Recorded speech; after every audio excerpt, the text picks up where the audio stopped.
The child asks if it is too big. The man answers that it is still small, but it is the largest mansion in their village. Besides, it is the first time he sees such a style, but it is built perfectly.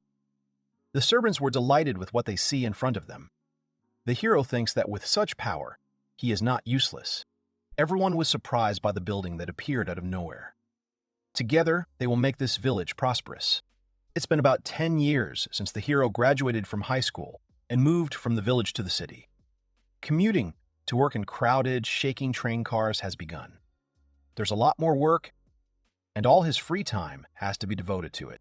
Even on weekends, he has no energy to read his favorite historical novels. The hero comes home and thinks about how he barely made it to the last train. He eats noodles while watching some video and thinks that day after day it doesn't get any easier. When he lies down on the bed, he thinks that he misses the idyll of his native village so much and falls asleep. The next moment he opened his eyes.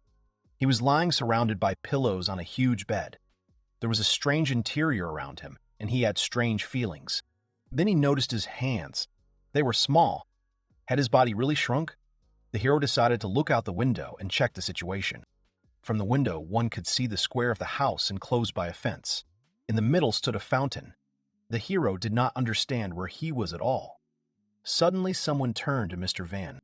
Van's personal maid, Till, who was 12 years old, told him that it was dangerous. He agreed with her and apologized. The girl froze in shock and amazement. The girl asked the boy if he had really forgotten everything. The boy noted the amazing view of the garden. It simply fascinated him.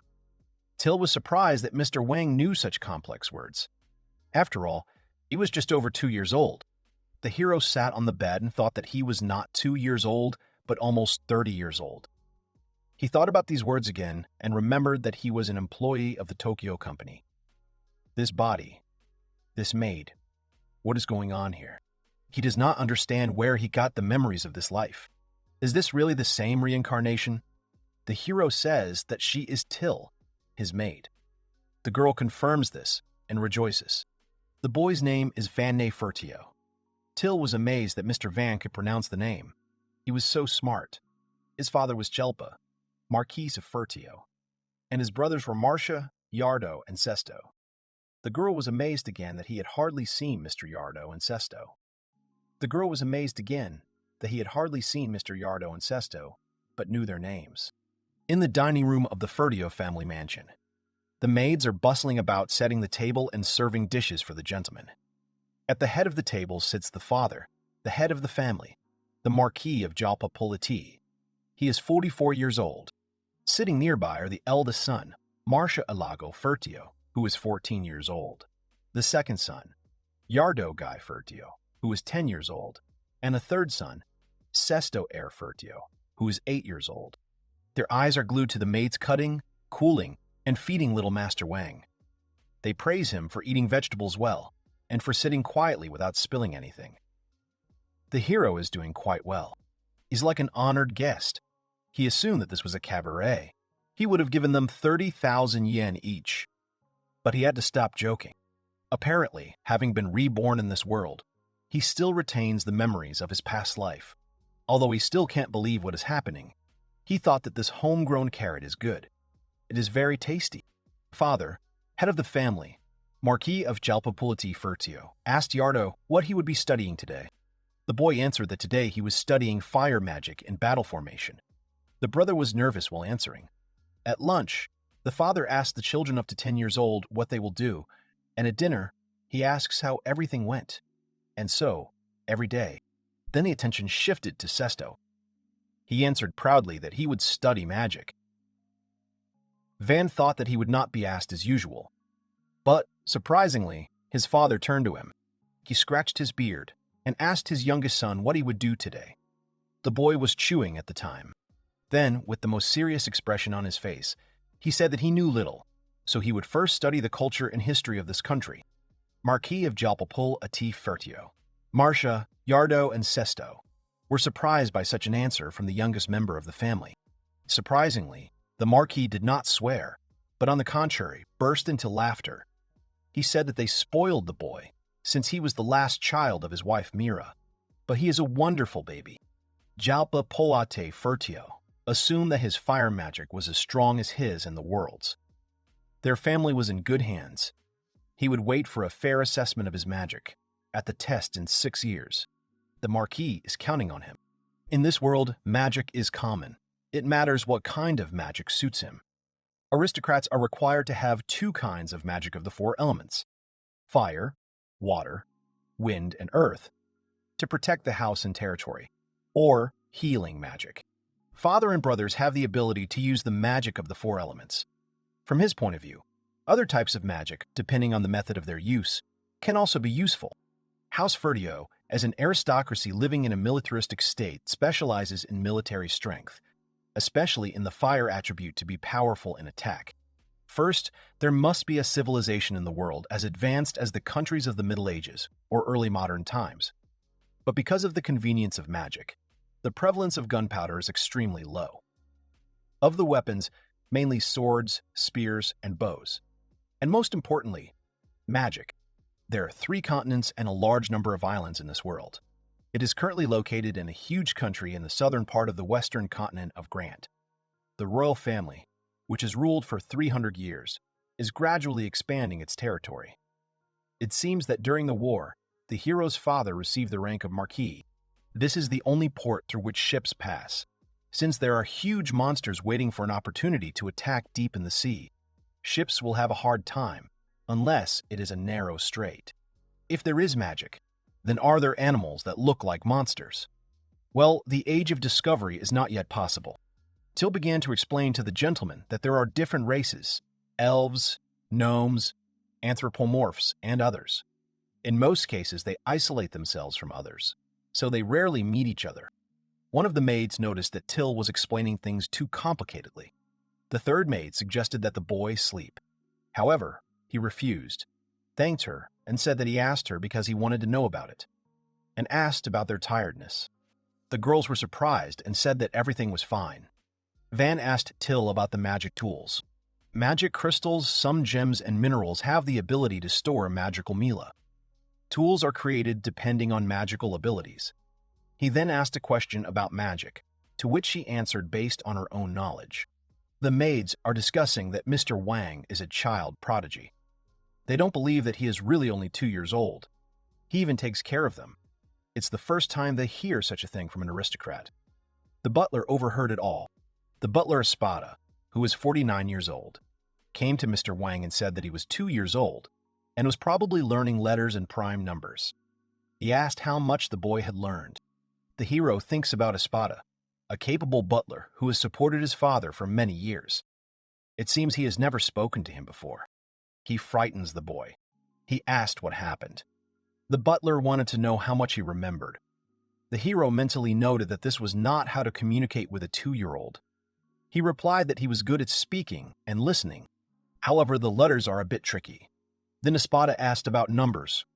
The hero clarified that he was talking about addition and subtraction. The man shuddered. Van thinks that he wants to escape. Espada showed him that there are barely fingers here, 3 here, and then asked how many there are. The hero answered that there are 5.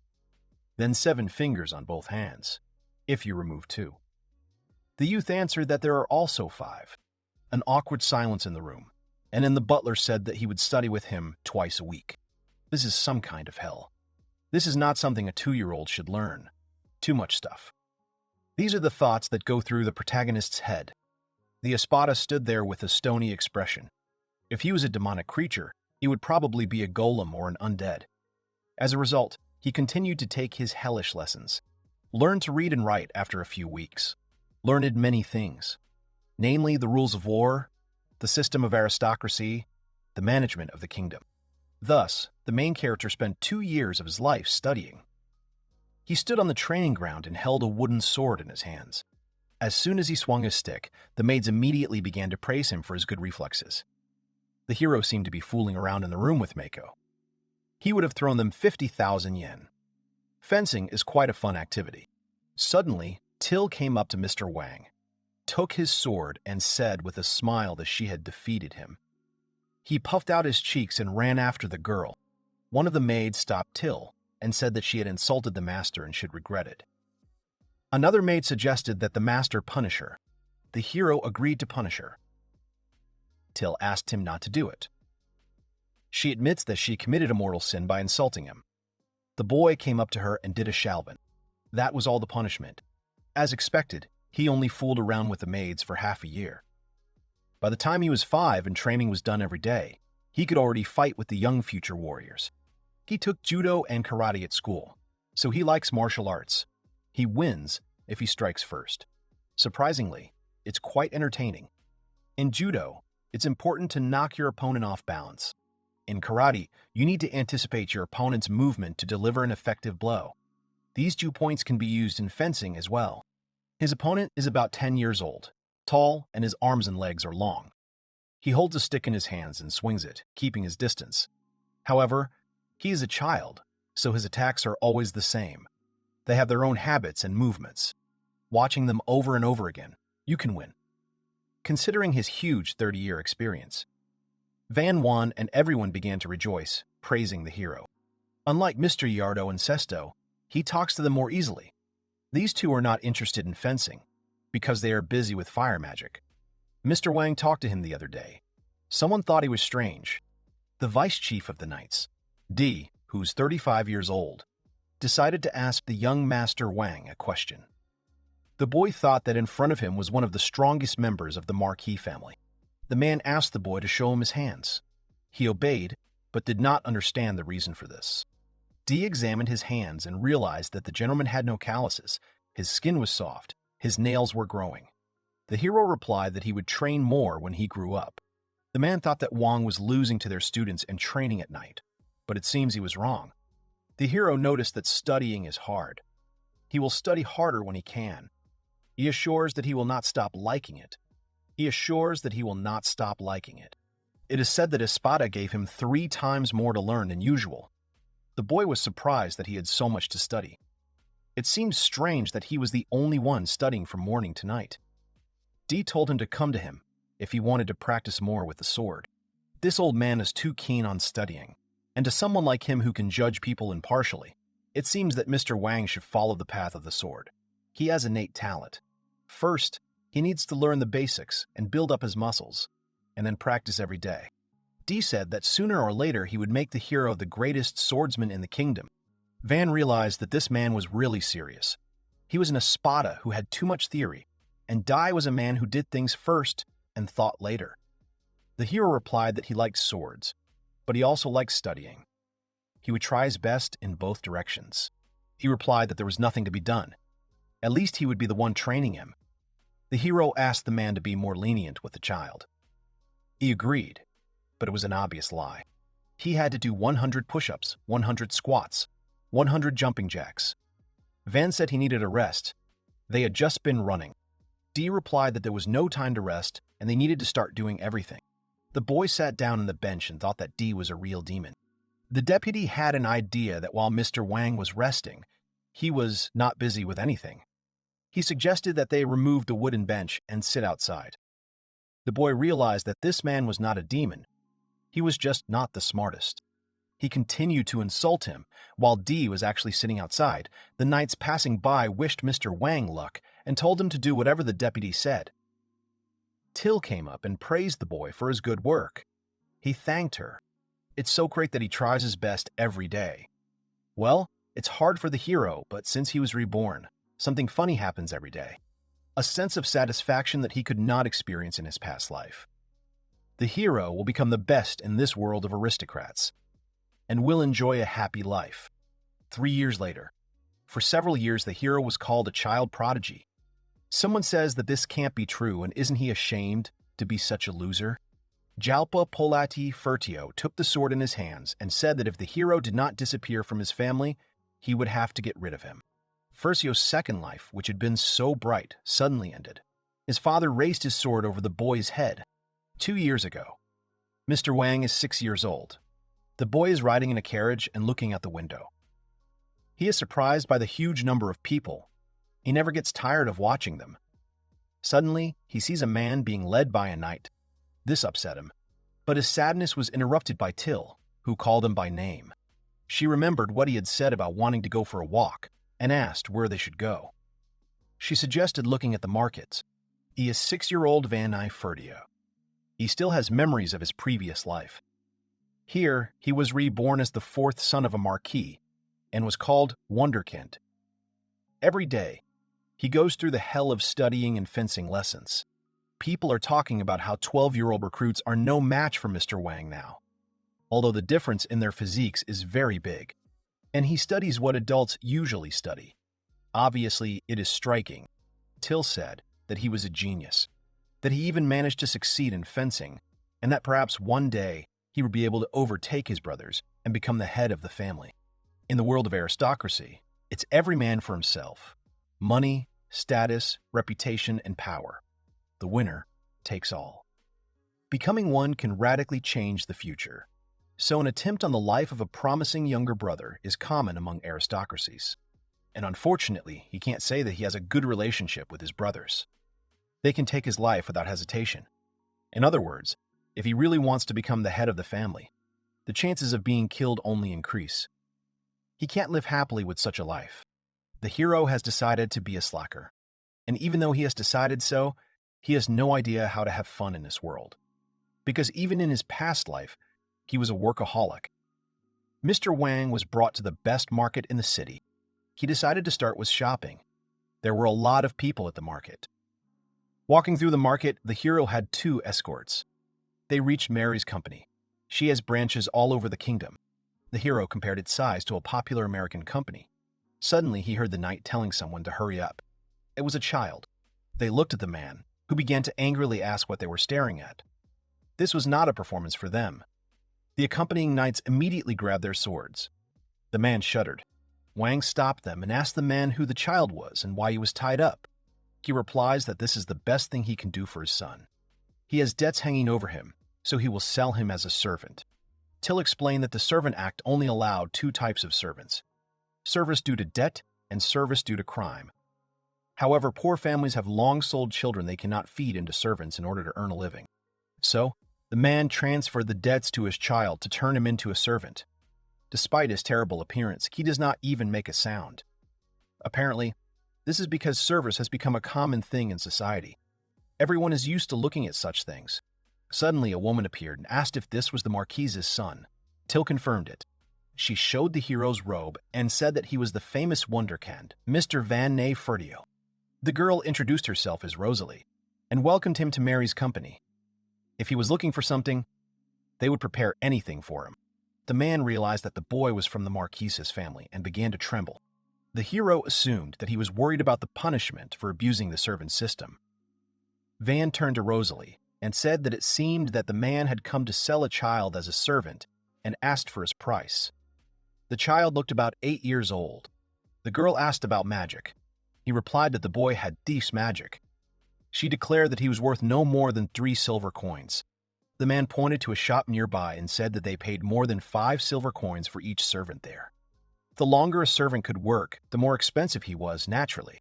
Rosalie answered what any shop would buy at a price lower than average. She would pay 3 silver for him. If he were a girl, she would double the price. Since a small boy is of little use, he is worth less, including the cost of raising him. The rope hard and the boy fell. He started saying that he couldn't even get normal money from him. He continued to insult his son. People tried to stop him, but he shouted at them not to interfere. The girl told the man not to be stupid. Now no one would buy him at all. Who knows? Maybe he was even lying about this child. The man shouted that they always made him look like a fool. He was not going to sell him to them anymore. He told the boy to get up and that they would go to another store. Suddenly someone said that he was buying it. It was Van. Everyone looked at him in shock, but he added that he was buying the child for 5 silver. The boy mentally reassures himself. If things continue like this, the boy will be deprived of his life. The man asked if he had any money. Till replied that they had prepared gold coins. They did not have the silver 5. Rosalie offered to change them. The man was given the coins. He grabbed them and left without even looking at his son. The boy was left sitting all alone on the ground. The hero approached the child, freed his hands, and asked if the boy was injured and could stand up. He introduced himself and asked the boy's name and extended his hand. The boy took him by the hand and said that he was Kazmin. Van told him that he was now free and could go wherever he wanted. Till asked if he had bought him as a servant. He answered that no. He just thought he could help him. Then the hero realized that he was so irresponsible, he shouldn't walk the streets alone. He suggested that he go home with them. There would definitely be work for him there. The knights said that Markic would hardly allow God knows who to stay in the mansion. Only if it was as his servant. The hero asked him if he was satisfied with everything. The child agreed. Van suggested looking at the clothes first, since he was now with him. Good clothes were needed. Roxana stopped them and said that they had to sign a contract first. She asked them to give her their hands. She took their hands, read some spell, and everything around lit up. Kazmin got a mark. The hero asked what it was. She answered that it was a special contract. The mark will be on the servant until the contract is terminated. She is a contract mage. This time, she won't take payment, since it's his first time here. The hero thanked her, but he felt guilty. Roxana was surprised by the gratitude from the aristocrat, and then, coming to her senses, invited them to look at the clothes. First, they need to look at clothes for Kazmin. The hero took the boy by the hand. He was surprised. The boy was very embarrassed. It was the first time for him. The woman praised the boy for his good choice. The hero asked her what clothes would be comfortable for her if she were Till. She answered that this one was made of good fabric. Roxana suggested a special servant's outfit that was most often purchased. The hero replied that he did not want to look like a servant. She understood him. And then, probably, they would choose underwear and shoes. The girl thanked him and said that they had shoes that would go well with his clothes. The boy thought that although anything could happen, he had bought a servant on his first walk. Now, everything is fine. Kazmin entered the room and told the hero that he was looking for him to replace the Knights of D. The hero handed him the liver and asked him to say that he was not there. The boy refused, probably already knowing that he was lying. Vaughn noticed that the boy had no gloves and asked why. He replied that there was no need for them. The hero assumed that he was unlikely to be pleased when she was visible. While eating the cookie, Kazmin replied that it was a connection to him, so let it be seen. Van thought that he shouldn't show it like that. The boy said that he had bought him gloves. The servant decided to put it on anyway. Suddenly, someone called him. It was D. Someone explained to him that the master was not there, but he did not believe it, since a witness had recently entered the room. Could his feelings for the master really be just an illusion? Then he noticed crumbs on the boy's face and asked about the reason for their appearance. The boy quickly ate them and asked what kind of crumbs the man was talking about. D shouted that he had bribed him. He needed to stop ignoring his orders. Kazmin replied that he was Master Wang's servant. The deputy said that it took courage to tell him something like that. In that case, he would train him instead of Mr. Wang. He should be flattered. He grabbed the boy by the hand and pulled him along. The hero looked out from behind the door and called his comrade a poor fellow. So he became lazy for the sake of a good future. He wants to be thought of as a normal child, not a prodigy. If Kazmin gets tired, he will replace him.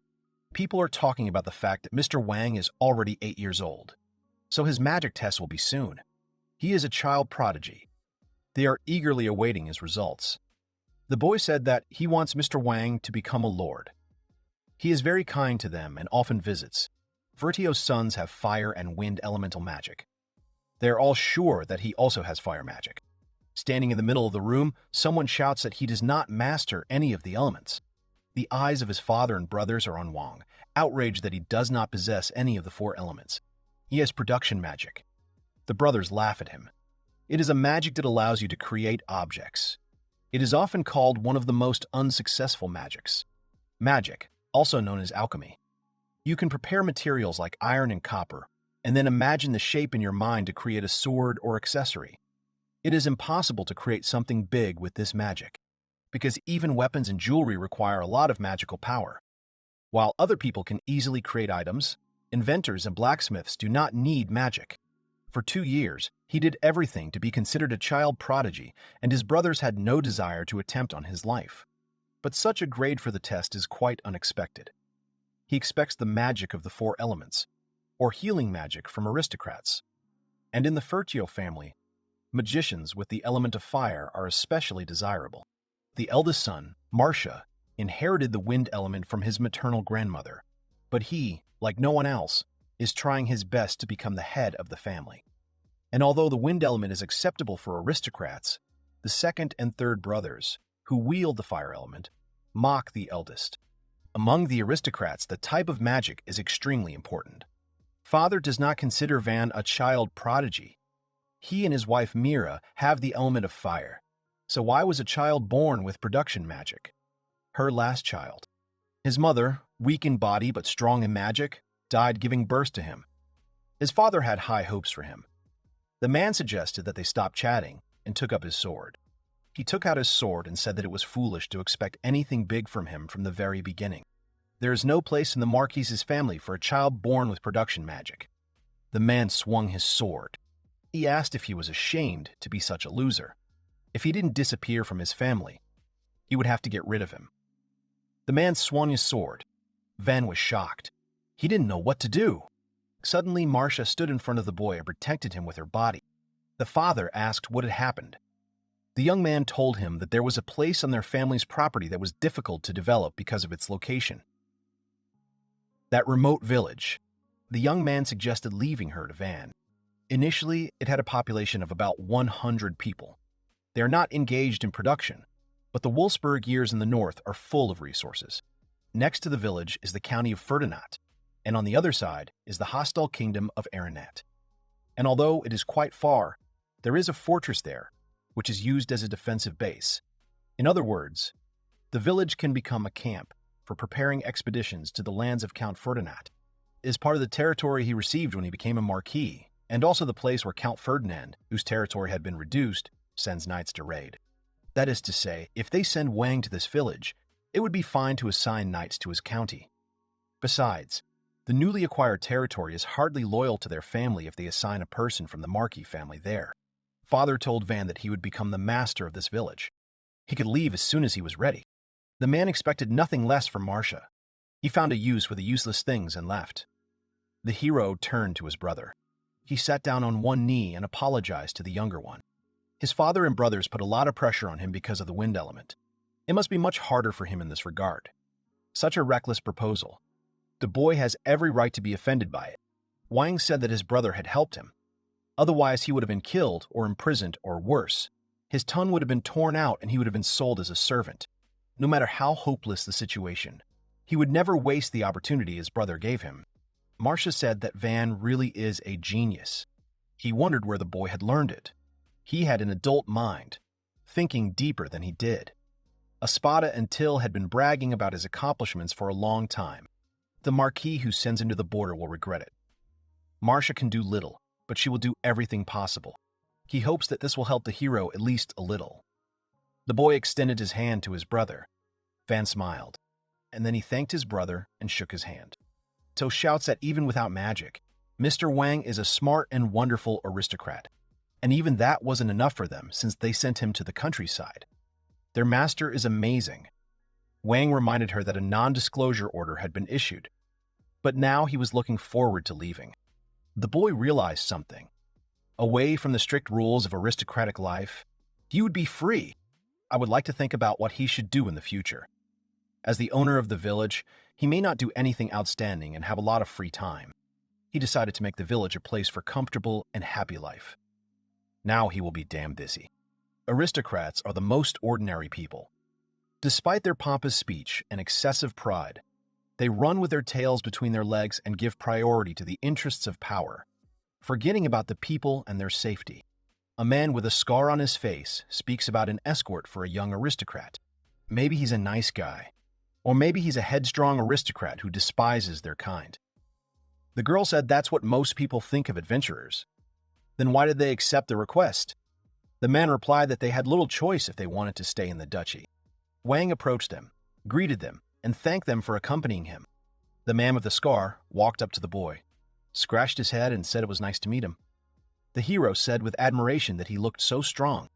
He's just like a war hero, and his weapon is bulky. It must be heavy. The man confirmed this and said that the heavier the weapon, the more powerful it is. The rest of the adventurers began to get to know the boy and have a good time. After Wang left, the chief adventurer thought about it. It looks like they'll be accompanying an ordinary child. I want to pat him on the head. However, they shouldn't forget about politeness. The girl almost called him Wang-kun. The hero sat and checked some papers. Someone said that there is nothing strange in communicating with adventurers. The things are loaded into 3 carts. The knights cannot go with them, so Marcia hired 10 adventurers. The hero mentally thanked his brother. At first, he and Kamsen had only 1 carriage, but Till joined them. She had said she had to go with him. She was his personal maid. The fact that his magic was not suitable for the aristocracy was hidden, and everyone who knew about it was ordered to keep quiet. But some people just can't be shut up. Dai said that he would also accompany him. Taking swords with him, he was going to train him. Van didn't like this idea. He can't use knights as escorts, can he? The man shouted that he was hearing about it for the first time and ordered 2 knights, Ab and Ro, to go with him. They obeyed. Espada told Mr. Jalba that he was retiring a little early. Since his successor was old enough, he agreed. He was already 55 and wanted to relax in the countryside. The hero doesn't understand how the hero could let go of the Espada who worked for him for so many years so easily. It must be hard to find a successor who can replace him. As he got into the carriage, the man said that they would see if he could learn anything from the young gentleman in his old age. The boy mentally asked him to stop. The hero doesn't understand why they both follow him to a remote village. Well, but he's glad that D, who is strong in battle, and Espada, who knows many things, will be on his side. Till asked the boy if something good happened. She noticed that he was smiling. The hero didn't think this would happen, but now this trip to the border worries him. Wang replied that he was glad that they were with him. Smiling, he thanked them. To be fair, Till wasn't the only maid who wanted to go with him, but she was his personal maid. That's what she told Master Marcia when she was fighting for the job. They could take anyone they wanted. Mr. Marcia is a very busy man. He has no time to chat with the maids. And Mr. Yardo and Mr. Sesto don't care about the maids. But Mr. Wang is different from them. Always greets them, treats them sometimes, and even helps with cleaning. They even practice swordplay together. All the maids love him very much. Van said that this also applies to Cosman. If he doesn't want to, he can stay. The service contract can be terminated or changed. He can ask Marcia to look after him. Kamen said that he decided to dedicate his whole life to him and will always serve him faithfully and truly. The hero felt awkward and asked what he was talking about. Did he really like him that much? He answered that he liked him very much. He literally adored him. The hero blushed very deeply. There is no coat of arms of the Marquis family on this carriage, because the father does not want anyone to know of his departure. He must simply pretend that it does not exist. He had been in the city often for the past 2 years, so it was sad to leave. The daughter of one of the guards called Mr. Wang. He greeted her. She asked him where he was going. The hero did not understand who told her about it. She pointed to the carts that were labeled Mr. Wang's Departure. This is an order for Mr. D. He thought it was sad that they were running away like criminals in the middle of the night, so he decided to reveal his departure to everyone around. The hero noticed that his father had told him not to tell anyone about this. Probably, D didn't even know about it. He must be sleeping in the carriage now, but when he wakes up, he will tell him about it. However, Dai himself was shouting at that time that the youngest son of Marquis Van Ney Fertio was leaving. The boy understands that he must stop him. The residents began to approach Mr. Van and ask about his departure. The hero was pleasantly surprised. He smiled, thanked them all, and said goodbye. He didn't think he would be so worried. How sad it was to say goodbye. Someone handed him a handkerchief. It was Till, who was crying very hard herself. The hero was offered fried meat on a stick. In the middle of their journey, he set up camp for the first time, not counting the time he slept in the car of his world, in a dangerous place full of magic and other things. This is the first time this happens to him. They hired 2 groups of adventurers to accompany them. He's Ordo Sith, a talented adventurer and the leader of the group. He's been working for over 20 years and is used to dealing with different clients. Even though he was an 8-year-old child, he was acting professionally. Wang thanked him for guarding the perimeter, but he should not forget to rest. The man looked at the hero intently. He asked him what had happened. Ortho said that nothing like that. He would return later with a report. The hero asked Till what was going on. She answered that even an adventurer could see his kindness. He could name over 100 good things about them. The journey continues. Leaving one city and going to another, they set up many camps. He visited 4 cities, small and large, and because of the luggage, they moved slowly. Every day they covered 50 to 100 kilometers, having traveled 500 to 1,000 in 2 weeks. The Marquis's territory is simply enormous. If they were in Japan, they would have already traveled around 3 to 4 prefectures, although he is not sure of the number. Till said that they would be arriving soon. It was like transferring a department head from one department to another. He had to make a good first impression. Suddenly the carriage stopped abruptly. Till looked out and asked what had happened. The coachman said that it seemed like someone had attacked the village.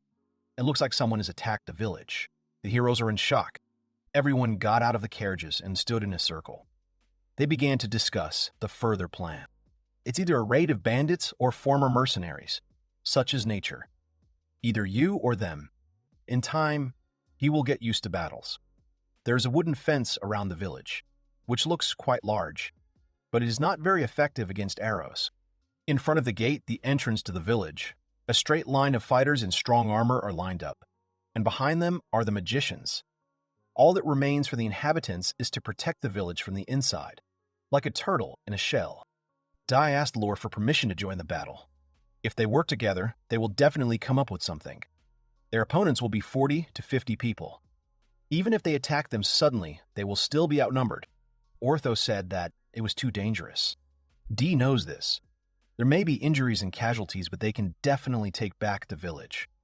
Ortho said that he has a rule. Do not expose team members to mortal risks. Among adventurers, such situations are not uncommon. And if he had to put his life on the line every time, he would have been dead long ago.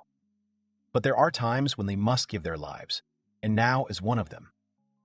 These are his lord's first holdings and his first inhabitants. Ortho noted that he was a noble knight, but unfortunately the same cannot be said about them. Even if they pay more money, he does not intend to die. In that case, D wants to ask them for something. If the situation worsens, they should run. Besides him, the remaining 2 knights will also die. Espada said that he was against it. More than 30 people would fight against him, including mages. As it seemed to him, mages are half of them. And then D would die too. After that, there would be no point in recapturing the village. He is the true mage of the 4 elements. The ground beneath their feet is just right, so they can count on his support. Ortho asked if he would really fight. He replied that they should not take risks. First, he will build a wall, and the adventurers will attack from behind the wall at some distance. When the enemies pay attention to them, D and his knights will attack from the side.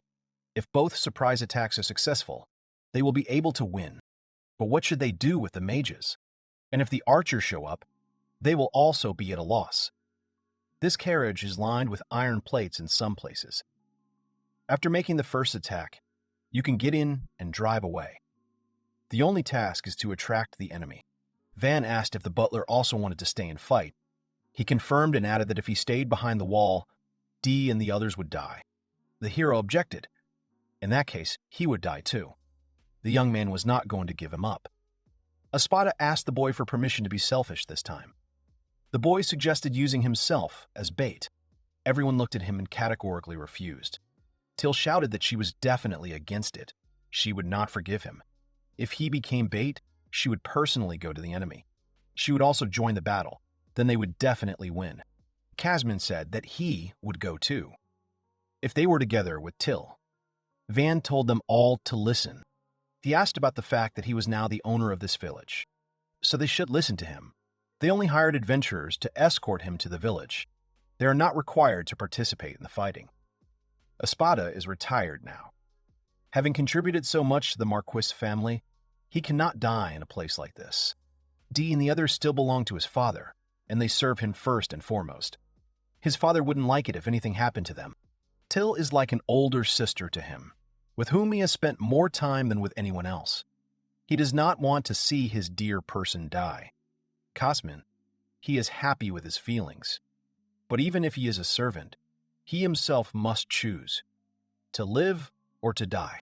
He will be happy knowing that he is satisfied with his life. They were ready to follow someone who was labeled as unworthy and kicked out of the family. Such wonderful people as they should not perish. He will just give them orders without doing anything himself. But he will never be like the boss in his past life. He must be responsible and do something himself first, for which he asks for their forgiveness. First, he will ride forward on the carriage, and they will attack from different sides. Concentrating forces on long-range attacks will be pointless. If nothing works, they must flee. They can leave his body. It's okay if they take his life. Since they don't know their names, they won't bother the Marquis. Suddenly someone sighed. It was Ortho. He said that only this time they would put their lives on the line. The child said that he would sacrifice his life. If he does it again, they will get angry. To be honest, the girl expected something completely different from the aristocrat.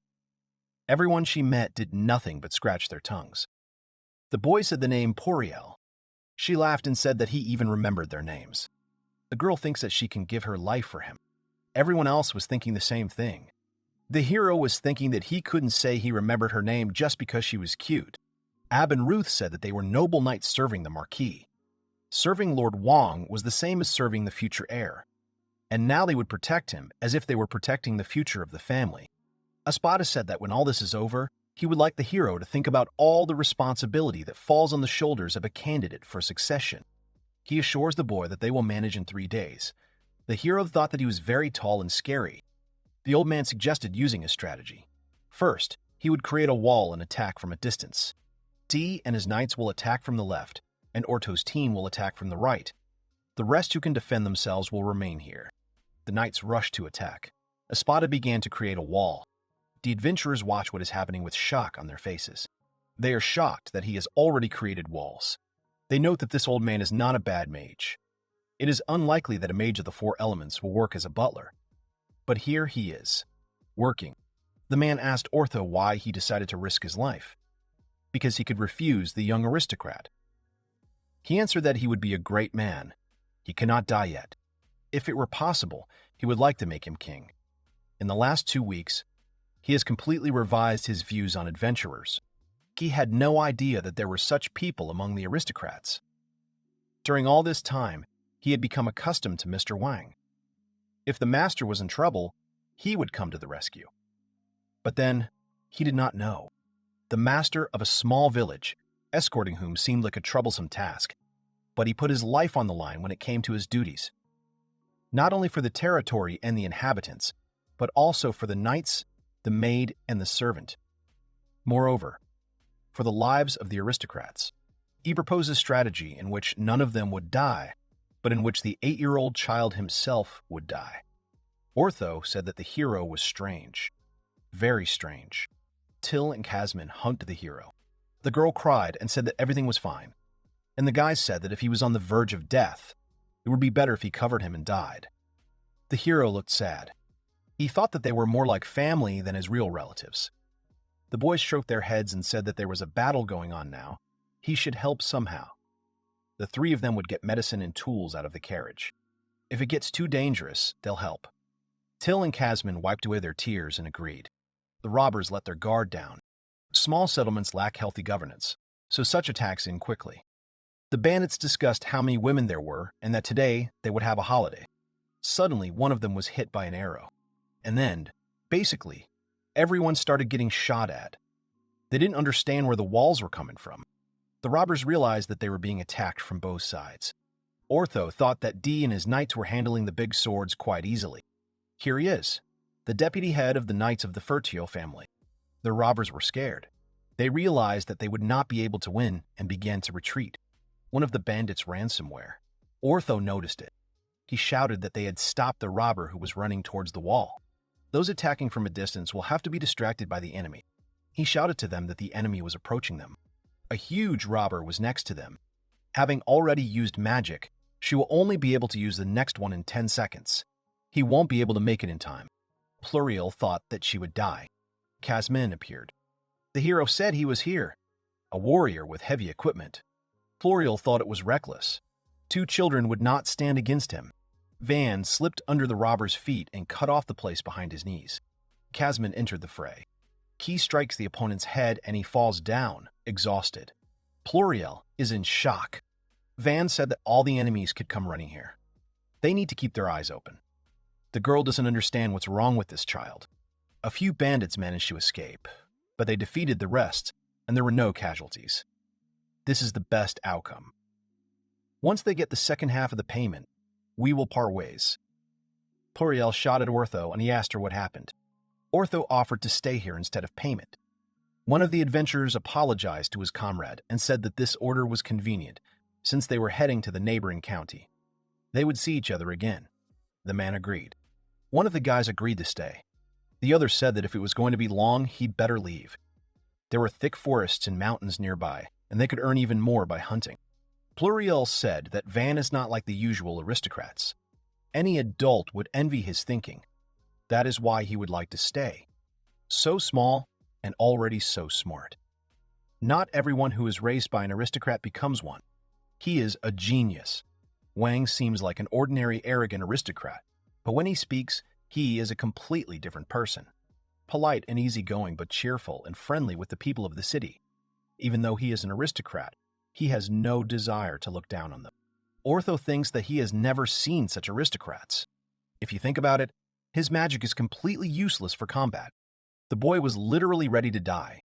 Pluriel said that he saved her when she was in danger. She must repay the debt. And he's not even 10 yet. A mystery child.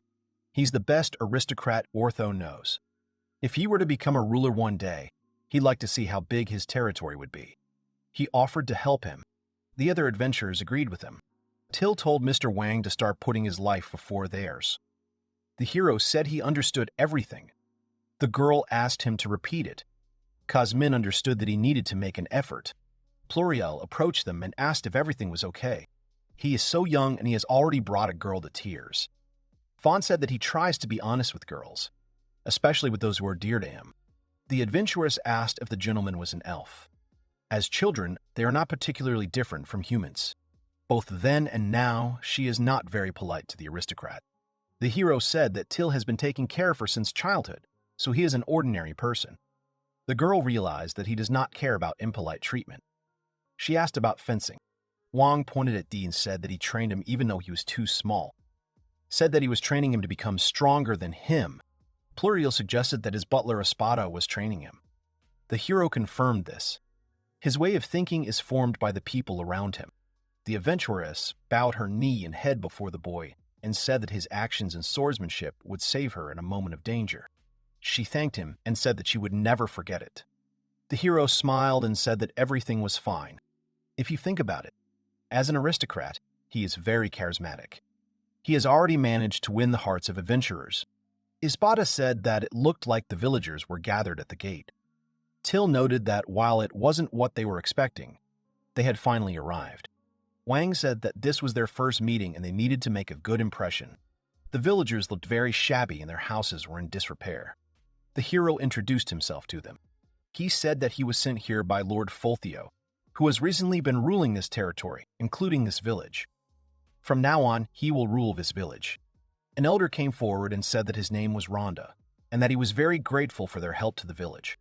The hero heard rumors that in this village, neither the owners nor the soldiers take command. He wants to protect this village, so from now on he takes on the role of the leader. He hopes for his understanding and help.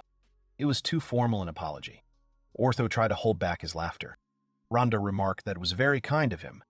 He invited him into the house. He tells him that once upon a time, 150 people lived in his village. 6 months ago, and last month, the village was attacked by bandits. So now only 100 people are left, and today was the third attack. Each one was different. The boy asked why they were their main target. He thinks it has something to do with the kingdom of Gironetta. It's close to the village. The Knights of the Border Guard patrolled the border during the time of Count Ferdinand. But now that the Lord has changed, the border has been abandoned. Simply put, the village is in danger because it now belongs to Lord Fulthio, the Lord's influence. Other aristocrats would have cut off Rhonda's head. The former ruler, Count Ferdinand, had supporters in every city. It turns out that his father, Lord Fulthio, appointed governors only for the big cities, and the situation in the small villages is still unknown.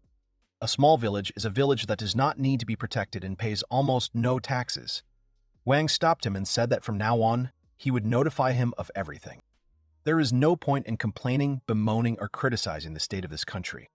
He may not believe it, but it will not change anything. Rhonda's son, Malaga, jumped up and asked what they were telling the nobles. The hero thought that he had a healthy body. and his eyes were quite bright, but with such a hot-tempered personality, the village had no future. The boy asked him to sit down. He speaks for this village. The nobility must be responsible. If you think about it, perhaps the founder of the kingdom, King Berlinet, left a flaw by making a mistake in the law. Everyone looked at the hero carefully. Espada cleared his throat. Ban understands that he has nothing to fear, even though he will become the ruler of a village that is on the brink of destruction. But this village has them. However, nothing will change by complaining about the laws of the kingdom and what it should be. There are 3 specific measures. The girl was surprised that there are 3 solutions to the problem. First, you need to create something valuable that the kingdom can't ignore. Second, make money regularly and hire mercenaries. Third, reconstruct the village yourself. The girl said that they had also thought about this. However, none of them could be accomplished so easily. If they are in such a remote place, even if they sell wood or stone, it is impossible to make a profit due to the problem of transportation costs. However, due to the low level of education, it will be difficult for the villagers to produce handicrafts that have a market value. And if so, they will not be able to make a profit. And therefore, there is no need to reconstruct the village. However, they appeared in this village. The hero knows that they were not easy, but now he has come, having received the necessary education, and he will do everything possible for the defense and development of this village. They were silent. Espada decided to intervene. He introduced himself as the butler of the Furtio house. Master Wang, despite being only 8 years old, was entrusted with the management of the land. Many people consider him a gifted child for this reason, although it was too bold of him.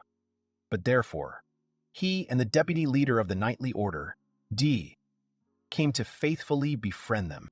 The villagers do not understand why such high-ranking officials are in their village. It is like a dream.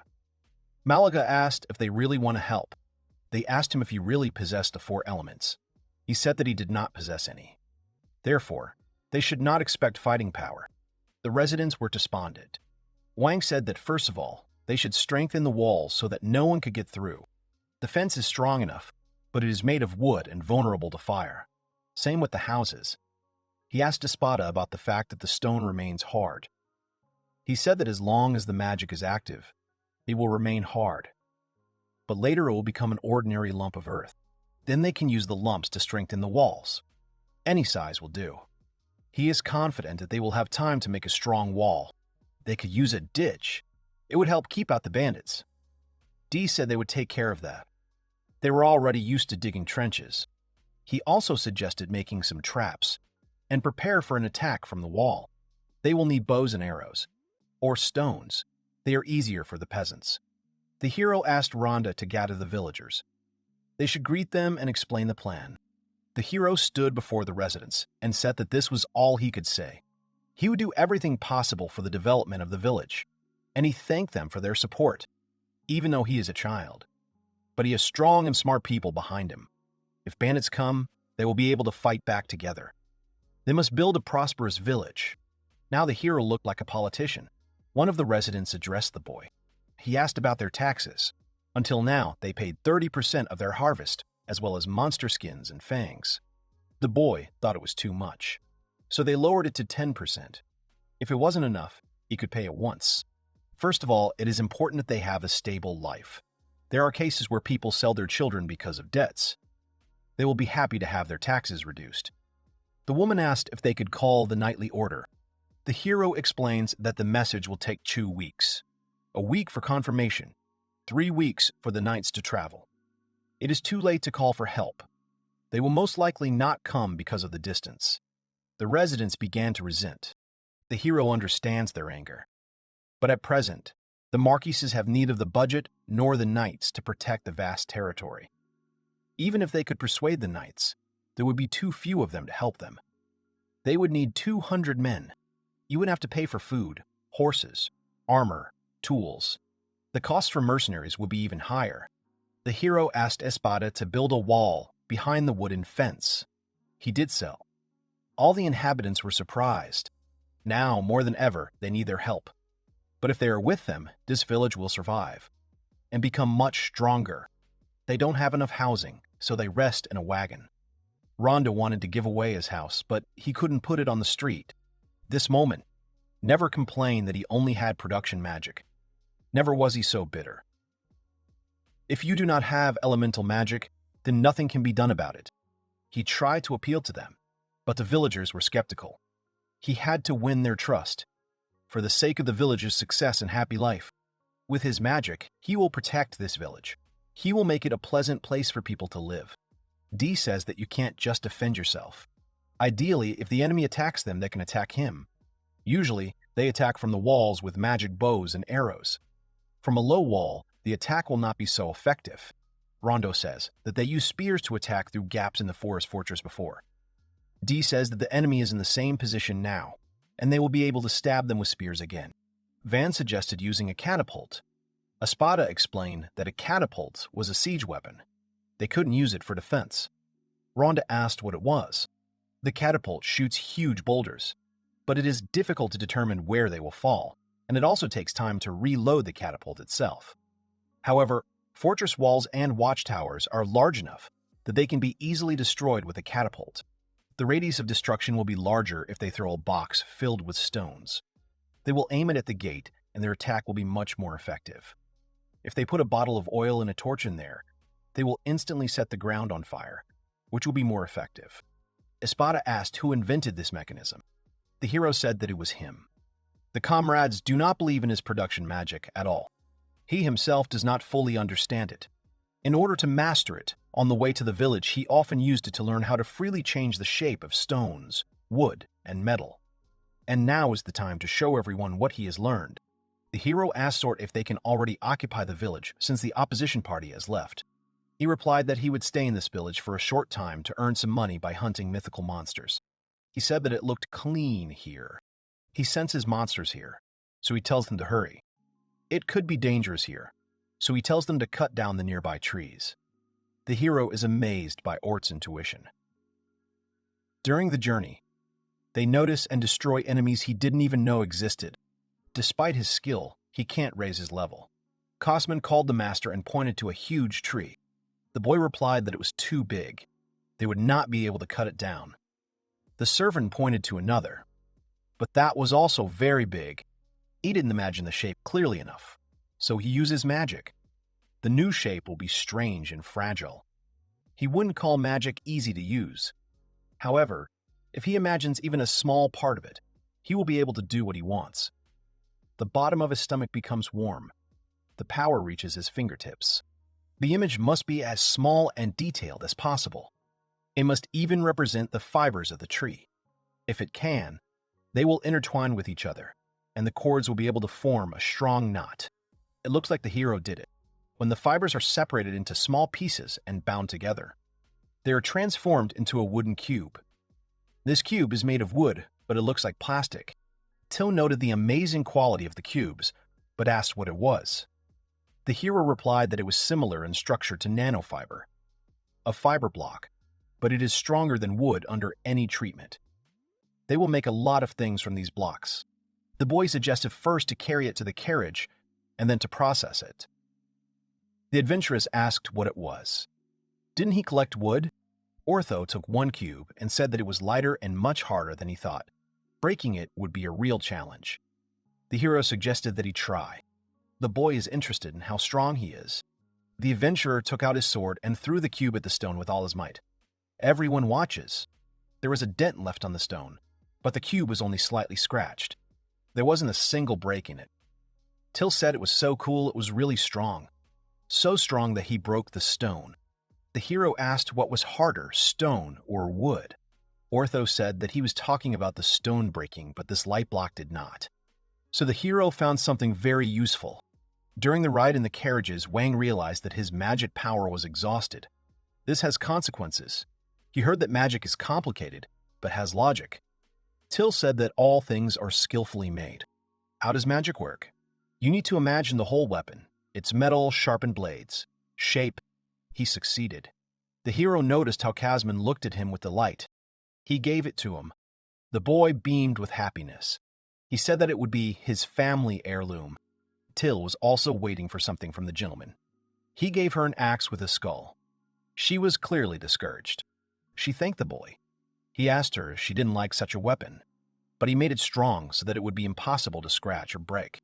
Till decided to fix the situation and said that she loves axes and she is delighted with this cool hatchet. The boy is glad that she liked it. He apologizes to her in his mind and says that he will make her an ornament, but a little later.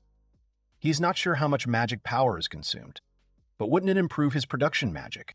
Looking at all the things he had created, the hero thought that all of this could be used in an unusual way. Espada began to build the wall. It takes shape once every half day. Ordo says that this butler is a little crazy, but a very good mage. The hero is glad that they put him on the same level as Espada. The mage is a good butler. He supported the Marquis in difficult times. The adventurer also finds it strange. Such mages are usually attracted to the army. If he was an adventurer, he would be of the highest rank. The hero says that he is glad that he followed him, even though he was going to retire. The future is as important to him as the past. He hopes that Espada will have a happy old age. Espada appeared next to the Lord and said that he was growing up before his eyes. Now, as a Lord, he would have to accept all the responsibility and weight of this title. He said that there had been no progress in the last 3 days. Now it was more important to strengthen the village's defenses. Hichi would work on strengthening the gates. The butler asked if the master would have time to strengthen them. Then D appeared and said that he would help to dump the stones into a pile. Van said that he was here to do something with magic. D was surprised and said that he admired him. No matter how hard he worked, he couldn't do anything with magic. The boy realized that this was wood and the process was similar to making regular wooden blocks. The only thing that worried him was the weight. This was the key to defending against the enemy. For now, this was all they had. Everyone watches in shock what the main character does. They don't believe what's happening. The hero was able to transform the gate. It became large, with the coat of arms of the duchy. Everyone looked at it with their mouths open. The boy asked Ortho to cut this door with his sword. If he does this, he will be restored, so he can spare no effort. The hero wants to test the power of the wall, so he asks him to do his best. The adventurer struck the first blow. He continued to strike. Everyone covered their ears. The man stopped and was in shock. There was a scratch left. Wood is not a very suitable material. People asked him how he did it. Why wood is so hard. Van thinks with pride that he was able to help them. At least, he hopes. In the morning, the hero woke up in a carriage. Sleeping in cramped quarters, with only a sleeping bag, is uncomfortable. And you can't even wash yourself properly. On the way, they stayed overnight in camps and carts. Even upon arrival in the village, they have to sleep in the carriage. He is a nobleman, but now he feels like an adventurer. As Till and Kazmin stepped out of the carriage, they greeted him. He's doing fine, but these two and the others are doing much worse. They're too exhausted. This can't go on. Before the village can be defended, it must be provided with food, clothing, and shelter. The boy decides to try to create a house. He ordered Kasmin to bring wooden blocks. He agreed. Rhonda looked at the pile of stones and asked what it was. Van replied that he wanted to build a house on this site. He asked about safety. Is this area suitable? The hero replied that this was the center of the village, and Van's mansion would look just right here. A square could be built nearby. When they have free time, they can organize some festival. He is strong enough. But will he ever be able to build something bigger than a house? He, Till, Kasmin, and Espada could live there. And D and the knights could have their own quarters. 4 support beams to start with, and then he would decide on the size. Imagine it as a wire and insert it into the ground. The thicker the column, the better. Then you need the floor and the walls. Only then can you assemble the roof. You also need the interior walls. He had imagined it in his head, but now it seems much bigger. He used up all the blocks, but the house is finished. It now has a kitchen and a toilet, 1 large bedroom and a second smaller one. There are still 2 small rooms left. Something needs to be done with them, otherwise Espada will be angry. He'll hang shutters on the windows for now. He'll have to ask the merchant about quartz sand. The hero asked if he was too big. Espada replied that it was too small. However, it was the largest mansion in the area. It didn't look like wood at all, but it looked great. Till admired it. Kazmin said that Mr. Wang's magic resembled the abilities of kings. Wang shook his head and said that magic was interesting, but he still thought that strong attack magic was much better. The citizens should feel like they are behind a stone wall, behind their lord. Till said that she would rather live in his city than in the city of Marquis Chalpa. The hero thought that these were 100% personal feelings. Espada said that the hero is right when it comes to war. But in times of peace, people want a ruler who will make their lives better. And he can't name a person who would be better suited for this role than he is. Kazmen said that he would always follow him. The hero awkwardly thanked him. Suddenly, they heard a cry about what it was. The hero replied that it was a house built with magic. The knights were shocked because he wasn't here a few minutes ago. Wang said that if they could get more wood, they could build houses for everyone. D gave the order to carry the wood. If necessary, they could use the carts. But everything had to be here by noon. The knights obeyed the order. The hero had never seen such speed. Where was the usual relaxed atmosphere? Ryoushu said that they were also going into the forest right now. He would chop, and they would transport everything on carts. They must not let the knights overtake them. The hero thinks that they live in a village. Why do they need a house? Residents looked at the house in shock. Rhonda said that he was told that he could build houses. People started complaining about their homes. As he thought, one house wouldn't do. But their houses are really flimsy. He told them to stand in line. They will provide them with new housing. The residents were genuinely happy. If his magic can make these people happy, then he has no choice. Espada and the villagers build barricades. D, along with Mr. Orto and the others, gather wood, and the hero took Till and Kazmen with him to build houses. He's already gotten used to his powers, so he can handle creating these kinds of things. He really would like to be able to design his own interior. He feels like he's taking orders from someone else. And it's depressing, because it brings back memories of his corporate days. But once he starts, he can't stop. D said it was a masterpiece. He was amazed. In essence, the buildings are grouped in fours, and the alleys and streets are arranged in a grid. This type of development is called block. In the future, it will be expanded.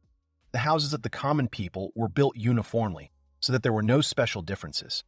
For now, this is enough, but when they have enough building stone, they will rebuild these houses individually for each family, although they are extremely grateful even without this.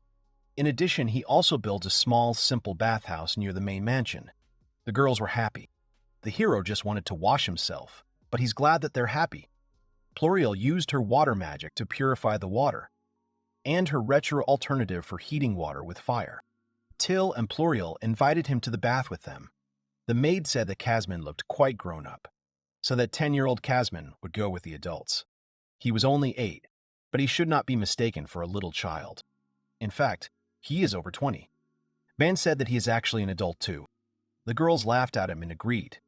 However, later the hero deeply regretted it. The hero took a bath and was glad that he finally had a place to sleep. When he went out into the room, he noticed an empty room. He mentally asked himself what kind of sadness it was to use sleeping bags indoors. He had to hurry and make beds for everyone. He would at least make simple beds from the hay and straw that the locals had shared. The bed turned out soft and fluffy. The hero is happy. I wish myself good night and fell asleep. In the morning, the boy has breakfast and says that it is delicious. After a good night's sleep, he is full of energy. Till said she was a little worried because they didn't have enough ingredients. How wonderful it is to have a delicious breakfast in your own home, and laugh carefree with Till. Defending the village is also important, but in addition to that, they need to find a way to get regular income. Espada said that they were currently arriving once a month or so. As far as he could tell, their only contact with the outside world was through traders. The hero thinks about how Espada speaks in such a serious tone, even though he has an omelet on his mustache. The boy believes that he can manage the house, furniture, clothes, and other household items. They have plenty of provisions, so perhaps they should focus on building up their defenses. The butler said that they don't have any seasonings. In addition, they also don't have the ingredients for his favorite sweet pastry. The hero was surprised and looked at Till. She looked away. He decided to make something to sell in this village right now. He asks her to give him an idea. Kazmen suggested wooden blocks made by the master. Fan rejected the idea as he was the only one capable of making them. Till suggested going hunting and getting some useful materials. The proposal was rejected. Espada said that the solution should be to sell the harvest. But given the peculiarities of this village, there are difficulties, and this method will not bring in income in the short term anyway. Someone asked about Mr. Wang being in love. Sarah said that he had already offered to try it out to see how it worked. He may be a scout, but he was actually responsible for disarming traps. But they are worried that they might easily ruin Mr. Wang's precious gift. The hero tells Till and Kazmin that he appreciates their gratitude, but everything will be fine. Oak Knight's shield. It is tightly covered with leather on the inside and along the edges, which makes it strong and elastic. Kazmin hit the shield lightly. Kasura said that he understood that he didn't want to hurt him, but the blow was too weak. However, Kusov flew away from the shield. Everyone is in shock. The adventurer started crying and saying that he had just received it. It was brand new. Ban came up to him and told him to hold the shield for a bit. He would make it stronger than before. The shield became whole again. Sarah was happy. Ortho asked what all the fuss was about. He noticed that they were just in time. He asked if they could sell the ore. There are quite a lot of powerful evil spirits in the depths of the forest. He believes that it is because of the Wolfsburg Mountains nearby. Either way, they can extract rare minerals without going deep into the mountains. It's iron ore, but there's also silver and copper. He even managed to get some gold. He showed it to Mr. Wam. This is mithril ore. The hero is very happy and surprised. Ortho has a suggestion. Until now, the problem of extraction was the great remoteness and difficult terrain. It seems that the only thing that was undertaken was nightly expeditions. But for them, herbs and minerals are of no interest. For experienced adventurers, this is a good chance to set up ore mining. And if there are such rich deposits in the foothills, then in the Wolfsburg Mountains themselves, you can definitely find even more. The hero decided to process the iron ore first. In the case of wood, the processing process occurs evenly, distributing between the layers. But in the case of iron ore, magic penetrates gradually, and there are those that it copes with instantly. The hero got a cue. Sar suggested he try to forge a sword from it.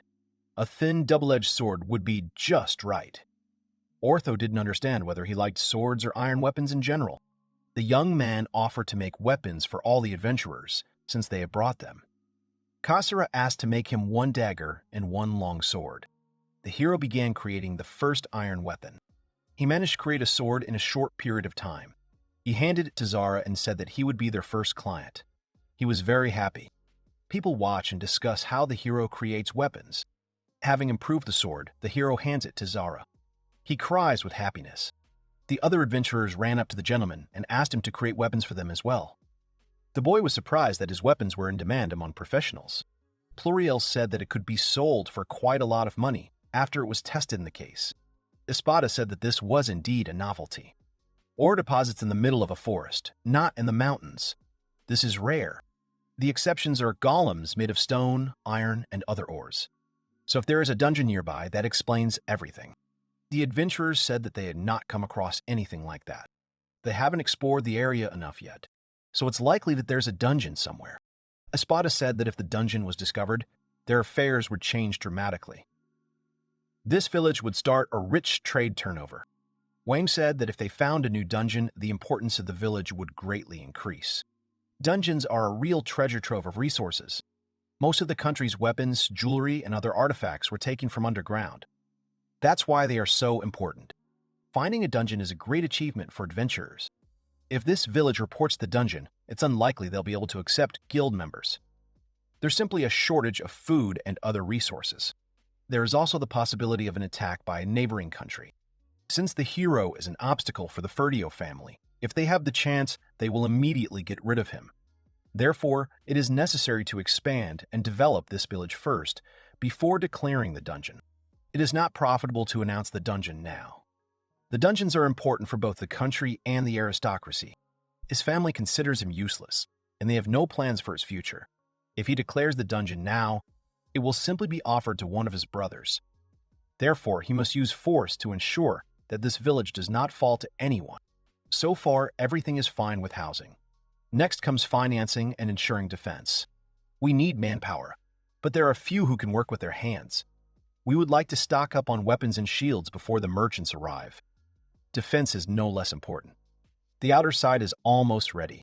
He laid out the stones, and managed to make these walls as strong as concrete. Of course, all this was not without the help of magic. At first, there was not enough height and thickness, but he solved this problem. And on the wall itself, he placed simple ballistas. He used leather in production. It is equipped with a large shield at the front, allowing it to fire huge bolts without fear of enemy counterattack. He placed heads around the perimeter of the village on which he mounted ballistas. He praised Kazman for his work. He said that he simply gave him stones and he transformed the village with such ease. He replied that he was a lord, so he was obliged to work for the good of the village. He asked Kazman what he was striving for. This is a question that could very well be asked of him. He replied that he wanted to protect him. Wang thanked him but asked him not to overdo it. Kazman was always so straightforward and caring about him. Next time he would make him armor. His dear knight needed a beautiful armor that would protect him in difficult times. The hero worked hard for the next 3 days. Espada said that this can no longer be called a village, more like a small fortress. Bandits will definitely not be able to get past these walls. And if only Jalpa had realized the power of Lord Wang, the house of the Marquis would have quickly prospered. Espada said that the head of the house considered the ability to fight to be of primary importance. There was no point in discussing it now. D began to complain and discussing it now. D began to complain and pointed out that if given time, Van would become stronger than anyone else. They started throwing different arguments at each other. Till and Kazman watched in shock. The hero was silent. Then he said that it is pointless to regret circumstances or the talent you were born with. It is important to be able to adapt and live with what fate gave you. He decided to quote a phrase he had heard somewhere before, and it seemed they liked it. D laughed and agreed with the master. The hero noted that the atmosphere had become more cheerful. It was time to work. The ditches had just been dug and were not yet filled with water. A moat with water was the best for defense. There was something aesthetic about it. The hero understands that they need a more reliable source of water. Water is the most important thing for life. Suddenly, someone shouted that there was trouble. The bandits are here. They're already coming from the other wall. The hero told everyone to go behind the walls, and also to raise the bridge and close the gates. He said to check if there was anyone left outside. The boy noticed that people followed his orders, but were still afraid to fight.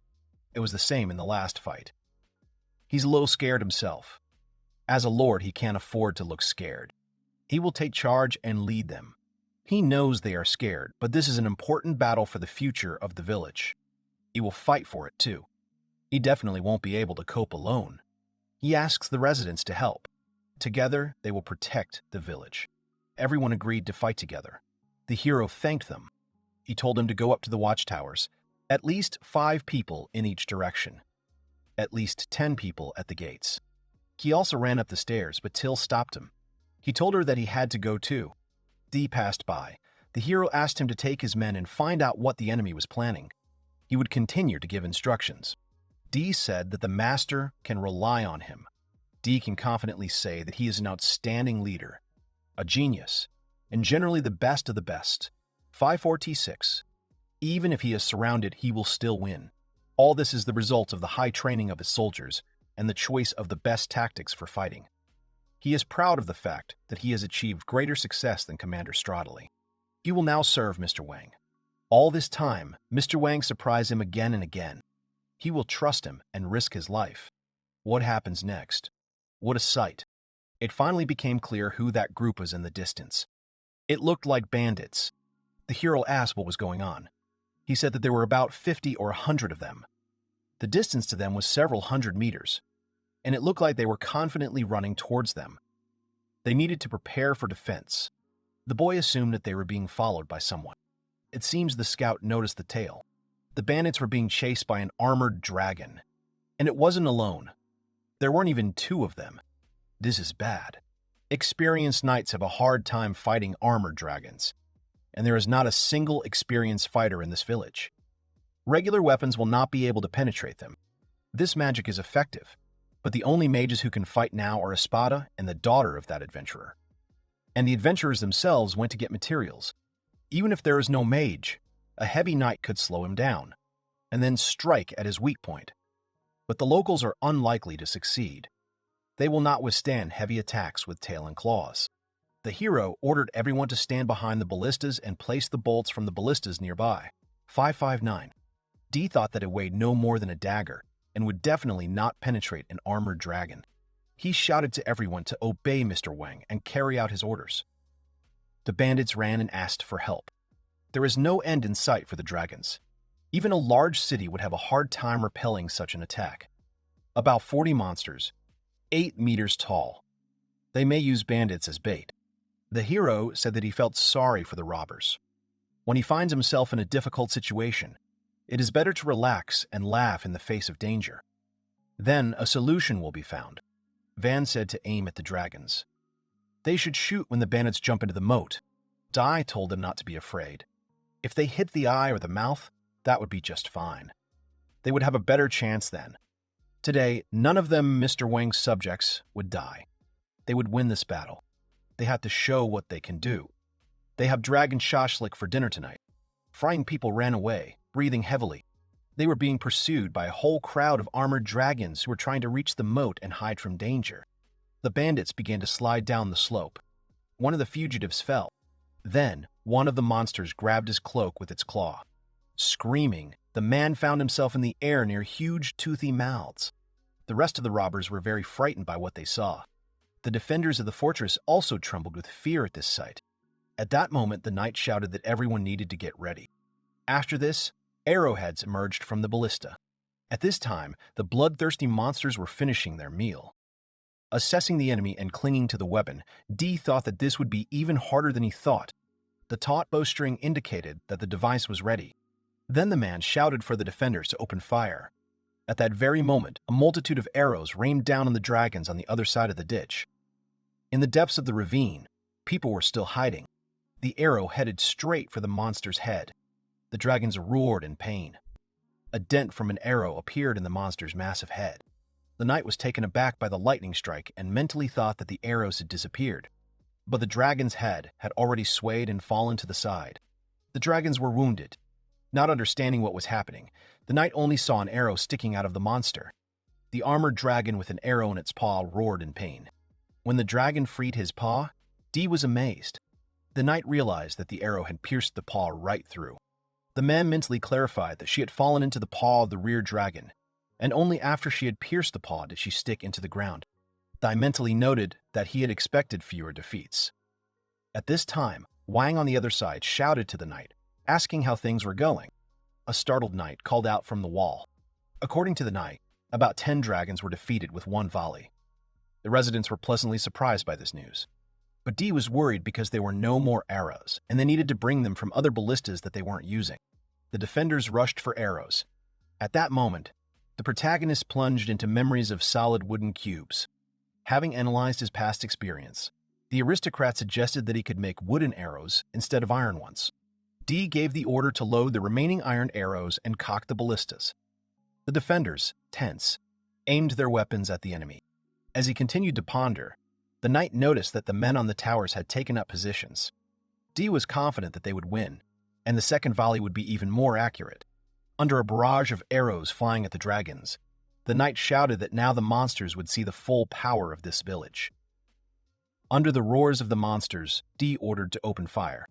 The knight was amazed. Many more dragons were killed by wooden arrows, which greatly surprised D. The knight mentally noted that the result was different from the iron ones, but he managed to pierce such thick scales. The man immediately ordered to use wooden arrows. At that time, he thought that the master was right and they could cope without iron arrows. He gave the command to aim. D, shouted the command, fire. Finally, all the monsters were defeated. D and the other defenders looked at this sight in surprise. The knight shouted joyfully that they had won. The protagonist and his maid were shocked by this news. At that very moment, the villagers shouted with delight about the victory. And the happy Van was embraced by his maid with tears of joy in his eyes. D smiled at the people's jubilation. He noted in his mind that the enemy had been destroyed, while they did not even have any wounded, and they had spent about 60 arrows. The knight said out loud that if he had told Commander Straydale about this, he would definitely not have believed it. With a gentle smile, the man thought that such a result seemed simply impossible. Turning to Straydale, he noticed that Wang had grown noticeably. while the happy protagonist rejoiced next to his friends. The knight said that it was hard to even imagine. After a while, Wang went up to D. With his arms spread wide, the excited knight showed his master the results of their battle, happy that they had succeeded. The boy approvingly patted the knight. He noted that it was all thanks to D and thanked him for it. Looking at the battlefield, the hero was perplexed. The amazed Wang counted 44 monsters and praised his men. The knight laughed good-naturedly, clapping the boy on the back. He replied that it was all thanks to the nobleman's balliste. The man was amazed that simple wooden arrows were able to pierce the steel scales. With a good-natured smile, D praised the ballistas and patted Wang on the back too hard. Wang, horrified, asked him to stop or he would fall. When the knight stopped, the hero turned his attention to the ditch. There were still bandits in it. He noted that about 30 people survived. D had completely forgotten about them. At that moment, a rope fell towards the frightened people. The knight threateningly ordered them to tie each other up, warning that otherwise they would be hit by the same rain of arrows. The people, in fear, immediately agreed. When the bandits appeared before Van, they swore that they would change. They begged him not to hand them over to the authorities, otherwise they would be made slaves or simply imprisoned. The aristocrat, surrounded by a crowd of citizens, pondered their words. They asked to be allowed to work for him. At this time, an old man stepped forward. The village elder said that these people often robbed their village. One of the villagers came out of the crowd and grabbed one of the bandits by the collar. He was indignant that they seemed to have forgotten that they had taken the lives of his parents and taken many lives from this village. Enraged, he shouted that he would kill him and prepared to hit the thief, but a small hand stopped him. Holding the attacker's fist, Wang apologized and asked him not to dirty his hands with it. The main character said and asked to leave it to him. With tears in his eyes, the man agreed. Addressing the crowd of tied-up people, he said that they would still have to face the law, and as soon as someone arrived here, they would be taken away. Wang ended by saying that for now, they would work for the benefit of the village. New workers worked on the dragons. The frightened robbers meekly agreed. Van and Ortho stood on the wall watching them work. The adventurer noted how many surprises there had been this week. Van just chuckled good-naturedly. Pluriel noted how many swords were in perfect condition without a spot of magic. Another adventurer questioned how difficult it was to deal with even one dragon. The girl noticed that even if 30 people used Master Wang's excellent swords, they would still only be able to handle 5 to 6 dragons at most. Ortho replied that we need to do it while everything is fresh. The next day, Orto, D, Kamsen, and some of the villagers joined in butchering the carcasses. Wang changed the material of the stripping knife, and it became sharper.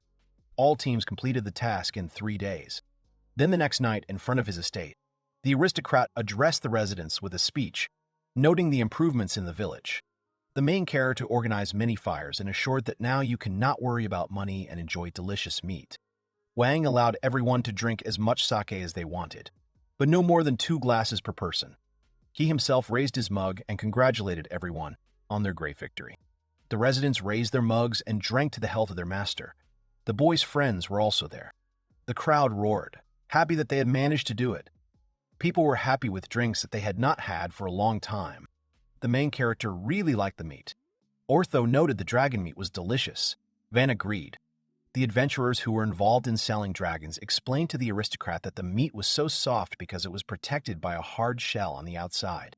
Ortho said he had verified that the ballista arrows were as powerful as the weapons Wang had made for them. The knight did not know that the Lord had given weapons to the adventurers, and he was upset that he had not given him the sword. The adventurers praised their swords, which suited them perfectly. D and the villagers surrounded the protagonist, bombarding him with orders for swords. The man asked not to take payment for the weapon because he was his loyal subject. When Orto also asked for equipment, Van couldn't stand it and ran away. The residents began to treat the main character kindly. The bandits surrounded Van, caring for him. The resident noted the strange behavior of the robbers. After all, despite the fact that the enemy was right in front of him and a hard life awaited him, he still went over to the side of the main character. Next to him sat a man who tried to hit one of the thieves. Clenching his fist, the villager was grateful that Wang had not allowed him to become like them. Filled with determination, he turned to others to make the village a better place for the sake of the families who had died. Raising his fist to the sky, he decided to try some meat for now. The elder and his children, sitting by the fire, rejoiced that the days had come again when they could laugh and eat delicious food. The girl noted that even an aristocrat was with them. The son gasped at this. At this time, Espada, Till, and Kamsen came to them, standing up for their master and dispelling the worries of those sitting. The girl assumed that Master Wang was going to do many more amazing things. The villagers continued to enjoy their meals with lit fires. At this time, Ortho discussed how much he could get for the dragon. According to the adventurer's calculations, about 20 gold coins. Van was surprised by such a large sum, but the man did not take into account the expenses. Together with them, one monster could get about 8 gold. However, the aristocrat was satisfied with this amount, since they had 40 such dragons, so they would receive more than 300 coins. Having converted it into yen, the boy was amazed at the sum of 300 million. The butler approached and congratulated Van on his successful defense. The boy thanked him and offered Espada some meat, since he had also helped with the protective barrier. But the butler looked excited. He noted that this was an excellent result, but there were some difficulties. After clearing his throat, Espada disappointed the young man by telling him about the 50% tax they would have to pay to the Marquise's treasury. Van was not happy with this news. He remembered the tax system of his world and was mentally upset that even here it existed. The protagonist anxiously asked the butler if there was a way to hide their victory.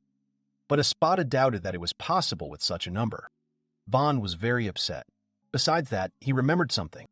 The nobleman was horrified and realized that they would learn about the state of the village. Wang thought that it would be difficult to keep it a secret. However, at that moment, a thought flashed through his mind. The protagonist reasoned that he did not know anyone who served the Marquis with such devotion for decades as Espada.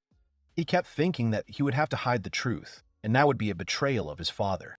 But the hero had doubts, because the butler had previously preferred a peaceful life with the protagonist, rather than his father. Then he decided to trust and find out what could be done. Espada suggested informing the hero's older brother about this. Wang repeated the idea as he thought about the proposal. He then understood what the butler had meant, noting the shrewdness of this plan. The credit for the dragons must be attributed to Marcia. The aristocrat thought over the details of the plan. He decided that they would stumble upon the herd in the forest, destroying them separately. This idea, as the boy noted, was convenient for both of them. In this fight between the brothers, Vane wants Marcia, who supported him in many ways, to win. Then the protagonist looked at Espada with admiration, and then he praised the butler for his idea. The next day, the residents wished their master good morning with a smile. Many people thanked the hero. He mentally noted that they had become benevolent. Someone shouted for the master to allow him to marry Till. At this, the maid next to Van was embarrassed and indignant. The aristocrat only smiled softly. But suddenly, the boy became serious and grabbed the girl's hand. The maid, not expecting this, noticed with a smile that Mr. Wang had not held her for a long time and asked if he wanted affection. The main character, frowning, remembered that in the situation with the bathhouse he behaved like an adult. But he was 8 years old, and this was a child's privilege. Kamsen followed them, and the crowd of residents were touched. Suddenly, Van let go of the girl's hand, to which she gasped. The maid did not understand why the protagonist let her go. The aristocrat reflected on the fact that he was, after all, a milord. The boy mentally noted that affection was important, but dignity was also worth a lot. Van thought that Till would leave him someday, but her happiness comes first. After that, he turned to the maid. The aristocrat began to say that if a man appeared who would interest her, but then the girl interrupted him, putting her hand on her chest. She answered with feeling that she wanted to take care of Vanya, so she hadn't even thought about it. She sincerely wanted to continue being close to him. The hero became embarrassed and took Till's hand again. Together with the girl and Kamsen, was climbing the steps. Suddenly, someone called out to him. It was one of the defenders. The man saw the traitors. The boy leaned over the wall, trying to see them. The man clarified that they were Mr. Bell and Mr. Lango. Seeing 2 small dots in the distance, he was surprised by the defenders' abilities, because he could barely make out their silhouettes, let alone their faces. Glancing at his companions, Van noticed that they were also looking questioningly into the distance. First of all, the aristocrat suggested raising the bridge and preparing the ballistas. The protagonist explained his behavior by saying that there could be bandits in and around the wagon. He said that one should be skeptical if they wanted to protect the village. After this, he ordered his companions to call Ortho and D. As he reflected, Wang noted that there was much to do, and it was up to him to make the most of each opportunity. He said out loud that the opportunity had finally arrived. The cart moved across the field, its wheels creaking. The two carts, with riders surrounding them, were slowly moving towards the village. The man driving the horses noted with concern that this time they were in trouble. One of the people in the cart continued the thought, saying that the cart had been damaged along the way, so many of the goods had become unusable. And then there were the cost of repairs, the cost of the stay, and the convoy. The seated man continued his disappointing conclusions that even after returning to Hashimura, they had not earned much money from selling, and they would not be able to buy elsewhere. This brought the driver to tears. He shouted in despair that there was a huge shortage. Then one of the riders called out to the crying man, asking if it was Hashimura. At this point, the cart stopped near a giant gate, to which the rider rightly noted that in terms of scale, this place did not at all resemble a village. The amazed man looked and agreed. Then the rider suggested they were on the wrong road, to which the man driving the horses objected, but was himself surprised by the improvements in the village. At this time, from the wall, someone shouted the suggestion that they were traders. The visitors were presented with the majestic sight of a massive fortress. Wang emerged from the peaks of the tower. He introduced himself and said that he owned this village. He asked them to confirm that they were indeed merchants. The man sitting in the carriage turned to his brother in surprise at this news, explaining that this was the same fourth son of Marquis Ferdio, who was rumored to be a child prodigy. The bald rider looked surprised. At this time, the brother continued, telling that their stronghold was the largest city, so they had seen him several times, and people often communicated with him, so he was quite famous. The merchant confidently said that this was definitely the child. The man was surprised because the boy should be less than 10 years old, and he became the owner of this forgotten village. He thought that he knew that geniuses were shunned, but not so much that the Marquis personally sent him to the borders. He supposed that this village needed to be turned into a fortress, but he did not understand why. The man who was driving the horses stood up and introduced himself and his companions. It turned out that he was the merchant Mary Bell, as was his brother Lango. Along with them was a guard, the adventurer Air, who led the B-rank Silver Spear group. Then the protagonist turned to Orto, asking if he knew this man, to which the man confirmed that he had met him. After this, the aristocrat allowed them to enter. Then the gates were raised and the merchants drove through the gates in their carts. The amazed brothers were met with a wondrous sight of an improved village. The elder said that they had been waiting for them. Rhonda spoke to the guests, happy to see them back. Mary Bell was relieved that the village was okay. They apologized for the long return, as they had been stopped halfway. At that moment, Wang came down to the merchants, greeting them and apologizing for the wait. Respectfully, placing his hand on his chest, he greeted again and introduced himself. Looking nervously at the aristocrat, the brothers bowed respectfully and introduced themselves. Then the protagonist got down to business, asking if they could sell the dragon parts with the shell as quickly as possible. The inspired merchants immediately agreed, and were surprised that they managed to tame these monsters, because even adventurers hate to fight such strong creatures.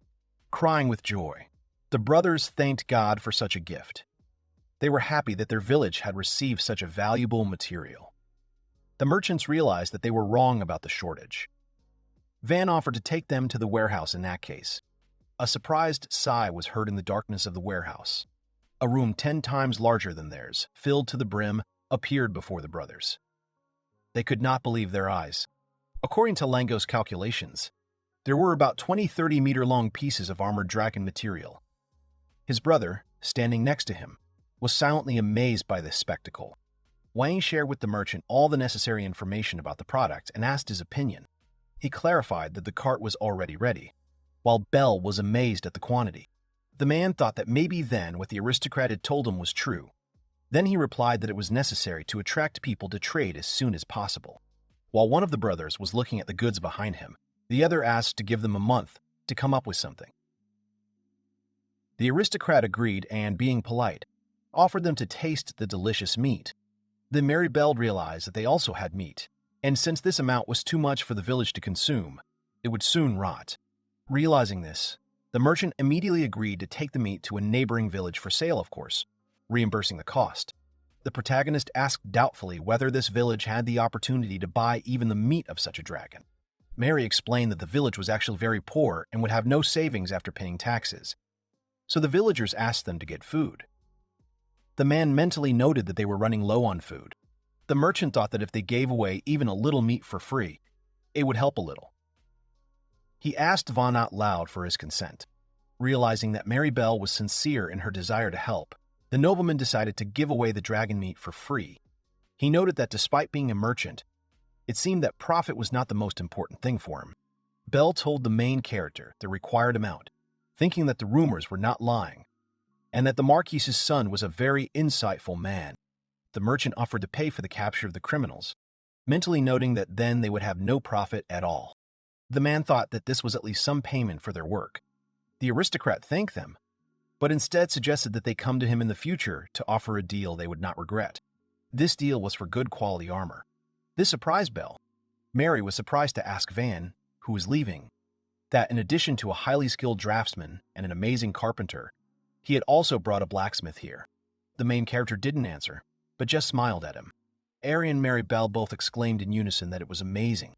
The aristocrat laid his weapon out before them, warning them that he had not yet figured out all the intricacies, but as an exhibit, they were worth their weight in gold. He allowed them to test it. Ortho suggested that the adventurer cut a piece of dragon skin with shell. The main character's weapon easily cut through the piece. Air couldn't believe his eyes, because he cut off a piece without resistance. Satisfied, Ortho praised the weapon and asked if he was sure it was an iron blade. The guard continued to be amazed by the knife's cutting ability, immediately deciding to buy its cutting ability. Then he asked if they had a spear. Ortho continued to praise Abra's weapons behind him, while a pleased Van listened to the amazed Mary Bell. The merchant had undoubtedly decided to buy the weapons at their price. Looking at the mountain of equipment behind him, he apologized that they wouldn't be able to buy that much. The protagonist kindly replied that they could buy it later. The boy then gave the traders a tour of the village's improvements. The contented brothers greedily ate the meat by the fire. Bell, however, said admiringly that he was enchanted by this place.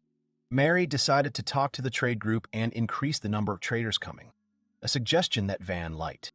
The protagonist told about what they lacked in their village and asked to bring them, noting that good food alone is enough for the residents to feel good. The merchant agreed to help with the supplies. The aristocrat also asked for an advertisement for their weapons. This made the brothers excited. The boy mentally noted that they were probably thinking about an exclusive sale. He decided that these two were nice guys. Wang explained that if two people always traded along the same route and organized themselves to sell weapons, they would soon reach their village. This news hurt Bell. The protagonist suggested that the brothers think through their advertising activities in advance. He explained that the more they sell, the more they earn. The merchants were immediately inspired, shouting out that they wanted to know how to do this. To this, the aristocrat replied that it was necessary to open a village shop. Wang decided that it would be great if it were possible to come to an agreement with the owners of the enterprise or with anyone. The brothers were delighted with this idea. The boy thought that in honor of the stable income and the opportunity to have his own store, he would even build a house for Bell and Longo. While the brothers were in the background, they were happy about this decision. The protagonist thought that if they agreed, the shop would save him time, since he wouldn't have to negotiate with various merchants. In addition, this shop would be the first one here. Wang mentally noted that the deal was beneficial to both parties. At that moment, Mary turned to Lango, deciding to discuss the proposal with his boss as soon as possible. The merchant, placing his hand on his chest in inspiration, resolutely replied that he would set up a shop in this village until it took on a clear form. The aristocrat and the merchant extended their hands to each other. Wang sealed the deal with the brothers with a handshake, expressing his pleasure in dealing with them. The negotiations were a great success. Lango and the adventurers quickly left the village to convince the Chamber of Commerce to provide labor and materials for the village. Wang gave them his sword, dragon skin, and magic core to convince the Chamber of Commerce. The main character also asked to deliver a letter to his brother Marcia. Also, near the entrance to the village, the boy did something that amazed Mary. It turned out that the aristocrat had built a beautiful shop for Bell. The surprised merchant was amazed at the speed of construction, because they had just recently discussed the appearance of the shop. At this time, Wang explained the internal structure of the building. The protagonist kindly explained that he tried to do it according to Mary's description, but if he made a mistake somewhere, he could easily redo it. Belle was amazed that the boy had such power. The merchant thanked the nobleman for his work with tears of joy in his eyes. In his mind, Van decided that the goods should be ready in 2 weeks, so the business concerning Belle's shop was finished, for now. In the afternoon, the aristocrat and his entourage left the village for the river. Till, walking next to him, was worried about whether her master was tired. The boy answered the worried maid that everything was fine. He asked how she was feeling. The girl only smiled cheerfully and said that she could go for now. Kamsen walked silently ahead, easily cutting through the planned obstacles. The protagonist mentally noted his gentlemanly behavior. Wang was not happy about this, because he wanted to show his considerateness and kindness towards everyone, but he did not have the strength to help Kamsen. The journey from the village took an hour. Kamsen politely let the tired travelers go ahead, parting the grass in their path. Then the travelers came across a beautiful, wide river from which they were going to get water. Having chosen a suitable place, the man touched it with his hand. A ditch was formed and a wall blocked the river. Thus began the work of lowering the water level. Espada used his magic to dig tens of meters in an instant. While the butler was resting, D, Kamsen, and the rest of the guys broke through manually. Dan follows everyone behind and strengthens the earth and walls. The protagonist was mentally amazed by the Espada's magical power reserve. At that moment, D made an unexpected sound. As the knight dug, he began to laugh. This made the boy wonder what he was laughing at. The butler noted that D was already over 40, but in his prime. The aristocrat was surprised by this. This news caused excitement among the other guys.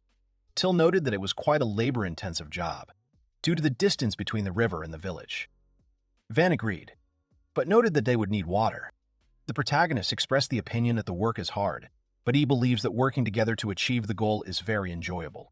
He mentally noted that in addition to the barrier, there is also satisfaction, which one cannot fully enjoy alone. The boy thought that if living conditions were improved, then many things in the village would become normal, and it would be easier for traders and other people to come here. The aristocrat decided that this was what they needed to achieve in order to live comfortably in this place further. About 8 hours later, one of the sweaty and tired workers shouted that he could see the village. This news surprised Van, because according to his plan, it should have taken about a week. However, the main character announced that the work was finished for today. Espada and D were surprised by this decision. The knight commented that at their current pace they would reach the village in a few hours. But the nobleman objected. The boy drew their attention to Lo and Kamsen. They looked like the boys were at the end of the rope and could no longer continue working. D sighed in disappointment, because it seemed to him that after so long he had found a good way to temper. However, he admitted that it was still better not to give too much work. Wang was amazed at the knight's endurance. D's power simply terrified the protagonist. Looking at Espada, he mentally agreed that it was definitely terrifying. This day had shown the hidden strength of the older generation and veterans. The next day, to everyone's surprise, they dug down to the village before the end of the morning. After this work, it was time to lower the water. After clearing his throat, the boy gave a speech. He thanked them for their contribution and announced the completion of the water supply work. The crying Abba and Lu, as well as the inspired Kamsen, listened to the words of the gentleman. Meanwhile, the main character said that he understood the difficulties they had faced in a day and a half, and he was very grateful to them for that. Wang waved his hand, signaling that the time had come. The aristocrat excitedly announced the discovery. At that very moment, the wall collapsed from the pressure. The water spread across the moat with lightning speed, taking your breath away. The boy himself was amazed by this event. Everyone clapped joyfully. While resting, people watched the flow and noted how quickly the water moved. The villagers were also curious and amazed by the newly arrived water from the river. Small children ran along the edge of the ditch after the water current. They were surprised by what they saw. The happy elder rejoiced at the time and effort he had saved. To this, the inspired Van noted that special equipment for filtration was also needed. To this, Rhonda only sighed questioningly. At that moment, one of the people helping approached the main character and handed him the medal. He looked at him with admiration and interest. He stood in front of the boy, embarrassed, not understanding. The aristocrat asked the reason for his behavior. Then Lo replied that he was interested in what kind of device the gentleman would create. Analyzing his behavior, Wang remembered that the young man was very happy when the work was completed. According to the protagonist, he apparently likes the production process.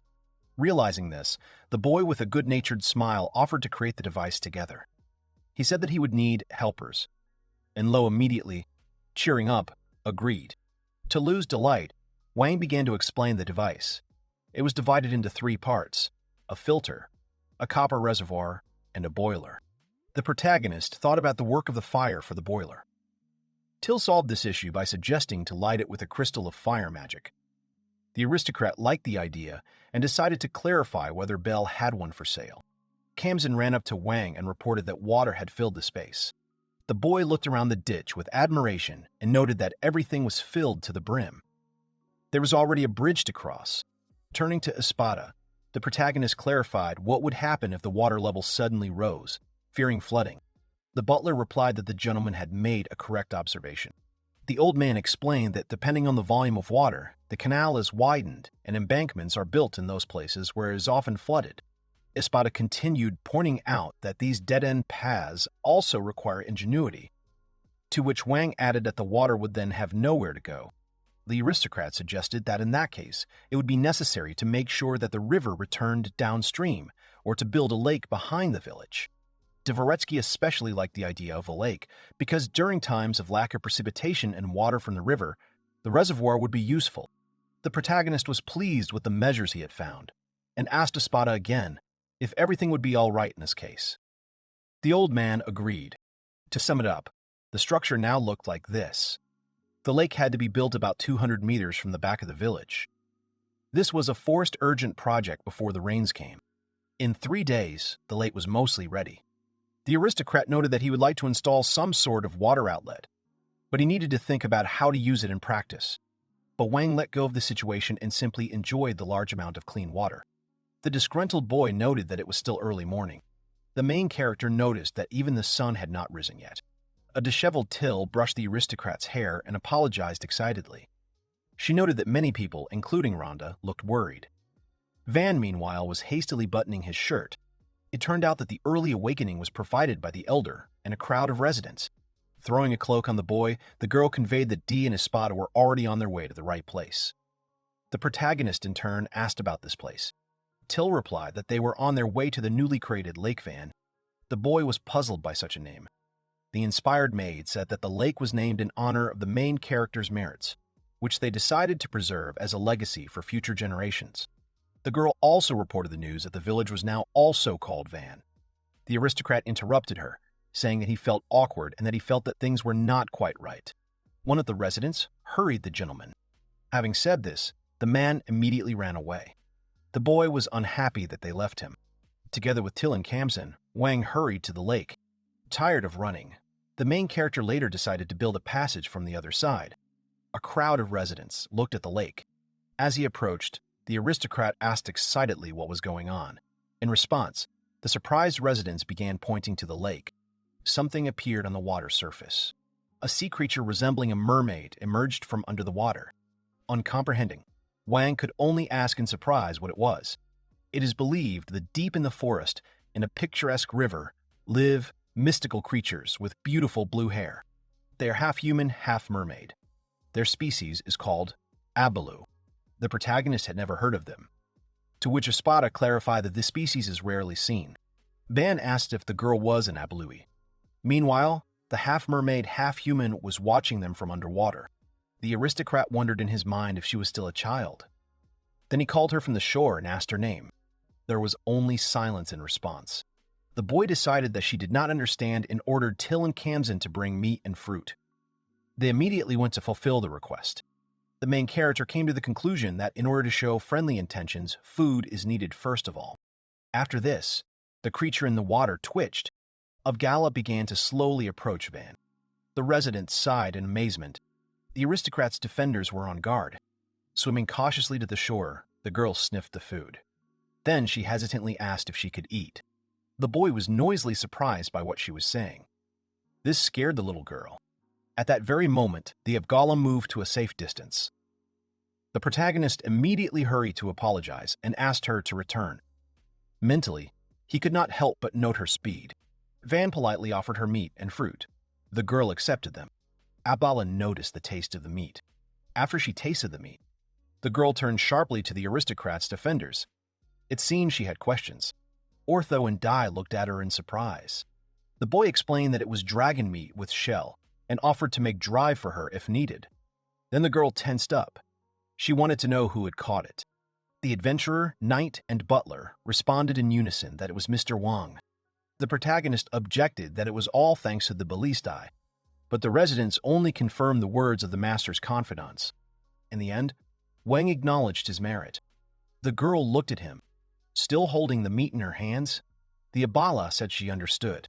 At that moment, the aristocrat only saw a splash of water, and the girl swam away. This behavior caused bewilderment both among the main character and the residents. The boy was still sitting on the shore, dumbfounded. Everyone around him was wondering what had happened. The next day, the main character woke up from Tilla's screams. The girl apologized and explained that the villagers had reported the attack. She noted that everyone was in a panic. Wang, who had just woken up, asked again about the attack. The maid helped the master to get ready faster, simultaneously telling him what she had heard. According to her, the enemy had already besieged the water channel. The aristocrat was not pleased by the enemy's proximity. He wondered whether the ballistas would work to intimidate. He knew one thing for sure. This situation was dangerous. The boy was unhappy with the stolen hours of peaceful sleep. The protagonist threw open the doors in irritation and thought with rage that he would not forgive them. At this time, the people on the wall were engaged in defense and preparing for battle. Many Abgalas were sticking out from under the water. The boys and girls watched the people in the fortress with all seriousness. Di and Lo readied their swords. The Abgalas clearly had no intention of leaving. They looked tense. The people behind the ballistas were in a state of great excitement. Trying to find the reason for their appearance, Wang wondered if the shell dragon was their deity. The boy thought that yesterday there was a child, and today there are men and women of different ages. The Abgalas addressed him. He was a strong man, with a crown on his head. He wanted to talk to the young man.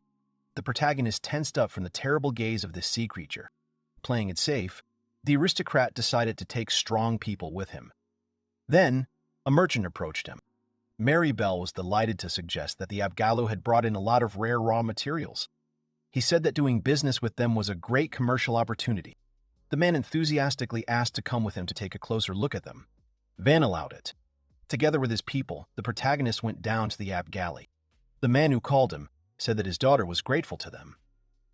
The boy asked if they were talking about the girl from yesterday. With ferocity, the Abgal continued that he had heard of the dragon being defeated at the hands of Van. This excited the boy. The man was convinced that it was indeed him. Behind him, the other Abgalas were surprised by this. The sea creatures were amazed. Looking at his companions, the aristocrat thought that, thanks to the atmosphere, they realized that they were strong. The chief Agala admitted that the protagonist was a brave man. After this, he gave his approval for the marriage between Van and Lotta Priola. The boy was surprised. Then he asked about it again, with indignation. Wang, becoming agitated, began to clarify the situation. It turned out that this Abgala is Priola's father. His name is Vesta. He began to praise her appearance, not understanding why the main character refuses. The aristocrat asked where she was, and Vesta pointed to her. The girl was playing with her friends at that time. The protagonist noted that she was still a child who did not understand anything, and asked when the conversation about marriage had even been raised. Vesta clarified that Lotta's family had not previously maintained contact with humans. But in recent years, the river where they lived became a watering place for shell dragons, causing them to lose many of their comrades. Therefore, the father is looking for a strong groom for his daughter, who can give a peaceful life to his family. Van realized that for the sake of safety, the chieftain's daughter would have to marry as a condition of the contract. The boy remembered that political marriages were not uncommon among aristocrats. He told Vesta that Priola could marry whoever she wanted in the future. The protagonist promised that they would protect them regardless of this condition. This answer struck the leader and prompted him to think. The head of the Algali decided to live near the groom. He specified who owned this reservoir. To this, Wang asked them to move to the lake behind, since there were bridges there and merchants or guests might scare them. The boy, stunned, realized that Vesta was calling him her fiancé. He shouted after the sea creatures as they swam away that he had not given his consent to the marriage. Turning around, Priola waved goodbye, shouting that she and the groom would see each other again. The aristocrat awkwardly continued to insist that he was not her groom. At that moment, a merchant approached him. He asked Wang to bring him a rare material if he could get one. Wang agreed, if it worked out, of course. Espada noted that the protagonist was very lucky to have established good relations with the Abigalu. But there was a nuance here. The butler continued that he could not believe that Mr. Wang's bride was an Abgalo. Even Espada could not predict what kind of reaction this would cause. To this, the boy only sighed wearily. On the other hand, Till, hesitating, thought that if this is the master's choice, but she did not finish the sentence. The old man noted that despite the refusal, Van's rebellion had failed.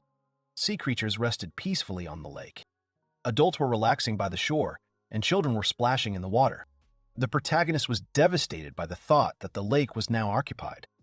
He wondered out loud whether he, as the owner of the territory, should keep an eye on them. After thinking about this, the aristocrat built 2 buildings, similar to boathouses, as a recreation area. The houses were a favorite among sea creatures. Van was pleased that the place had become popular. Espada noted that he had not heard of buildings of this kind in the Scuderia. The old man assumed the boy had a store of knowledge that even he did not have. He explained that the protagonist had learned a lot without realizing it. Wang quickly closed the topic, saying that it was time to move on to the next stage. The aristocrat decided to build a gate and a drawbridge in the backyard. The inhabitants gradually began to interact with the Abigalu and share food. In return, the sea creatures brought them various ores, which they took to Belle. The main character could not help but rejoice at the established contact. Wang decided to build a second wall, not only improving the village's security but also protecting the sea creatures.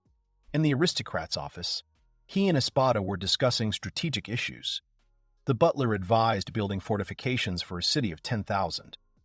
The boy hesitated, but Espada explained that even that was not enough, given the pace of development of the village. The old man said that if the wall were built, a significant number of people would have to be placed for protection. Therefore, the butler advised building a city for the same number, but a little smaller in size. But the aristocrat liked the village life, so he offered a maximum of 2,000. Espada protested. He firmly explained that this had to be planned in advance, otherwise it would take more effort and time. Wang remembered that the butler was known for his stubbornness and just sighed. Even with his father having expressed his opinion, Espada did not back down.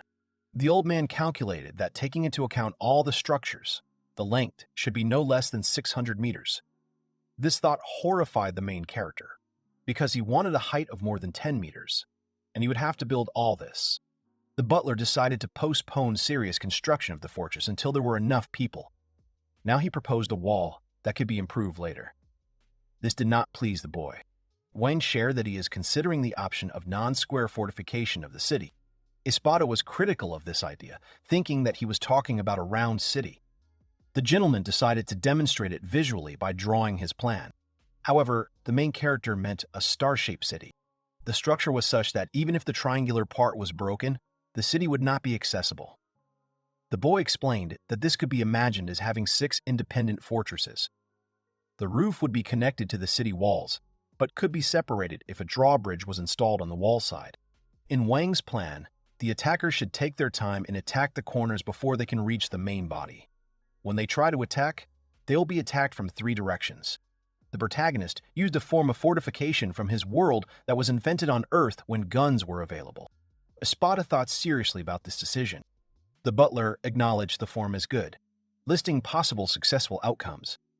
But at that moment, the boy was distracted by a knock on the door. One of the defenders burst through the door. Van asked with displeasure what had happened. Ababa corrected him. It was not what that had happened, but who. It turned out that a messenger had arrived from Count Ferdinand. The boy was surprised by this news. A second man leaned over his shoulder, adding that it was not only Count Ferdinand's coat of arms that was there. The defender said there was also a unicorn flag and the shield of Viscount Cayenne, a rising nobleman from the Count faction. Lo counted 3 wagons and about 100 soldiers. The protagonist asked if this was the same Count who had originally ruled this village. The man answered in the affirmative. Wang assumed that he had come to retake the village. After that, An awkward silence reigned as everyone took in what was happening. The wheels clattered across the clearing. A woman's shoe stepped onto the ground. The girl stepped out of the carriage, looking at the fortress. The woman thought that she did not like the authenticity of the rumors about the child prodigy. The confident stranger decided to verify the authenticity of the genius herself.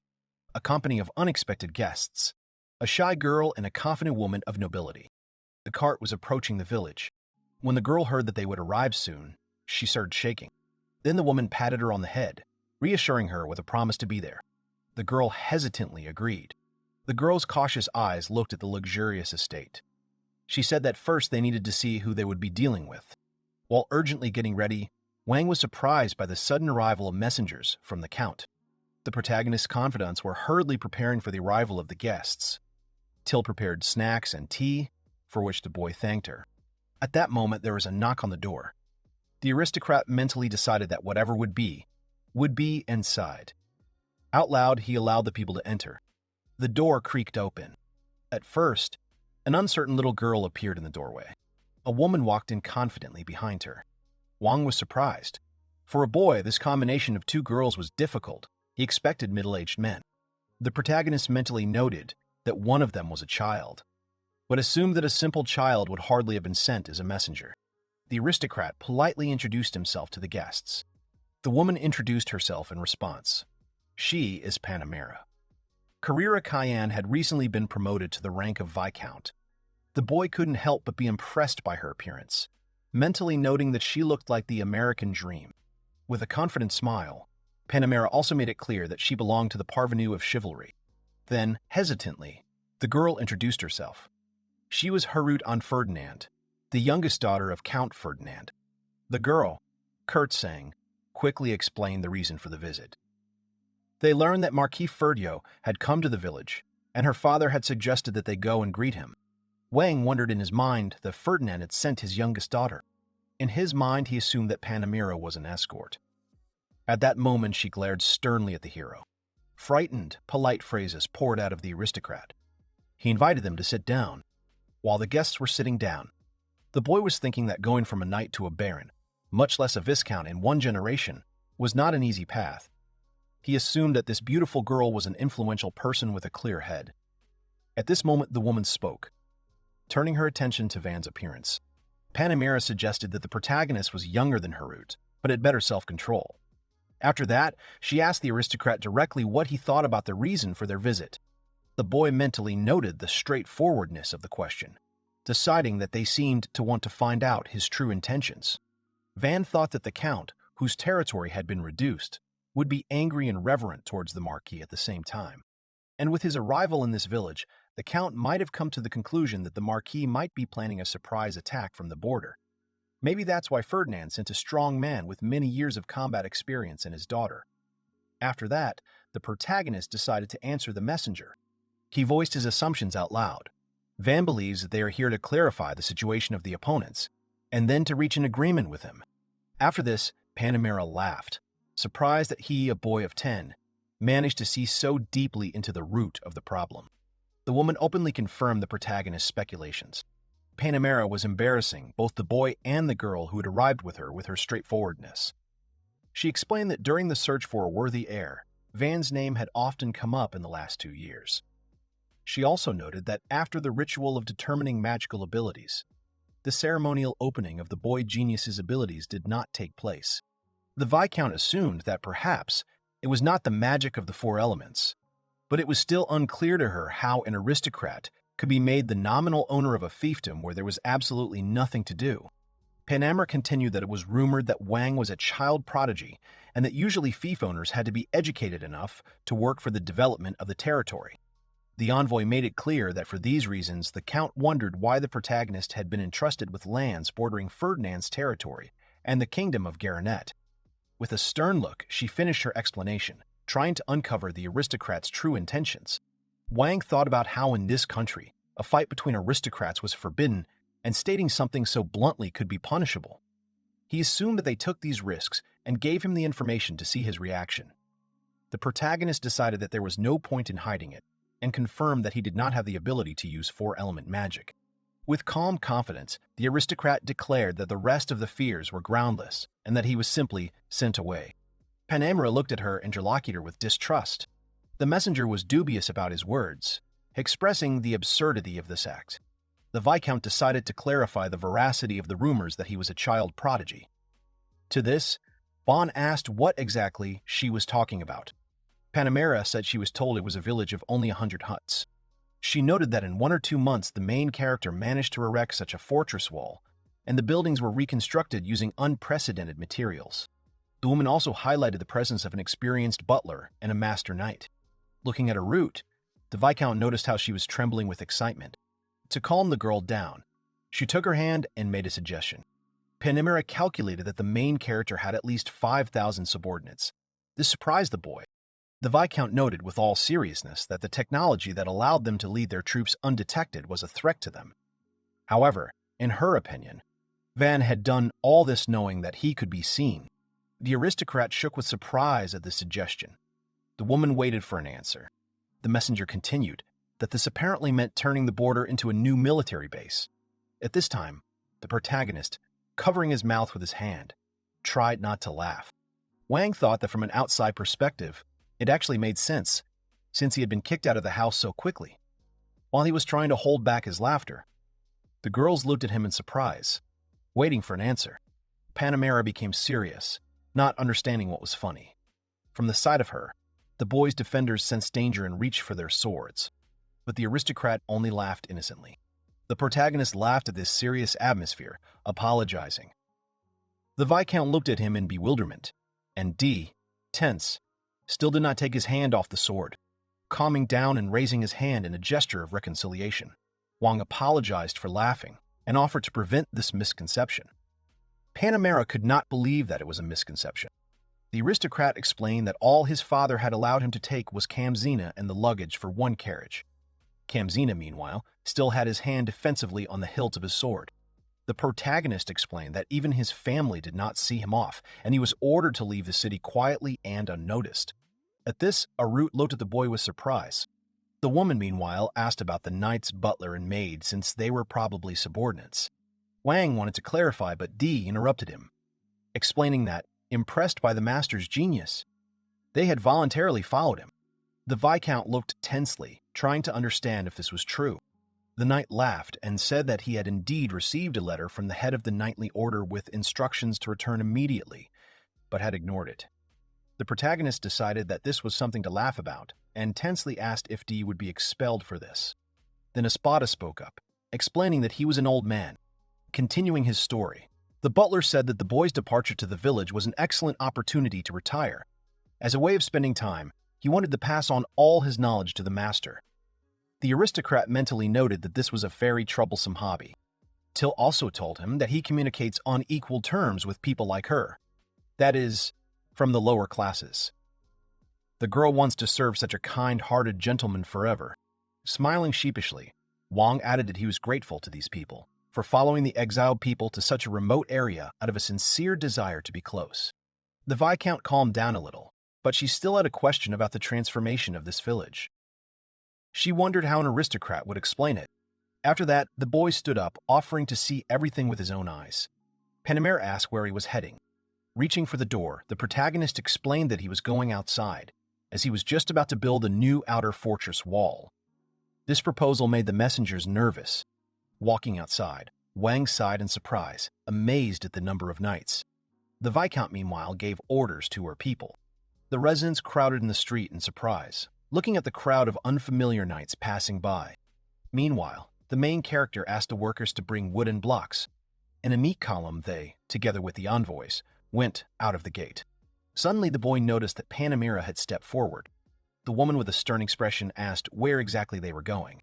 Turning around, the child prodigy mentally assumed that she most likely thought it was some kind of ambush. Then Van turned to Espada, asking if they were there. The butler, looking at the plan, confirmed it, but noted that the corners would be a little further away. To this, the main character suggested making the wall about 2 meters wide, so that he could make adjustments later. The old man took this into account. Turning to the envoys, he warned that they would now make a fortress wall. This amazed the girls. At that moment, a noise was heard. It turned out that the noise came from Espada, who caused the stone to move. Arit and the Viscount were amazed. Panemra was especially surprised that the old man was a retired first-class four-element magician. While the boy was feeling the stone, the woman doubtfully noted that if the magic was lost, the wall would have to collapse and lose its strength.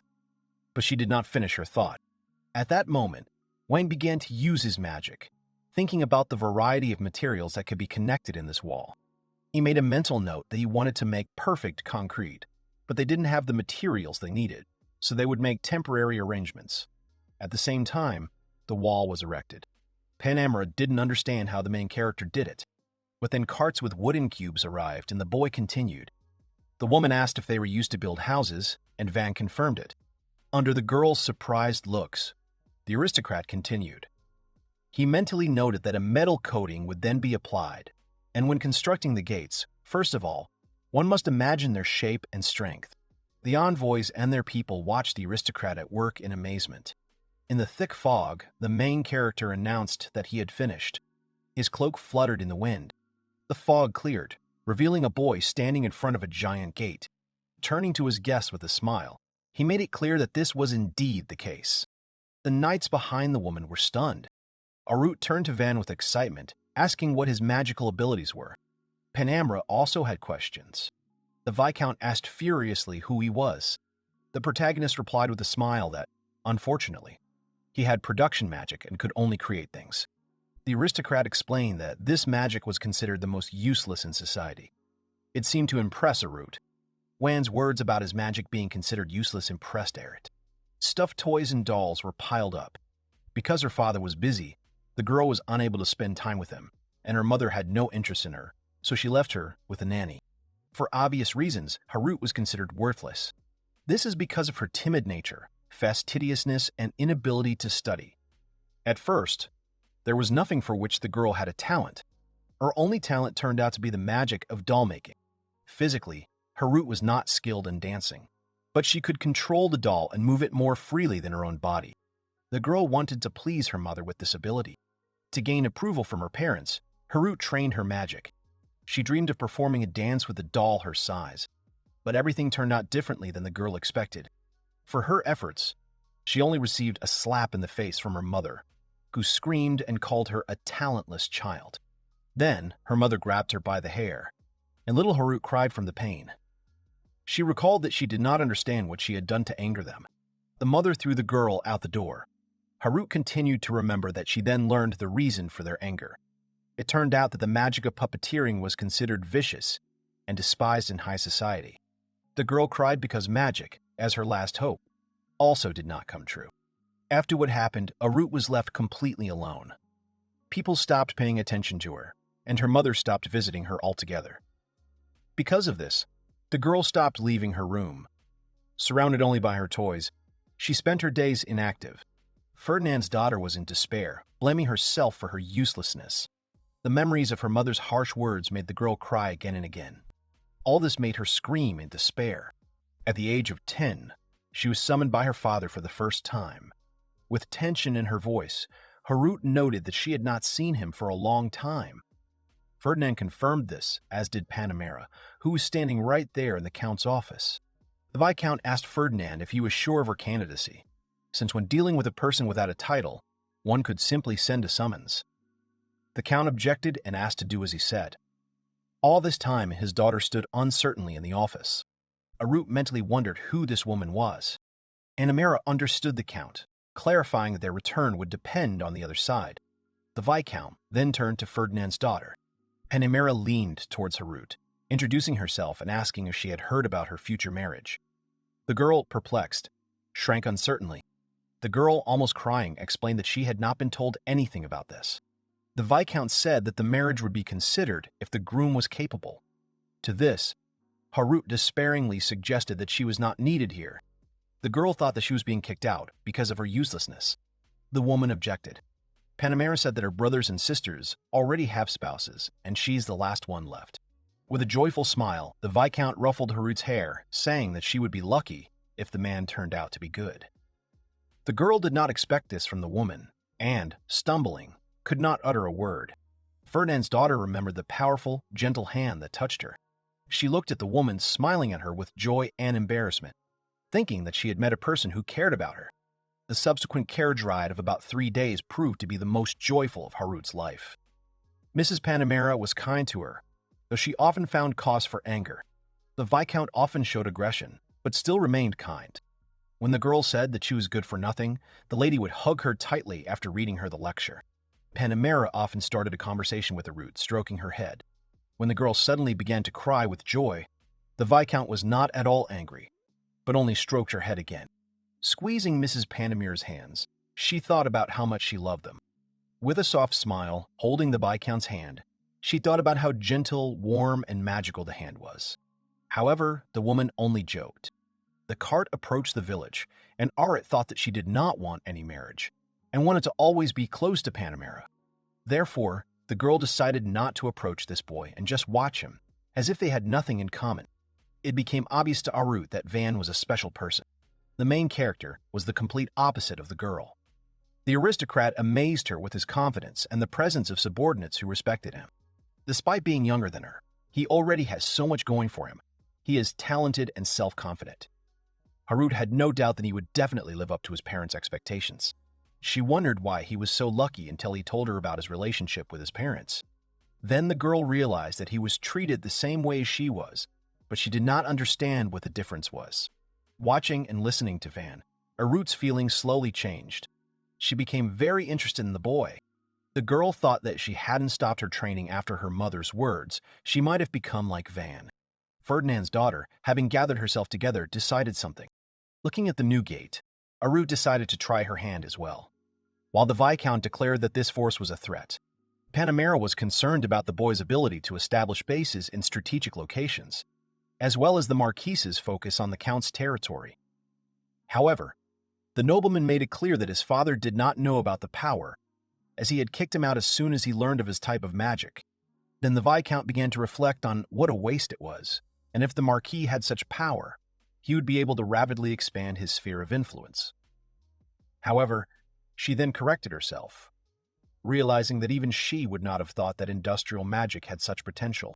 The protagonist suggested that they postpone their departure, as tomorrow they would again begin building the fortress wall. The woman agreed. Then, on the way back, Panamera kept asking Van about his power and the results of his magic. Having answered the girl, she understood, but did not agree with everything. The boy happily decided in his mind that the misunderstanding had been successfully resolved. After that, the Viscount brought up the subject of marriage with Ruth. Then the boy realized that this was most likely the reason why the girl was sent here. He mentally assumed that they sent their daughter to eliminate the feud. The nobleman replied that this territory was still poorly protected from magical beasts. Bouei made it clear that they intended to continue to develop and strengthen the village, not for the sake of competition, but for the sake of security.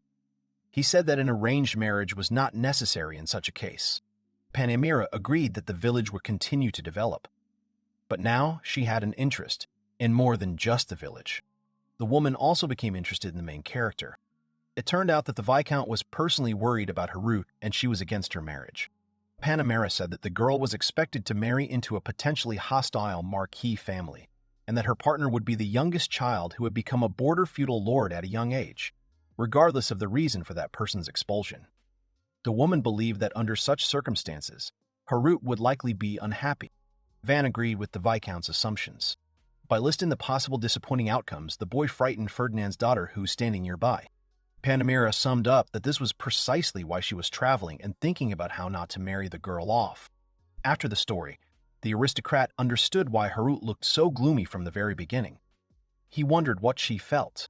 Wang thought he could understand her, as he had been in a similar situation himself. At this time, the woman, smiling sarcastically, explained that her mood had changed greatly. Panamera, thinking about Haru's happiness, decided to support the idea of marriage if she married Van. The Viscount listed the advantages that she saw in the main character. The boy, meanwhile, looked at her in surprise. The woman especially highlighted his strength. Panamera said that if they were the same age, she herself would consider him as a groom. This greatly surprised the aristocrat. Wang was embarrassed but delighted by the praise. After so many compliments, Panamera's impression had clearly improved. Van didn't want her to stop, mentally reminding himself not to reveal his emotions. Then the Viscount turned to Harut, asking her opinion. The woman let the girl decide for herself. To which Ferdinand's daughter hesitated, not knowing what to say. With tears in her eyes, she agreed that Wang was a good man. But she wasn't sure yet. The worried protagonist at this time replied that he himself was not ready for marriage yet, but was not against a root settling in the village without marriage. He reflected on the fact that a child at such an age does not know what he is signing up for. Turning to the girl, the aristocrat said that this was an important decision, saying that she could take her time and think it over. However, Panamera did not understand the reason for Van's refusal. Taking a keen look at Wang, the woman noted that his strength was a rare thing that could become a target for other countries, so he should strive for greater protection for himself and his territory. Then the protagonist asked about the advantages that this marriage would bring for development, to which Panamera explained that after marriage he could count on the support of Count Ferdinand, and above all, on her own support. With a good-natured smile on her face, the Viscount noted that she shouldn't say this, but the marriage would eliminate the possibility of Count Ferdinand's knightly order attacking in an attempt to reclaim the territory. The boy, worried, mentally noted that she had said it anyway, and it all sounded very much like a hoax. Thoughtfully pondering the proposal, Wang, however, found no advantages for the Count himself.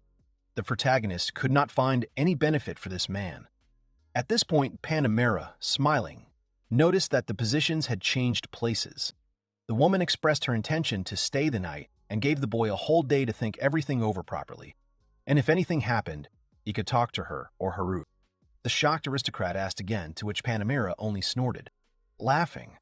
She was glad that she was finally able to see the real boy, noting that he made a much better impression this way.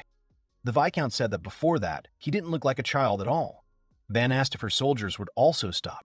She reminded the noble that they were in enemy territory, and for a fragile woman it was dangerous, so she wanted her people with them.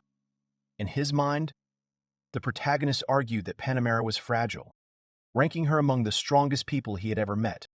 The woman suggested that if they stayed, Arut would stay in Van's mansion, which greatly embarrassed the girl. Ferdinand's daughter was horrified that she would have to share a bed with a boy. The main character was also tense about the situation. He was mentally surprised that there was a readiness for such a decision, considering that Arut was only 10 years old. While the girl was dying of embarrassment, Panamera chose to let Arut settle in with her this time. She asked if there were any more rooms in his mansion. Wang asked them not to worry about it, as he would immediately begin making the inn. Laughing, the woman thanked him for this. After this, the aristocrat built a hotel for his envoys. The guests did not expect that he would actually do this. The main character made rooms for the soldiers too, which made them happy. They invited the girls to dinner, and until then the envoys were to rest in the house. Till asked the boy if the scaly wolf meat would be suitable. Van saw no reason to refuse it. Orto and his Luli hunt mythical monsters that keep appearing in the area. Scaly wolves have recently appeared, which makes Mary Belle very happy. The maid firmly stated that she would try to make the food tasty for the sake of the main character's marriage to Mrs. Harut. The boy was surprised that she was not against their wedding. She replied that she was certainly sad. But despite the attachment, the girl was ready to serve such a couple, believing that Arut would always support him. The protagonist was amazed. Till continued that if the master's wife turned out to be a kind girl, then it would be easier for her. From how perfect the girl was, Van even became a little confused. Kamzin said that he was not against this girl either, but if there was a chance, he would like someone stronger for the boy, capable of protecting the aristocrat. For example, Panamera. Mentally, the protagonist was surprised that Kamzin liked women who were strong in spirit. Espada decided that the Viscount's words were true, but from the Count's point of view, this marriage would have no meaning, considering that he had originally sent her for the engagement. His daughter most likely did not have the four-element magic. Wang noted that it was difficult for the butler to say that Harut, like him, was kicked out of the house.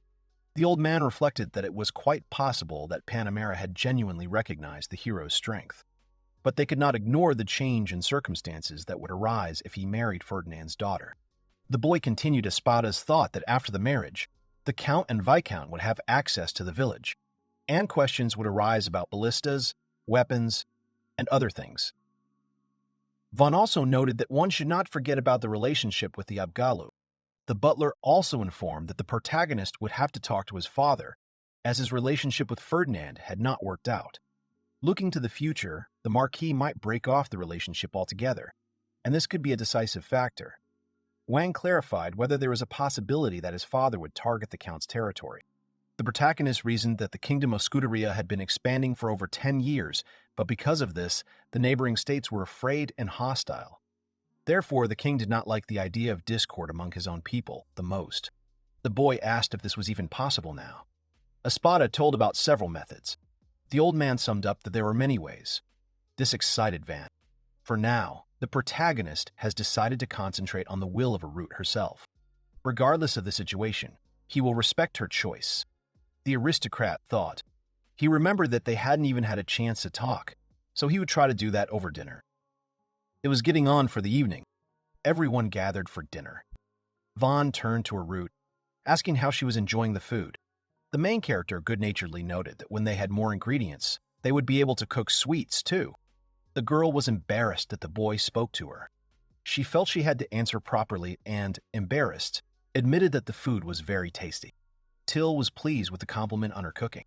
Even though the girl was getting used to it a little, she still stuttered because she hadn't spoken before without a special need. She was ashamed of it. However, the boy did not look at her with contempt. Panamera also recognized it.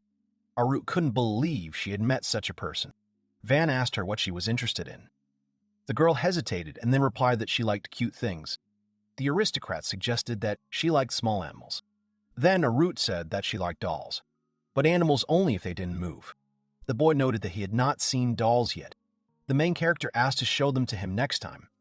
Surprised, the girl agreed. Arut noticed. She was struck by the calm atmosphere that Wang managed to maintain despite his age. She was glad that he was not rushing her and offered to bring the dolls tomorrow. The protagonist thanked her for this with a smile. Arut was charmed. The girl noted a strange, joyful feeling that arose in her. Panamera noticed these changes. Arut was very embarrassed, and the Viscount looked at her with a smile. Then, the aristocrat spoke to her some more. The girl began to get used to Van and mentally noted that she wanted to continue talking. However, she was still troubled by her own insecurity. She wanted to ask for something during dinner herself, but she failed to act more confidently, which upset the girl. After dinner, Panamera, turning to the main character, noted the peacefulness of the village. The woman praised the food. The Viscount also noted that the residents respect the aristocrat. The boy couldn't help but agree with this. Panamera noted the modesty of the main character, because in his place, she would have declared her exploits, because this would have given publicity outside the village.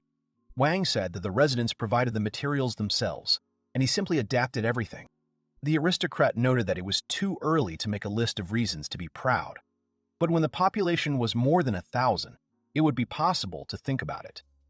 The woman laughed, saying that she would wait for that. Then she turned to Erin. With a wave of her hand, the Viscount said goodbye to the boy.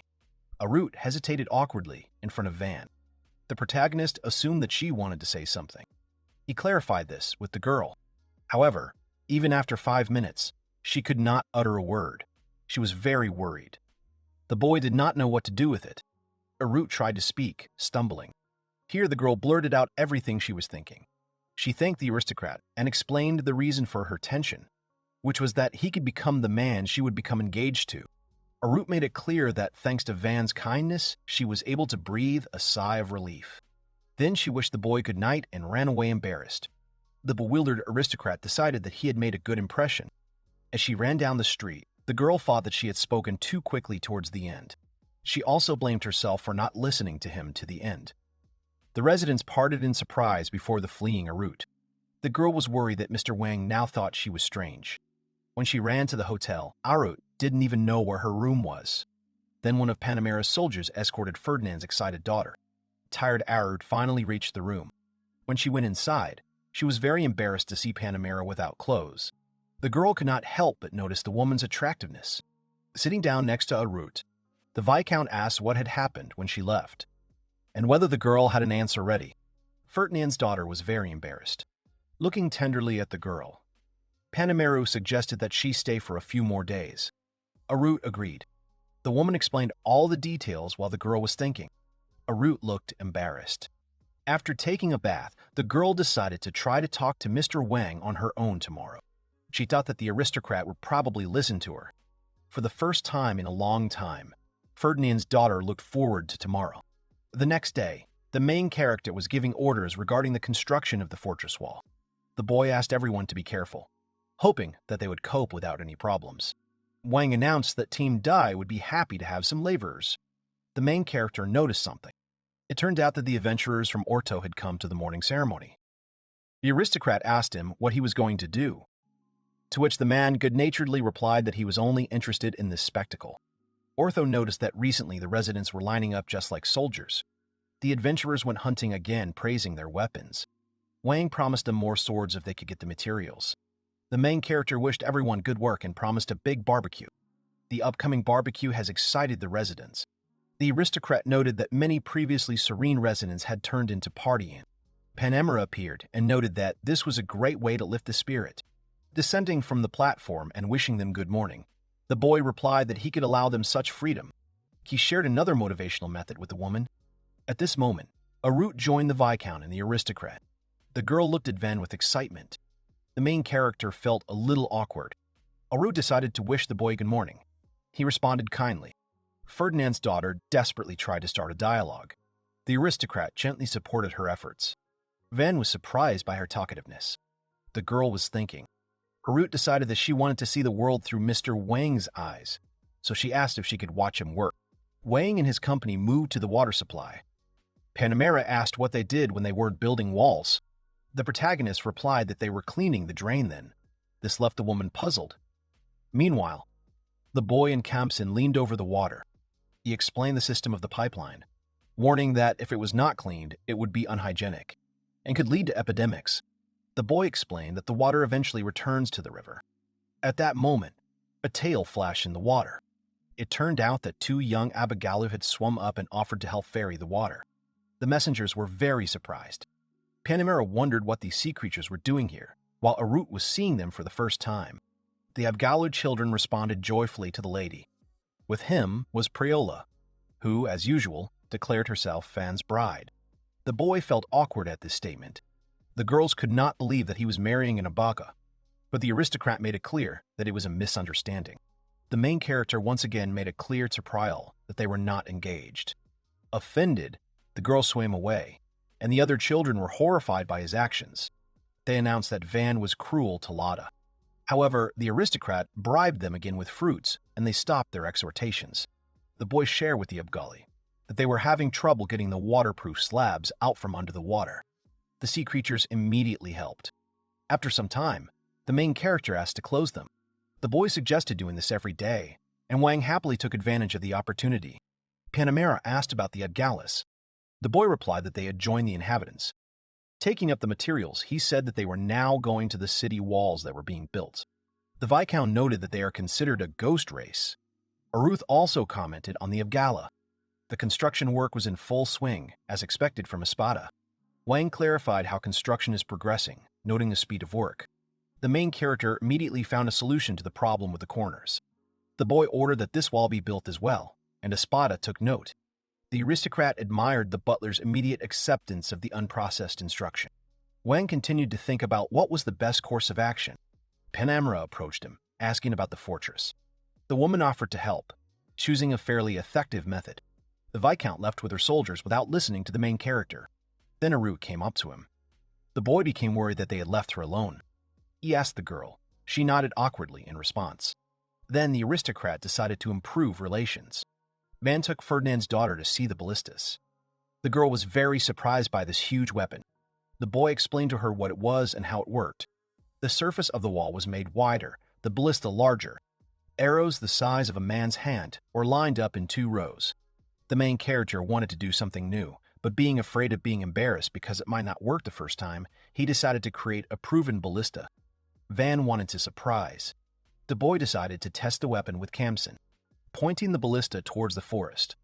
A powerful blow of arrows passed through the trees, breaking many of them. Looking into the distance, the aristocrat admitted that the blow was not bad. Till and Arut were amazed. Arut was amazed that a bow could be so powerful. Panemura ran up to them, alarmed by the noise. Van clarified the situation, and the Viscount was also surprised by the bulky weapon. Panemura had an idea. She asked about the presence of ballistas on the other wall. The Viscount began to ask in detail about their production and quantity. Wang mentally noted that this felt like an interrogation. The main character apologized but refused to tell, since it was a military secret. The refusal upset the woman. Then Panamera wanted to buy ballistas. The aristocrat again politely refused, but agreed to give in if he received proof that they were on their side. It was difficult for the Viscount to find evidence, but she couldn't help but notice that the boy never ceased to amaze. She reflected on the amazing results he had achieved. Panamera mentally noted that even the timid and withdrawn Arut had begun to show initiative, thanks to Van. Having analyzed everything, the woman seriously promised to officially enter into an equal union with him. To prove her seriousness, the Viscount announced that she would send a letter to the capital that very day. Her soldiers looked astonished. Continuing, Panamera promised to gain fame among the royal titled nobility as a loyal friend of Van. In case of betrayal, it would be the end for her as an aristocrat. The protagonist mentally noted that this situation would certainly puzzle the aristocrats. But for him, it was a unique opportunity, since he had almost no connections with the nobility. Bowing, the boy accepted the offer. After this, the Viscount's soldiers and Wang's confidants bowed. Arut began to look around, trying to figure out what to do. With embarrassment, she decided to bow too. The protagonist mentally noted that he didn't have to bow to her. The woman raised her hand to celebrate her first collaboration. She offered 100 of her soldiers for 2 weeks in exchange for the ballista. The men lined up and saluted, ready for duty.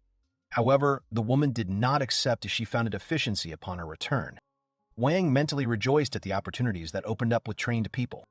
Then he clarified all the details of the transportation. Kamsen exchanged glances with Till, and then approached the Viscount. He advised her to take at least one arrow made by the master, but the woman did not understand why. Then the boy handed her the sword made by the main character.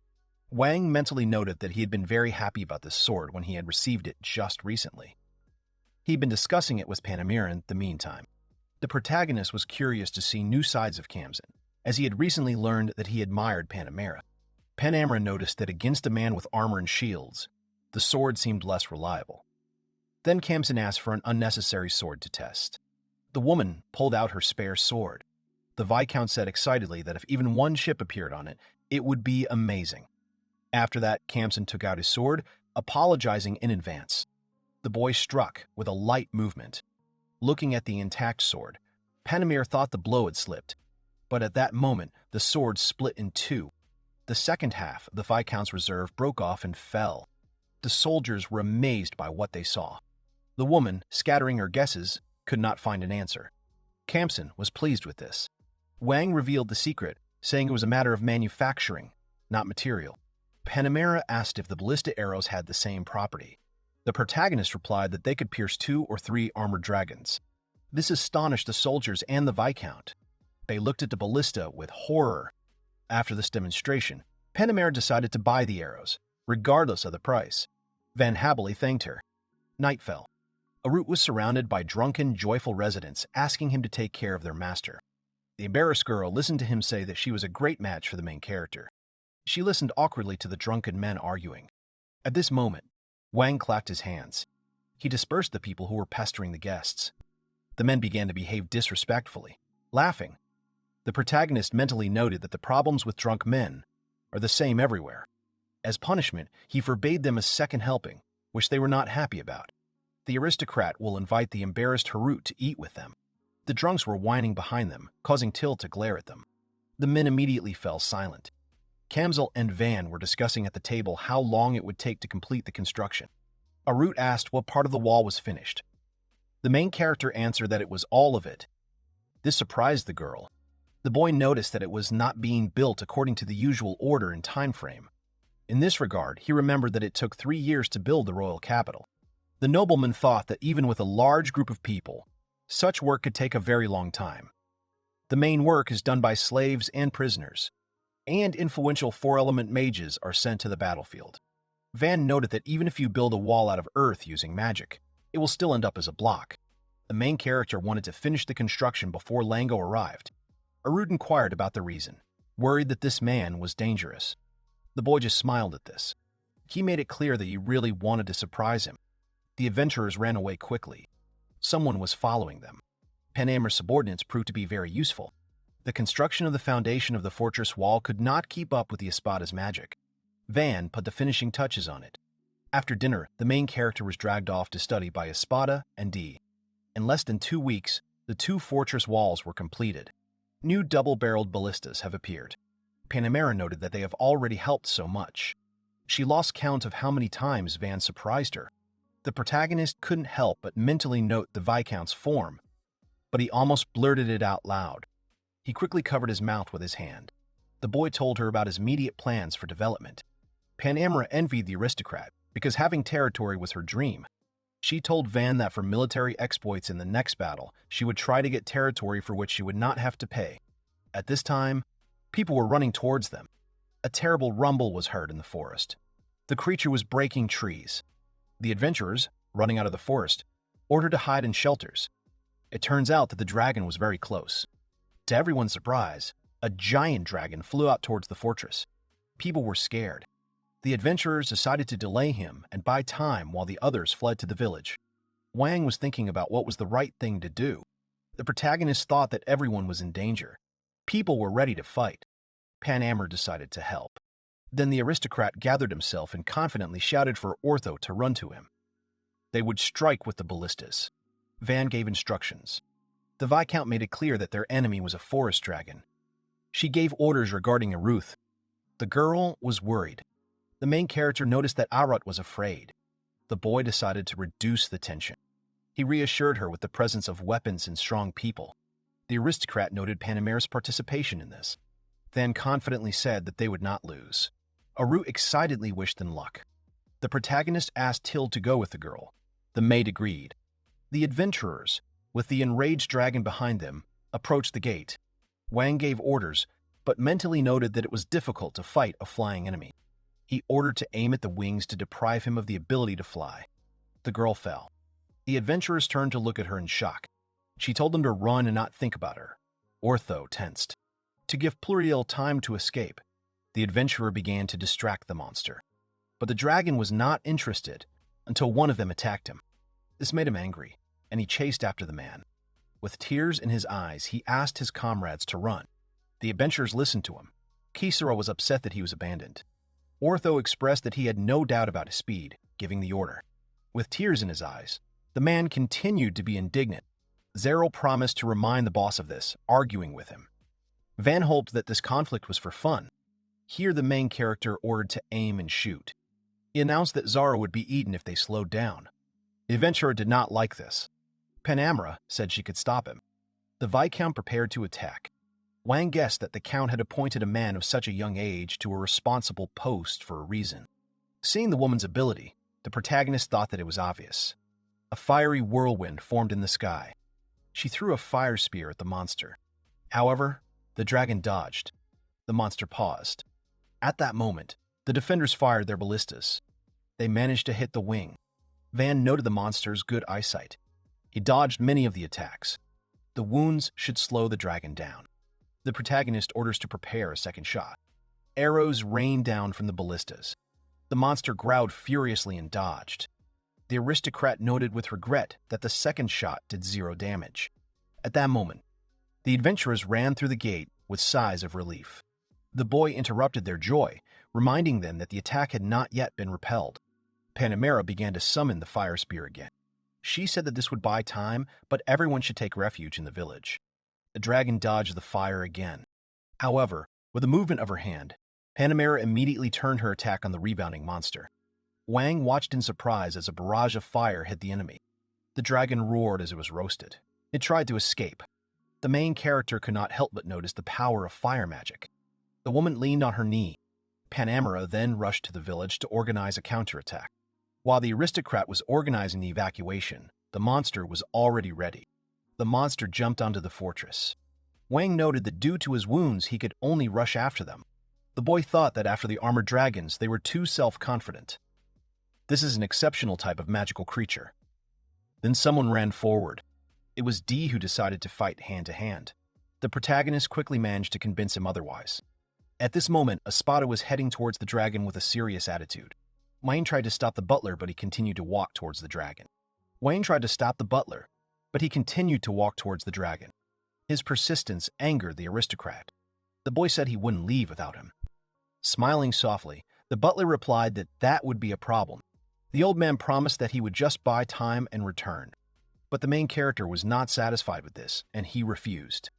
The dragon headed towards them until Espada's earth pillar appeared. The blow hit the monster. The old man was satisfied. Wang couldn't help but be amazed at his abilities. But the boy noted that it was already too late. The main character tried to urge the butler on in every possible way. He noticed that running was difficult for the old man, so Kamsen volunteered to help. After this, Wang entrusted the butler to Kamsen and ran ahead. The aristocrat looked at the fortress. There was still a long way to the village, no matter how hard I ran. Wang thought about how to help people whose stamina was running out. Meanwhile, Panamira and his men took up positions. Wang continued to run and gave orders. On the move, he managed to encourage the shooters. Then the Viscount asked him what she should do. The boy was amazed to realize that Panamira was waiting for his instructions. The protagonist asked the woman to restrain the dragon with her magic and direct a volley of ballistas. Smiling, the Viscount replied that she couldn't come up with a better plan. She happily noted that this was the first time she'd been given instructions on magic. Van only apologized nervously. The dragon emerged from under the rocks. The monster rushed forward. Juan was thinking about how to buy more time for the evacuation. At that moment, a cloak flashed in front of him. It was D and his knights. He decided to buy time. Wang was amazed by the courage of these three. D approached the monster. The dragon saw him and roared, and the knights screamed. The knight slashed at the monster's paw. The monster's claws flew off. The dragon roared and tried to hit the attacker with its tail, but his assistants were already ready with shields in their hands. The monster targeted people. Espada and Wang exchanged glances, after which the mage attacked the monster. The butler covered the dragon with a stone again, thus saving the knights. This time, the monster cut off the attack. Worried, Wang asked Espada and Kamsen to hurry. The butler and Kamsen quickly left. D rose and ordered a retreat. Wang was amazed that despite their injuries, they quickly ran forward. Suddenly, the dragon chased the knights. Having come close enough, the protagonist gave the order to Panamira. The fiery spear rushed towards the monster, but the dragon managed to defend itself with its wings. The fire raged. The aristocrat ordered a volley from the western side of the village. The monster dispelled the fire from the previous attack. A barrage of arrows rained down on the dragon. Most of the arrows missed, but those that did caused significant damage. Waiting for the right moment, Wang ordered everyone to fire, and the dragon roared in pain. Everyone watched the monster with hope. The monster fell. The protagonist noted that he protected his head, but the arrows still passed through his body. The wounds must be fatal. Just in case, the aristocrat ordered more volleys to be prepared. Panamira looked at him tensely. Wang asked D to check. The knight carefully approached the dragon. People watched fearfully as D slowly approached the monster. Pointing his sword, the knight saw an open eye. At that moment, the toothy mouth opened, trying to eat D. The man managed to dodge the closing jaws. After this, the knight finished off the monster. The dragon was defeated. The knights began to rejoice in their victory. Having assessed the danger, Wang sighed. The main character confidently turned towards the fortress. He informed the defenders that the enemy had been defeated. The people greeted the victory with an enthusiastic cry of victory. The main participants in the battle breathed a sigh of relief. The residents rejoiced at the victory. Arut and Till worriedly asked if Fan was okay. He replied with a smile that he was fine, but he singled out those who really needed to be checked. The boy was exhausted. Panamira approached him. She praised his leadership skills. The Viscount congratulated the aristocrat on yet another dragon conquest. Wang objected while the villagers behind him discussed the battle. The protagonist made it clear that he was lucky, and without all of them, he would not have succeeded. The woman agreed with this. However, she pointed out that the Count's area would have suffered much more in such an attack. The aristocrat believed that the defense there was much better. Panamira replied that such heroic people could not be found there. D and Espada were just resting behind. Smiling, Wang said that everyone on their team is something to be proud of. The Viscount particularly highlighted the combat power of the ballistas. The protagonist replied that they still had room for improvement. The woman suggested holding a celebration to celebrate the achievements of D, Van, and Espada. Wang was amazed by the knight's new title, Dragon Slayer. Van announced the victory from the balcony of the estate. On this occasion, the main character decided to reward people who played an important role. The first was Panamera Carrera Cayenne. Under the stern gaze of the Viscount, the people fell silent and stood at attention. To the surprise of the people, the woman noted that another village or city would have been destroyed, but thanks to the help of everyone present, they achieved this result. Panamera highlighted the absence of casualties and minimal damage. The residents were inspired. Then the Viscount decided to announce the people who had made a huge contribution to the victory. The woman called D, declaring his merits. The second was Espada. Panamera smiled and looked at the last hero. To the roar of the crowd, she announced Van. To the embarrassment of the main character, she listed his merits. Then the Viscount told what the aristocrat's feat was in the battle. Children and adults chanted his name. Surprised by the amount of love, the boy waved amiably. At this point, the ceremony ended. Meanwhile, the cutting of the raw materials began. Panamera was still amazed by the sharpness of the weapon. The Viscount, amazed, counted hundreds of such swords. But the aristocrat cooled her down, asking for 5 gold pieces for their manufacture. This upset the woman.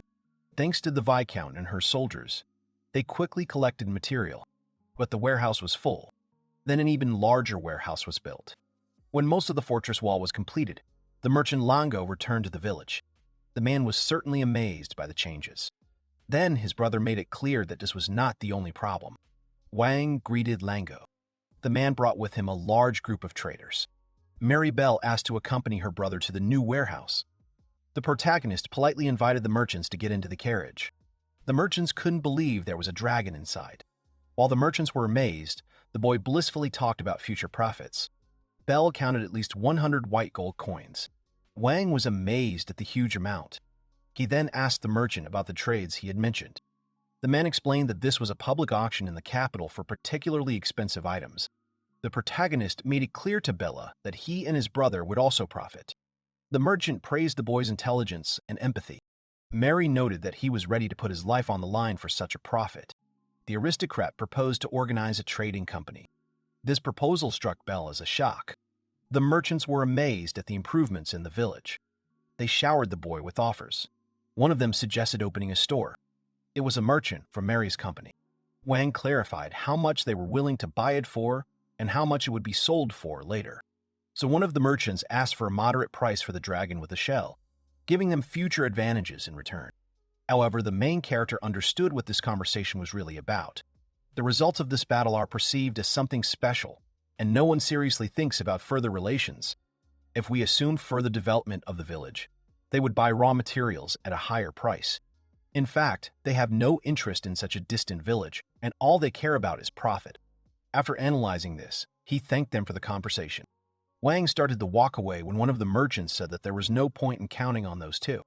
They tried to prove to the main character that they were the best option. To get rid of them, he loudly announced, so that the brothers could hear, the price that the merchants had offered them. At this, Lango was surprised. The man made it clear that the price should be higher. At this, the traders pounced on Lango to shut him up. The merchant was upset by such anger. Then Belle stood up for his brother. Under the angry glances of the traders, Mary revealed the scheme. Mary Belle continued. The merchants were unhappy about this. One of the merchants tried to bribe Belle. Wang noted that he could hear them perfectly well, but the brothers proved their honesty. Honesty was much more important to Mary. It is trust, according to the brothers, that will bring the greatest profit in the future.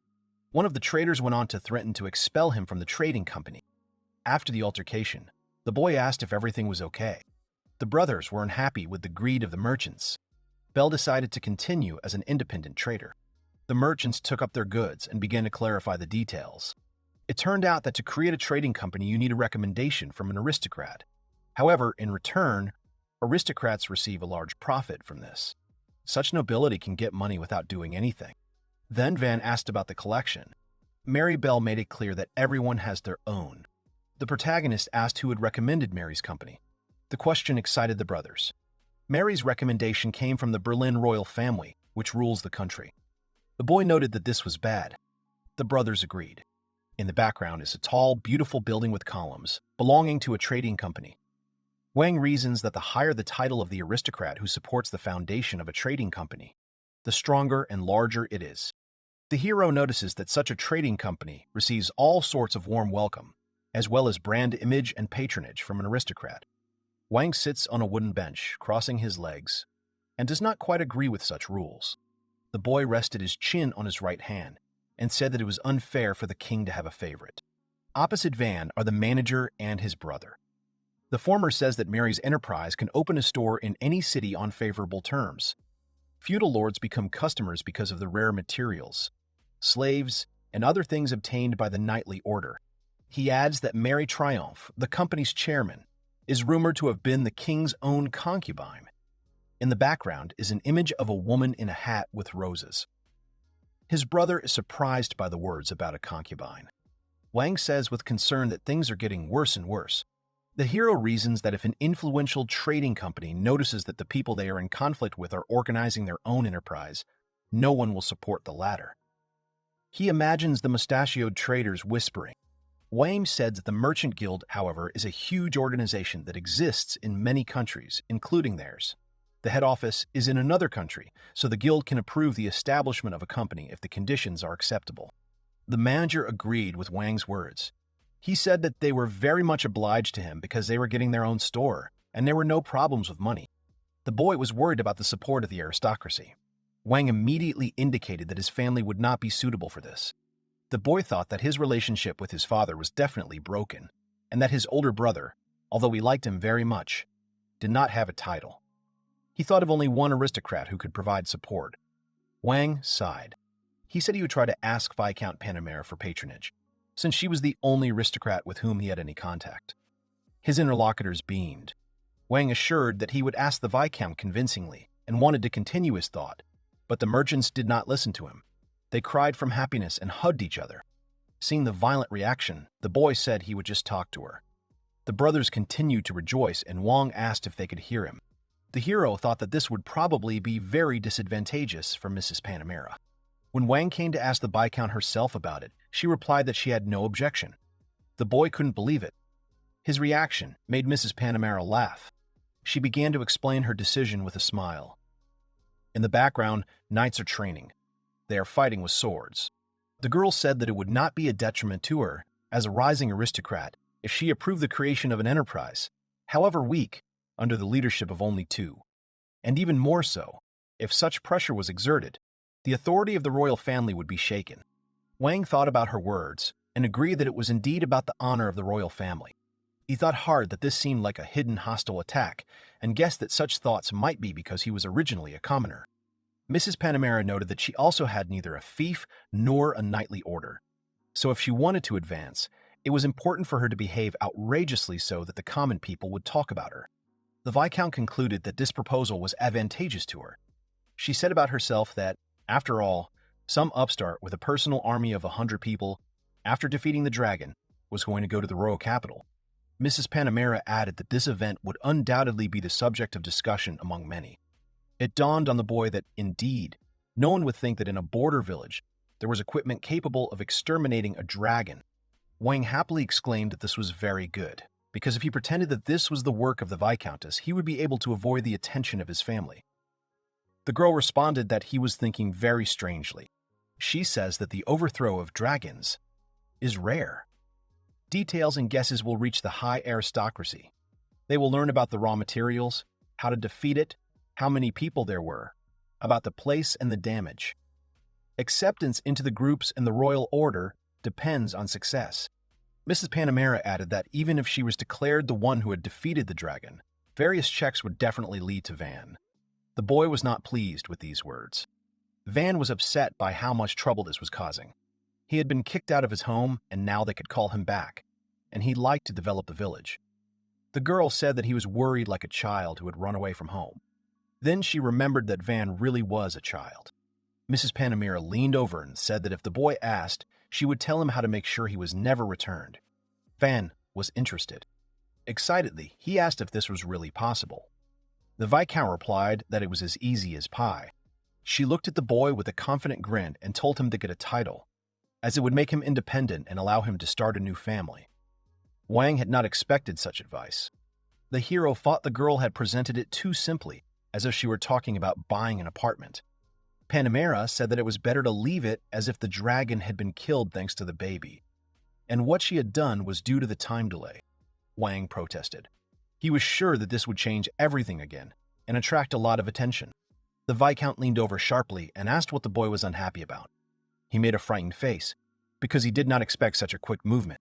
Wang thought excitedly that there was cause for concern in the conferment of a title. He pictured the faces of his family. He didn't know how his father would react and assumed that he should expect hostile attacks from the second and third sons. The boy also imagined his older brother's face and thought that, besides everything else, it would be awkward if he became an aristocrat faster than Marcia, with whom he had developed a good relationship. Seeing Van's dejected expression, Panamera continued her thought. She reasoned that he would receive the nickname of a dragon slayer at the age of only 8, and for that, he would surely be given a title. The hero was tense about the Viscount's words. The girl said that he would receive a lot of money and a trading enterprise that she would support from the very beginning, and here one could only talk about advantages. But she also understood his excitement. Mrs. Panamera shared her experience. Immediately after receiving the title, the number of her enemies and comrades who tried to take advantage of her increased. A sinister smile appeared on her face, brought on by the memories. The girl menacingly declared that she had turned them all into ashes. A magical flame blazed in her hand. Van, shocked, loudly asked about the ashes. Panamera laughed and said that if he had enemies, he should use ballistas. If the number of those overtaken by the punishment was large, no one would go against Van anymore. The boy shuddered at such advice on survival. The hero carefully said that if all the merits were attributed to him, the Viscount would have no steps for his own advancement. The girl grinned and asked if she had heard correctly that the boy was worried about her. Panamera Carrera Cayenne. She did not think she led a life that would make an 8-year-old child worry. The Viscount looked like a snarling wolf. Van felt like a defenseless rabbit in front of her and, trembling, assured that he was not at all worried about the girl. The boy, still feeling like a rabbit, said that he was more worried about himself and asked the Viscount not to eat him. She laughed and replied that his answers were as funny as always. Mrs. Panamera smiled broadly and confidently told Wang not to worry, as she would not be eating him for the next 5 years. The girl also added that in order for Van to continue to grow, this time she would give him the feat with the dragon. The boy froze in confusion and could not understand whether she was serious. 2 days later, Lango excitedly asked Wang if he would agree to a price of 130 pieces of white gold. The boy agreed with a smile, and the two people in front of Wang let out a sigh of astonishment. The deal was done. The hero thinks that the agreement to create a trading company was concluded with the condition that he or Mrs. Panamera would give a recommendation, while receiving 10% of the profit. Wang also thought that Lango had returned to the royal harbor to sell the raw materials of the forest dragon and the shell dragon. Suddenly, someone shouted, asking if the merchants had simply left. Workers all around. The manager's brother confirmed that all the adventurers and merchants had left with empty carts, but they could probably still be caught up. The manager was indignant at how they would explain themselves to the trading company if they returned empty-handed. Mrs. Panamera came up.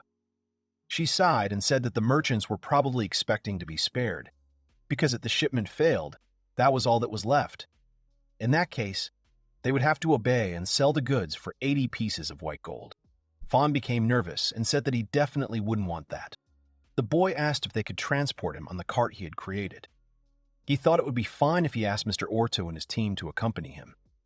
Panamera replied that she would lead the army to the capital to apply for the title of Van. She said that for this reason, Wang does not have to worry about the escort and manpower. The hero beamed. He was very happy. He warmly thanked the surprised Panamera and said that if she was nearby, everything would definitely be fine. A blush appeared on the girl's cheeks, and she replied that she was embarrassed when trust was expressed so openly. The boy's sudden reaction struck him like a thunderbolt. Mrs. Panamera looked at the very surprised Van with bewilderment. The residents are reported to be having fun today. The annual events after the Fertility Festival and Carnival include the Festival of Bright Lights. Locals look up questioningly, paying attention to the figure radiating light. The manager hesitantly asks Wang if everything is okay since a large cart and many horses will be needed to transport the raw materials from the dragon. Smiling resolutely, Wang says that everything is fine and he will start preparing right away. The result was a huge cart with a roof rack made from a wooden block, so it was light and strong. There was also a canopy to cover the luggage after loading. The manager and his brother were absolutely delighted. Mrs. Panamera suggested that the cart be pulled by the horses she had brought, as they were trained, well-trained, and their strength and speed would pleasantly surprise them. The boys thanked her warmly. The wooden wheels of the cart creak and carry it along the grass. Horses slowly pull carts. Mary's trade caravan moves across a plain surrounded by mountains. One of the traders asks if they have caught up yet. In one of the wagons, Mary's traders are talking. One of them says that those brothers are stubborn and can do stupid things. The second agrees about the stupidity and specifies that in such a wilderness, they will not be able to sell raw materials anywhere. The merchant continues with irritation that if the brothers do not ask them, they will not be able to assemble a caravan, which means they will soon understand that they should not have refused. Suddenly there was a commotion. Someone said to move to the edge, and that a cart had appeared that had never been seen before. The merchants anxiously asked what was going on. A loaded cart passed them. The stunned merchants asked what an order of knights was doing in such a village. One wondered if this was Marquis Furcio's carriage. The other cut him off abruptly and said that Van Furcio was simply the youngest son who had been cast out of the family. Besides, this was not the carriage that aristocrats rode in. There were many large carts passing by the caravan. One of the caravan members pointed at something with a startled expression and called on the others to look at it. A unicorn flag was flying over the large carts. The caravan couldn't believe it. Mary's traders looked out of the carriage with very surprised faces. Viscount Cayenne rode past them quickly on horseback. Her face was very calm. The traders also noticed Lango with her and were also very surprised. The guy confidently held the reins and smiled. The members of Mary's caravan froze with identical shocked expressions. One called Mrs. Panamera a precocious rich woman and remembered that she was supposed to be in the Count's territory. He didn't understand why she was here with Lango. The merchants were actively speculating that if these two were cooperating, then Bell and Lango had formed their own firm. They realized that they had been mistaken in thinking that they had no means of transportation and no guaranteed buyers. The merchants thought that if all this was true, then they had traveled so far in vain and would also lose profit. They had agreed with the head of the company to sponsor a caravan for the delivery of 40 dragons with shells. They are very worried about this. Everyone thought that they would lose their position as merchants if they returned to the city empty-handed. If they had agreed earlier to 100 pieces of white gold, then everyone would have had a huge profit of 1 or 2 pieces. The merchants were pondering what to do. One said that even with a large number of carts, they would have to make 2 trips, and they should apologize and offer help. Another rejected this and said that they'd address the leader of the caravan with kindness. Developing his thought, he added that the head should be told that Bell and Lango had thwarted their good deeds and deceived them. Sweat rolled down the man's face from the strain. He resolutely ordered to return. The others were in shock. The merchant expressed hope that they would be understood and forgiven. The horses continued to pull the carts across the plain between the mountains. Before you is the ruler of the kingdom of Scuderia, Dino Enzola Berlinate.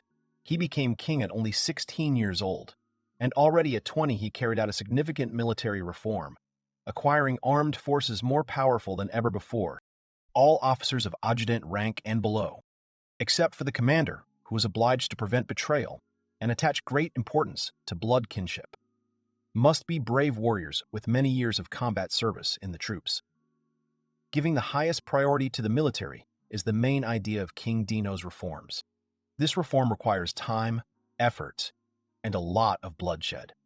Previously, it was considered the norm that anyone born into an aristocratic family became an adjutant of a knightly order, which meant that many incapable children were left without work. At the same time, those families that could afford cuts, such as the Count of Ferdinand, or those who specialized in military affairs, such as the Marquises of Fertio, progressed rapidly. In recognition of her military service, she became commander of the Count's Guard at the age of 16. She then survived several battles and fought with distinction in the war against the Kingdom of Aranet. The platoon under her command performed a feat that had an important impact on the course of this battle. And so she became an aristocrat. She is grateful to Count Ferdinand, who appointed her simple knight to a high position and petitioned to grant her a title. His Majesty was so pleased with her active work that he elevated her to the title of Viscount with extraordinary speed after 6 years. The man said that without a doubt he believed that she had come to ask for her own promotion to the title, based on new military achievements. With a menacing face, he said that she was saying that she was asking for the title to be given to another person, wasn't she? But he couldn't see the person to whom it should be given. It was the ruler of the kingdom of Scuderia di Noingzola Berlenate, who was already 43 years old. The girl said that this man is the owner of a royal fiefdom. He protects a border village where there's not even a deputy, so it was not possible for him to come to the royal capital. The king asked why the owner of such a fiefdom should be elevated for his great achievements, even if the prospects are vague as they may seem. The king chuckled and added that if she was a man whose fame in military affairs was known to them, recommending him, then they must be talking about something promising. But how did he achieve military success in a remote village, without having any knights or even guards? She'd aroused his interest, but this question required a proper answer. The girl spoke about the conquest of dragons. All the men present in the throne room whispered in disbelief. They were surprised that this was not a rebuff, but a conquest. The man standing near the king asked again and said that if it was true, it was really amazing that a mage who owned 4 elemental magic grew up in this village. The girl said that this man owned production magic in his family. He was not favored and was expelled. The man, near the ship, asked if the man had dealt with the dragons. The king interrupted him, asking seriously who this man was. The girl replied that he was the son of Marquis Fertio, Vanne Fertio. He was a hero who had defeated dragons when he was only 8 years old. Kroll asked what she was talking about since the Marquis had not reported anything to him about it. The girl explained that she knew nothing about the report, but in fact, the information could be confirmed by the person who was the main figure in this conversation, the villagers, and also by herself. She said that on the day the boy had made his way, with some difficulty, to this nameless village of only 100 people, it had been attacked by a group of robbers. But the group had been crushed and the village had been cleared thanks to him and the modest number of subordinates and adventurers who had previously acted as escorts. The king said in surprise that despite his young age, he was able to fight and win no matter how you look at it. And not everyone is capable of that. The girl thought that she had aroused the king's exceptional interest.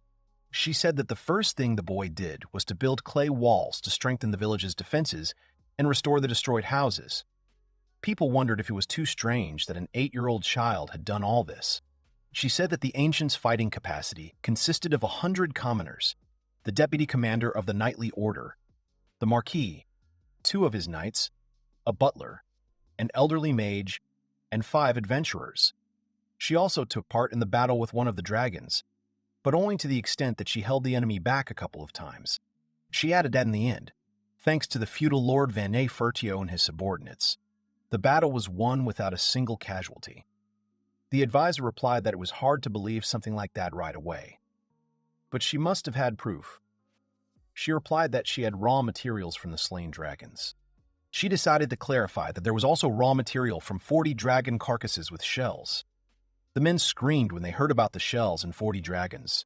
Even for the capital knights, such a battle is not an easy task.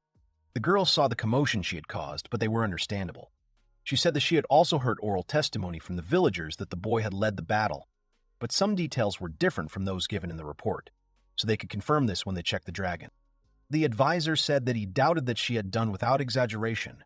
Perhaps the man wanted to indirectly obtain the fief by assigning the achievements to the child, since he is easy to control and not to another person with whom she has no connection. The king said not to test him, since there is no doubt. The king asked if the boy was asking for the transfer of the fief directly to him, and she replied that it was so. The king said that the people who would carry out the check would arrive to them in the coming days. In such a matter, it would not be possible to deceive. The advisor relayed that His Majesty said he trusted her. If all this turned out to be an attempt to mislead, then her title would be taken away and, what's more, she would be severely punished. He repeated this, asking if she understood this. The girl replied that she understood, and she would like His Majesty to see this place firsthand, how much this boy Wang had transformed the village in a short period of time. Perhaps His prudent Majesty would appoint a new owner of the prosperous fiefdom to defend the state. The king rose from his throne, saying that this was interesting, and he wished to see Van Nyfertio as soon as possible. A huge dragon skull was being carried through the square in the middle of the crowd. People watched in shock. One of the guys called out from the crowd to Mrs. Panamera, who was walking towards him. The girl said that his decision had been made to grant Van Nyfertio the title of Baron, and that a reward for subduing the forest dragon would be determined later. People around were talking about the son of Marquis Fertio, that same fourth son who was called a child prodigy, and this child defeated the dragon. Panamera said that it was now possible to organize their trading company. She would file an application for its creation today. She asked what its name would be. The guy with shining eyes, clenching his fists, suggested the name Lango. The girl was surprised that there wouldn't even be the name of the older brother. The guy said that he was sure that he would be pleased to see the name of his beloved youngest, even after death. Panamera responded that she did not want to change the name later due to the conflict, so she would register it as Bell and Lango. In the following days, the name of the new trading company and rumors about the new Baron Van Nyfertio became the hottest topics of conversation in the capital. They spread as a heroic tale, and somehow the ending changed to the dragon being surrounded on the battlefield and having his head cut off by a boy who was a powerful swordsman. The girl thought that the rumors were having the desired effect. She said that her participation in this was also vividly adapted so they would think that everything was going well. She told the boy that this is where the most interesting things begin, and she asked what about gratitude. Since the day when Mrs. Panamera and the others left the village, the construction of the fortress walls was completed and more ballistas were created. And since 100 people live in the village, not all of them will work at the same time. The standard houses were rebuilt in a modern style, and the village center became picturesque and functional. Moreover, the hero built 2 towers. The hero asked the others what about a meal with a beautiful view. The girl with black hair said that she liked the Oligo Tower so much because it overlooked the main road. The hero answered Kamsen that it seemed she liked high places. The second girl said that she liked the Budo Tower more because from there you can take in the lake with one glance. The man called out to the hero, asking if he was going to climb Oligo Tower. The 2 knights behind him winced at the mention of another bathhouse, as they were already exhausted. The knight said that they were thinking of climbing it as a form of training, but in that case they would go to Budo Tower and dragged the soldiers along with him. The hero was surprised. To rise and the top of the tower takes 10 minutes. The hero was pretty tired of climbing the stairs. Kamsen climbed more vigorously than the others. The hero turned to the girl behind him, saying that she was also quite resilient. Till replied that this was for now and that once they got up they wouldn't be able to move anymore. Finally, they all reached the tower balcony. The trio watched the scenery from above with a smile. Wayne said that the village only had 100 residents. It was quite large for that number. Till agreed, saying that you couldn't tell it was a village. Looking at the buildings and various equipment, it would probably be renamed a city soon. It was Van who had given up the idea of calling the village Vanna Village, but people were not satisfied.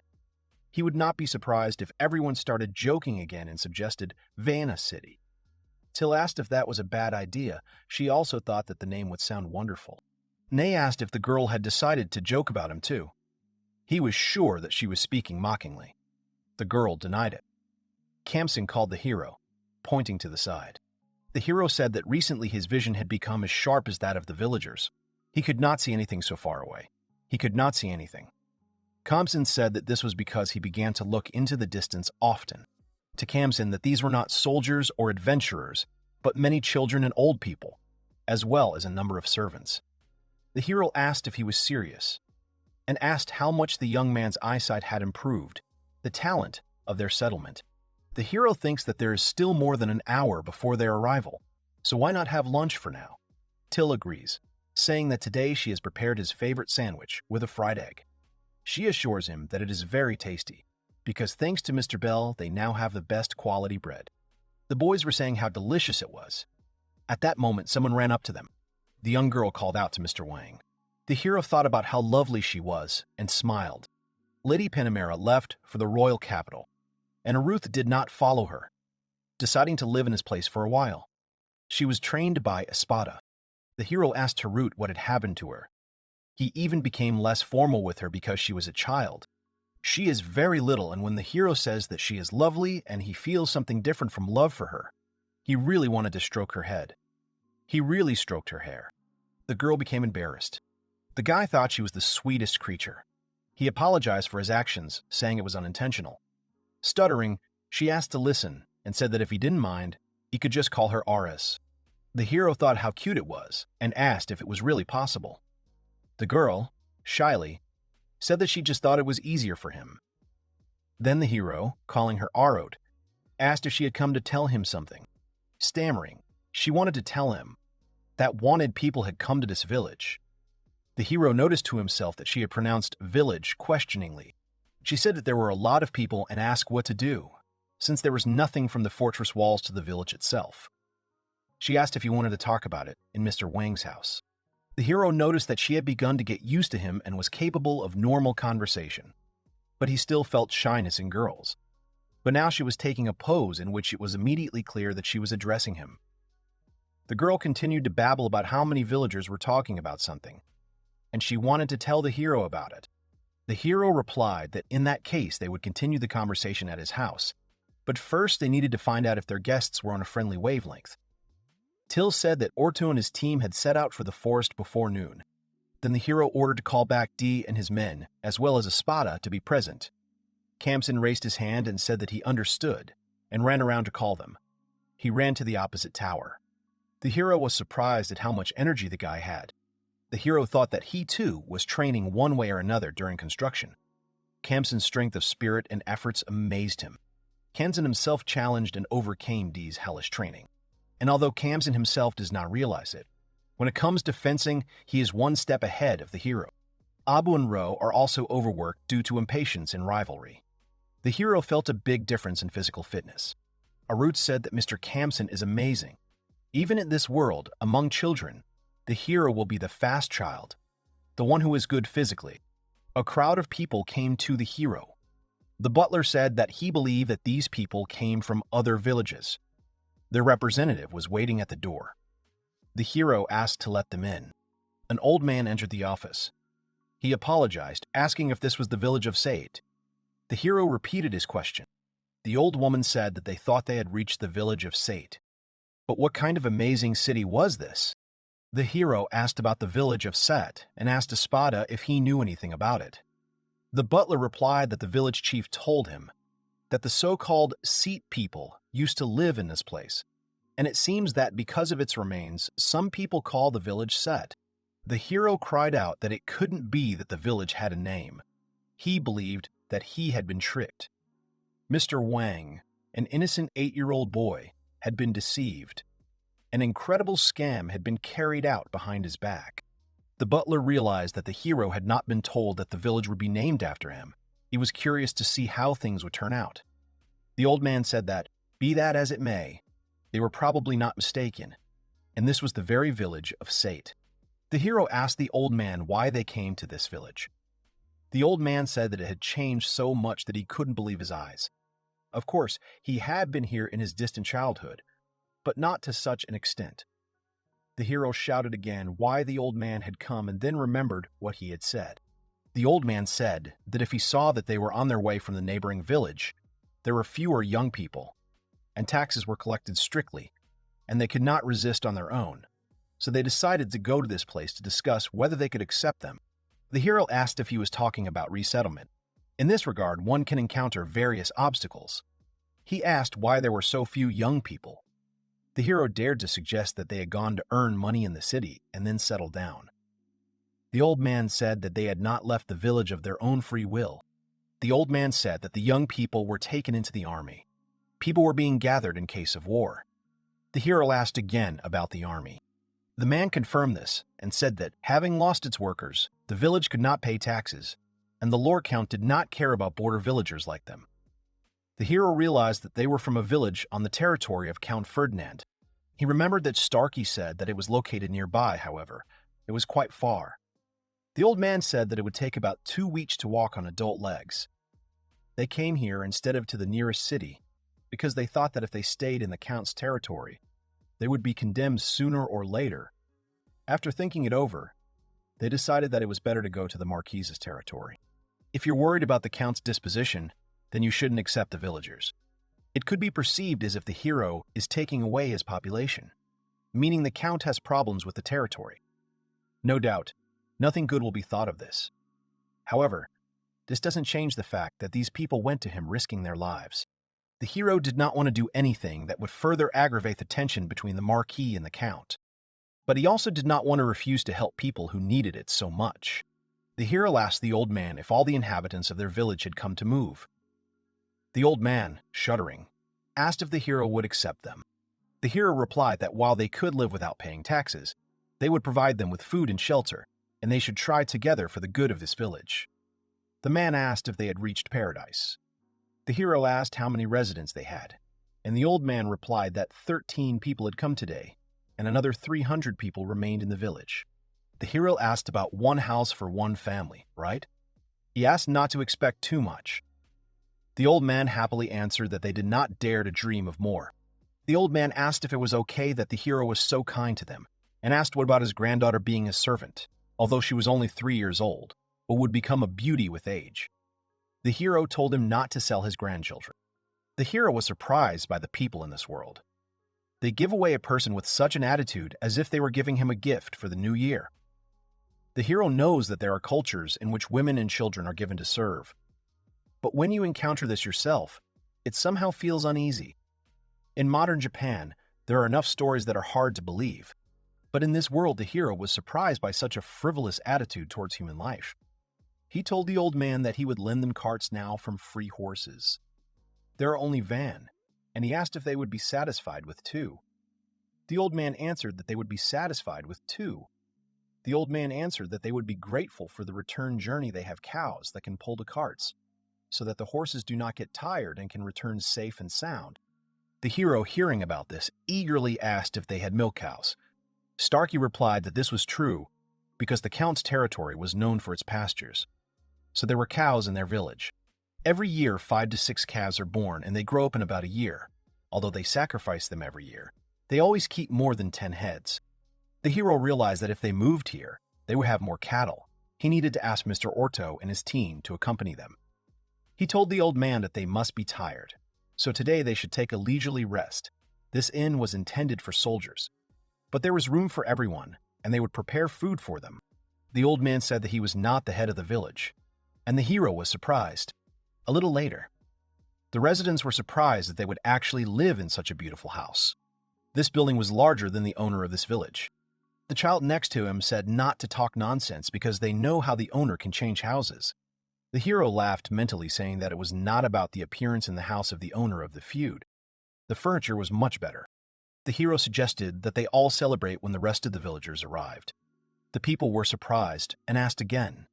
The hero explained that he had recently made a large bathhouse, so he asked how about being escorted to it. The hero told Till and Kamsen to invite their villagers and asked if he could ask them to prepare food and show the guests where everything was. The boys agreed. Harut came up behind Van asking what would happen to these people. The hero remembered that Harut was actually the daughter of Count Ferdinand. The hero thought it wasn't that she could see hostility in his behavior, but he made a very good impression. The hero explained to her that they were from a neighboring village. It wasn't very safe there now. So they ran away to this place, and he wanted to provide them with food and shelter. Harut said that he was doing a good deed, and she was sure that a good life awaited them here. He thought that he told her that they were from the neighboring one, so she did not even think about whose territory they came from. Van remembered that about 2 months had passed since the day she arrived, and he asked how she was, whether she would live here. She stuttered and replied that she too thought it would be better that way. The guy said that they were still children, so they should forget about any kind of marriage. Smiling, he asked what she would like to do. He wanted her to think carefully. She repeated his question about what she wanted to do. The girl replied that she would like to marry Mr. Wang. Stuttering, she began to explain. He asked her if she wanted to get married, and the girl blushed. As a true gentleman, Van will not make the lady feel embarrassed. The girl, blushing, covered her red face with her hands, covering her eyes when the hero asked if he should pretend that he hadn't heard it. The girl agreed to this. The guy understood. The girl called out to Mr. Wang, saying that he had an unusual gait. The guy, smiling, replied that she imagined it. When a man understands that he is not indifferent, he is at the height of bliss. People crowded around the tables. Mr. Wang was called, saying that they had returned. The boy congratulated Ortho on his return. Seeing the state of the people, he asks what happened to them, because they are all covered in blood. He said not to worry. because it was the blood of monsters, and asked for forgiveness. The hero did not understand what he was apologizing for. Ortho said that they had accidentally discovered the entrance to the dungeon. The hero was a little surprised to hear about the dungeon. Everyone fell silent, and only later did it dawn on the hero. The hero realized that this was the very thing they had tried so hard not to find. For some reason, yellow birds, fat merchants, and pocket monsters adore them.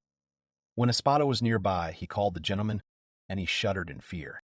The man said that since they had discovered the dungeon, they needed to report it immediately and send a messenger to the capital. The hero asked that if they didn't hurry now, Daddy would take everything into his hands. Espada replied that it was definitely the best thing they could do to report to the capital in secret from everyone else. Ideally, the hero would like to first receive the title and this village's lands, and only then tell about the dungeon. But there was nothing to be done about it. A branch of the Adventurers Guild will appear here, so a weapons shop and an inn are needed. They have a character, so an entertainment place and a gambling house would not hurt either. To maintain public safety, a nightly order will be needed, and we also need to prepare for an influx of new residents and livestock from the village. Ortho called him. The hero said that they had already found him, so that he could wish for nothing. He would give him a horse, so he asked him to go with a report to the capital of Sar. He was surprised, crying out whether Van really wanted to send him alone. The hero asked if he, as a lookout, had found that dungeon. Clutching his heart, Sar asked how he had guessed. Ortho didn't argue that Kesara could handle such a task, but said that it would be better if they went too. The hero said that the problem was that they already had a task to escort residents from a neighboring village. As for the reward, it would most likely take them about 2 weeks. So he asked how about a large gold coin. Ortho immediately, without thinking, wished Sara to be careful on the way to the capital. He shouted that they have no conscience. The hero of the herd felt sorry for Sara, so he handed him a mithril sword and asked if such a reward would suit him. Now the others were dissatisfied, telling him to stand, and telling him to change with them, expressing a desire to go to the capital themselves. Others considered it unfair. Kasura shouted joyfully that the master had given this task to him and waved to his comrades. Thus, Orto's group went to meet the villagers, and Kesara went to the capital with a report about the dungeon. Sura joyfully waved his sword, hummed a song, and said that good deeds are rewarded after all. He looked at the sword, saying that the young master knows his business. This dagger is very light and comfortable. A little later, the boy made a halt with the horse. Afterwards, he moved on. Some time later, Keishisara said that while he was admiring the new weapon, the time on the journey to the capital flew by unnoticed. After a few kilometers, it would become visible. Sara saw an overturned carriage. To the side of the carriage, a group of orcs were devouring a horse. Sara tensed as he watched them. He thought that they had a good appetite. Any orc is always driven by one of the basic needs: appetite, fatigue, lust, and finally, bloodlust. Simply put, this orc feels arousal or a desire to kill towards whoever is currently in the carriage. The guy started twirling his dagger, saying that normally he would be a tough opponent. He grabbed the dagger, adding that now it seemed to him that the fight would be even too boring. The orcs continued to eat the horse, not reacting to Keishir. The guy started attacking the monsters, cutting them. The monsters growled as the boy attacked. The boy told them they should have stayed still. But they attacked. He hit them one after another by saying that they were no good as a team. He struck down the last one and looked at his sword, saying that it was a mithril dagger made by Mr. Wang himself. As he thought, it was a cool thing. A girl fell out of the carriage and, standing up, curtsied and thanked the guy with all her heart for saving her.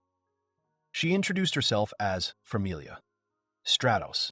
She assumed that he was a very noble gentleman, but she nevertheless asked if he would like to state his name. The guy replied that his name was Zaro and that he was not an ordinary adventurer.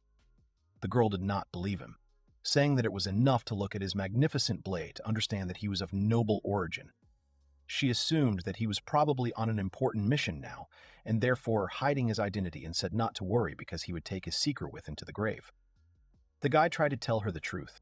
The girl giggled, saying that she understood everything. With his permission, she said that she would go to the capital on foot. Unfortunately, now she could do nothing for him, but she promised to definitely repay this debt someday. The guy asked her to wait, saying that he himself was just going to the capital and told her to get on the horse. The girl refused, saying that she did not want to cause them more inconvenience, but the guy himself sat her down. The guy smiled, saying that the horse itself would be happy to carry not a lout like him, but a little lady. The girl smiles and says that no one has called her a little lady for a long time and said that for his information she is already 30. The guy laughed, saying that she was a joker because she didn't even look 20. The girl thanked him for the compliment and asked Mrs. Vermilye where to take her. The girl replied that she herself did not know the coachman who knew the way had run away. The guy asked why she was going to the capital. Vermilye told that her father, a baron, died in battle, and after that their house was captured by another nobleman, and she was ruined. She wanted to get a job as a maid for someone in the capital. The girl became sad, saying that she didn't want to tell him about it at all, and asked if it was a shame or not. The guy asked what it meant that she was searching for her own path, right? He added that there was nothing to be ashamed of. He was the same. Smiling, he said that he now lives in a village on the border, and if she wants, she can go there with him. He is sure that there will be work for her there too. The guy added that, in case of anything, he would always protect her, so she would definitely not regret it. The girl agreed with a smile. She said she would be happy to go with him. A little later, the Adventurers Guild. Someone shouted that a dungeon had been discovered on the border of Marquis Ferdio's lands. The man said that they were discovered not just on the border, but next to the very village whose inhabitants defeated the forest dragon and a group of armored ones. They had definitely heard about its lord, Venay Fertio, who had recently received the title of Baron. He said that it was decided that the guild would open a branch there, and for some time would buy up all the mine materials with a 20% markup.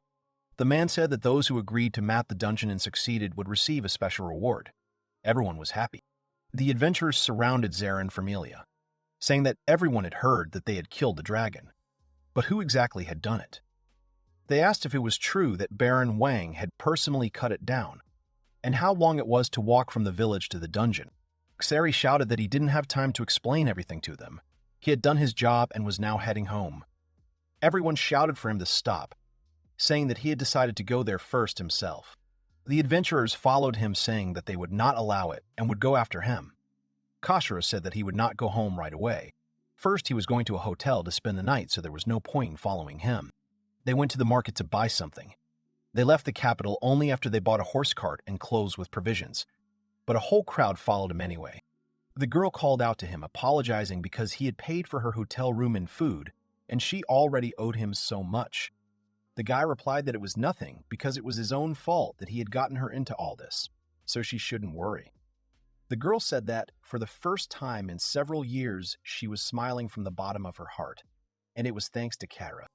He smiled contentedly, saying that their young master was a wonderful man, even though he was tiny. He said that she could count on him and could be sure that their village would pleasantly surprise her more than once, and that her smile would become even more beautiful.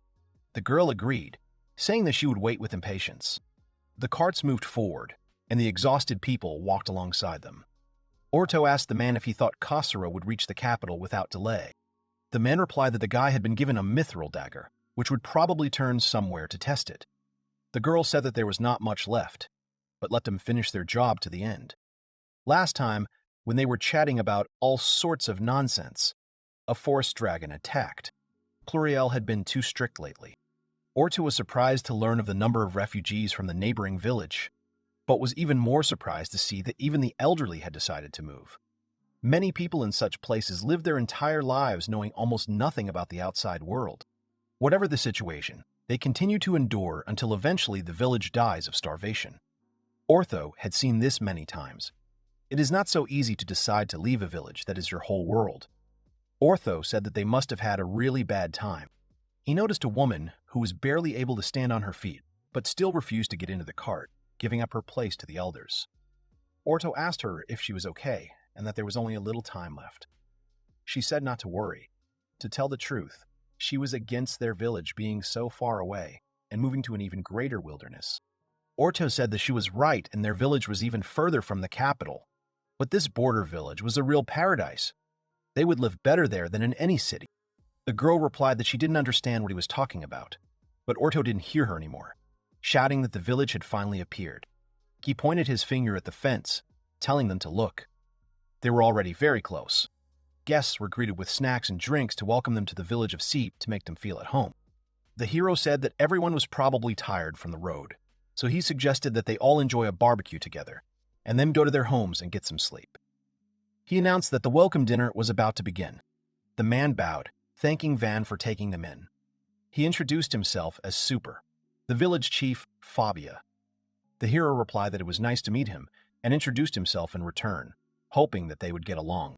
The hero praised Ortho, saying that he was also a good man, thanks to them all these people are alive and well.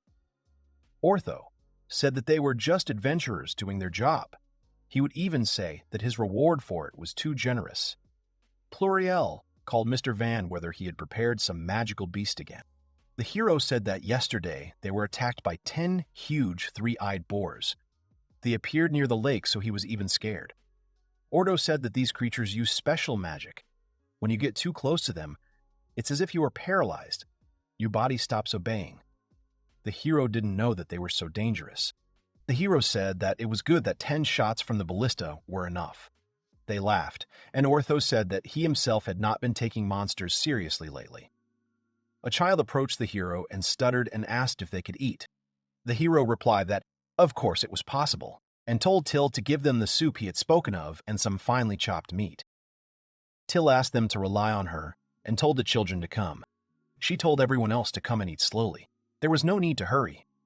The children were surprised at how much food there was. The hero said that they could set such a table for them every day for a whole week. The children asked if it was true that they could eat it all. The hero shouted to everyone not to be shy, as there was enough food for everyone. People finally began to eat slowly. Children and adults cried, saying how delicious it was. Other people also agree with their words. The hero, Pluriel, Ortho, and the other villagers watched the guests with smiles. Someone was shouting for the others to pull the rope towards him. The number of residents of the village of Sate was growing, and it was planned that the flow of people would only increase.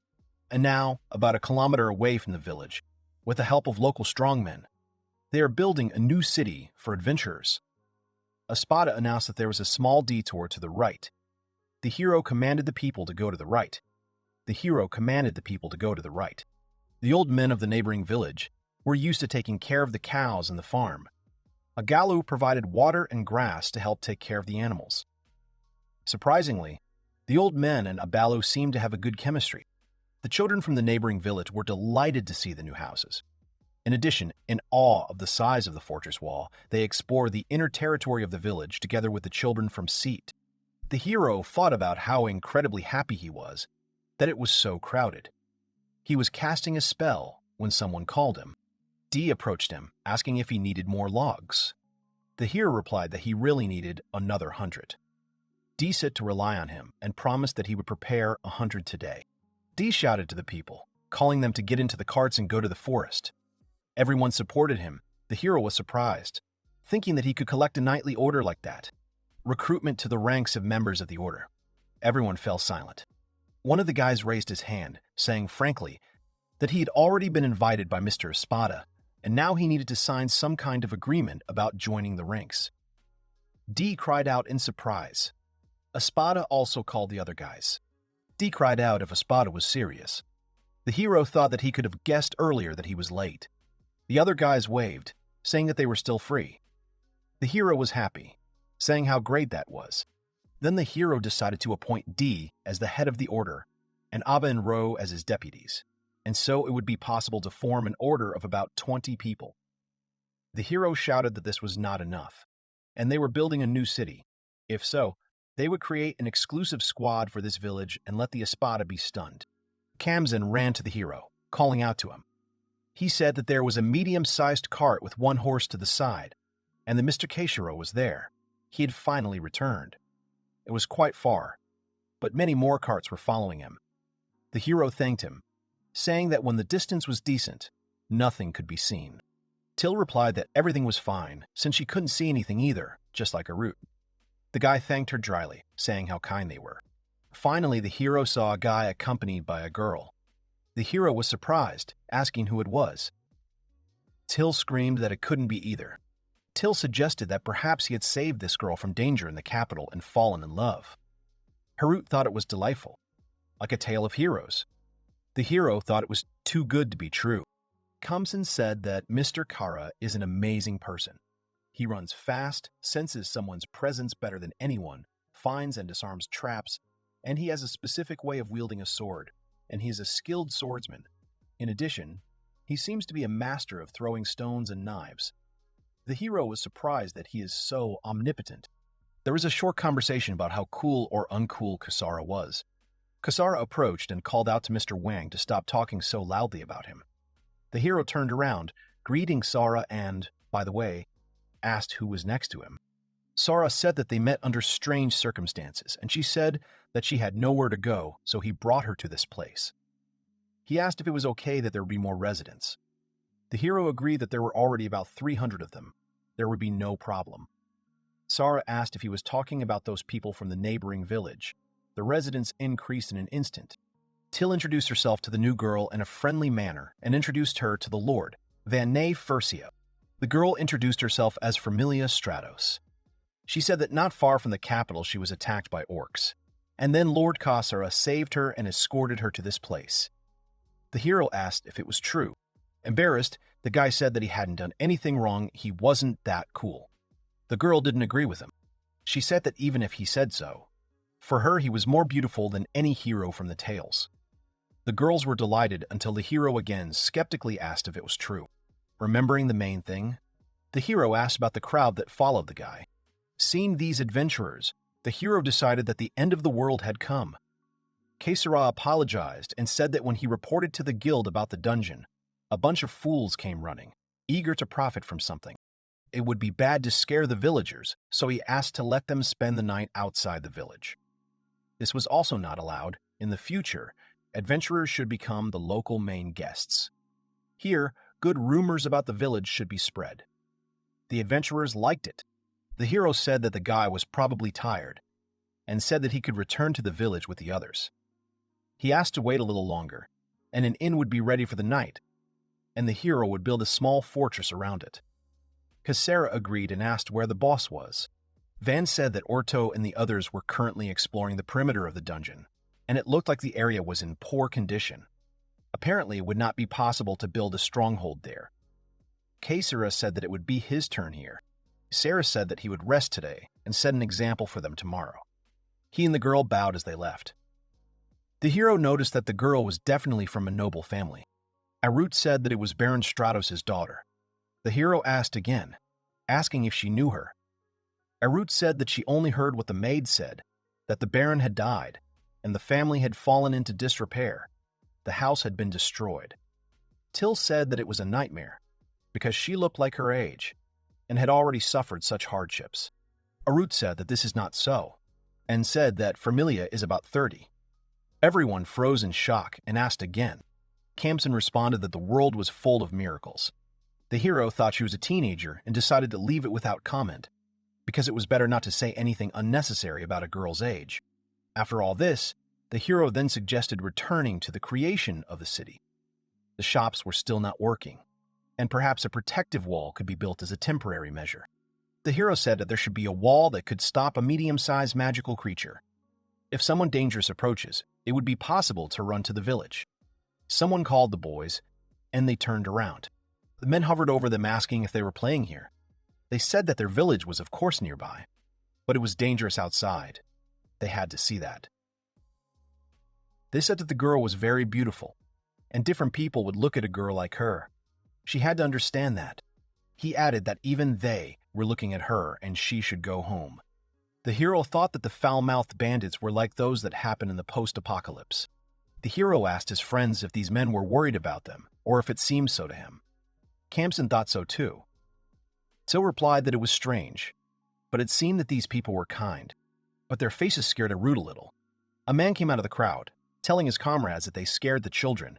He apologized to the guys and said that these guys from the White Oath were terrible to look at, but they were very capable. The hero thought about the man's words about the guild's name.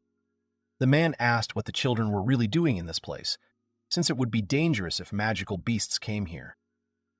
The hero thanked them and said that if they found anything, they would immediately return to the village, and they could not worry.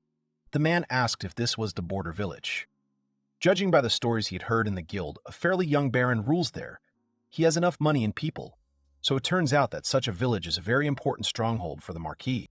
The hero wondered in his mind who this baron was and whether there was such a young and capable aristocrat in the Marquis' faction.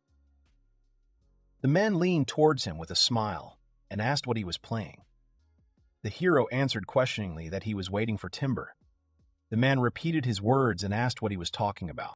Van turned back to the cubes and said that this was all that was left. They didn't look very good to him, but he decided not to dwell on it. Van began to use magic. Right in front of the adventurers, the hero used strong magic and they were not very shocked. Wang said it was a temporary measure, but it would do for today. The adventurers trembled and stuttered, wondering what it was. The hero sighed, saying if they understood, but it looked unreliable. He added that it was much stronger than it looked, but in about a week, it would create a good defensive wall. The adventurers shouted that they were not talking about this at all. They did not understand what kind of cool magic it was. They called Mr. Wang from the side. Dai threw the logs on the ground, saying that he had brought 30 logs so far. Hearing the hero's name, the adventurers cried out in shock, asking if this boy was really Van Nefertio. Dee pointed his sword at them and angrily asked who it was that told him to step forward. The man said he was a knight of the Marquis Fertio family and then corrected himself saying he was the head of the Cetian Knights Order of Dai, and he would punish the culprit. The hero noticed that he was beside himself with anger. It was scary.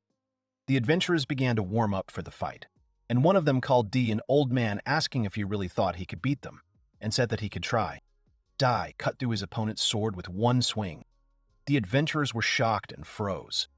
And so, the name of Dai, the dragon slayer and the strongest knight, instantly spread among the adventurers who had arrived in the village.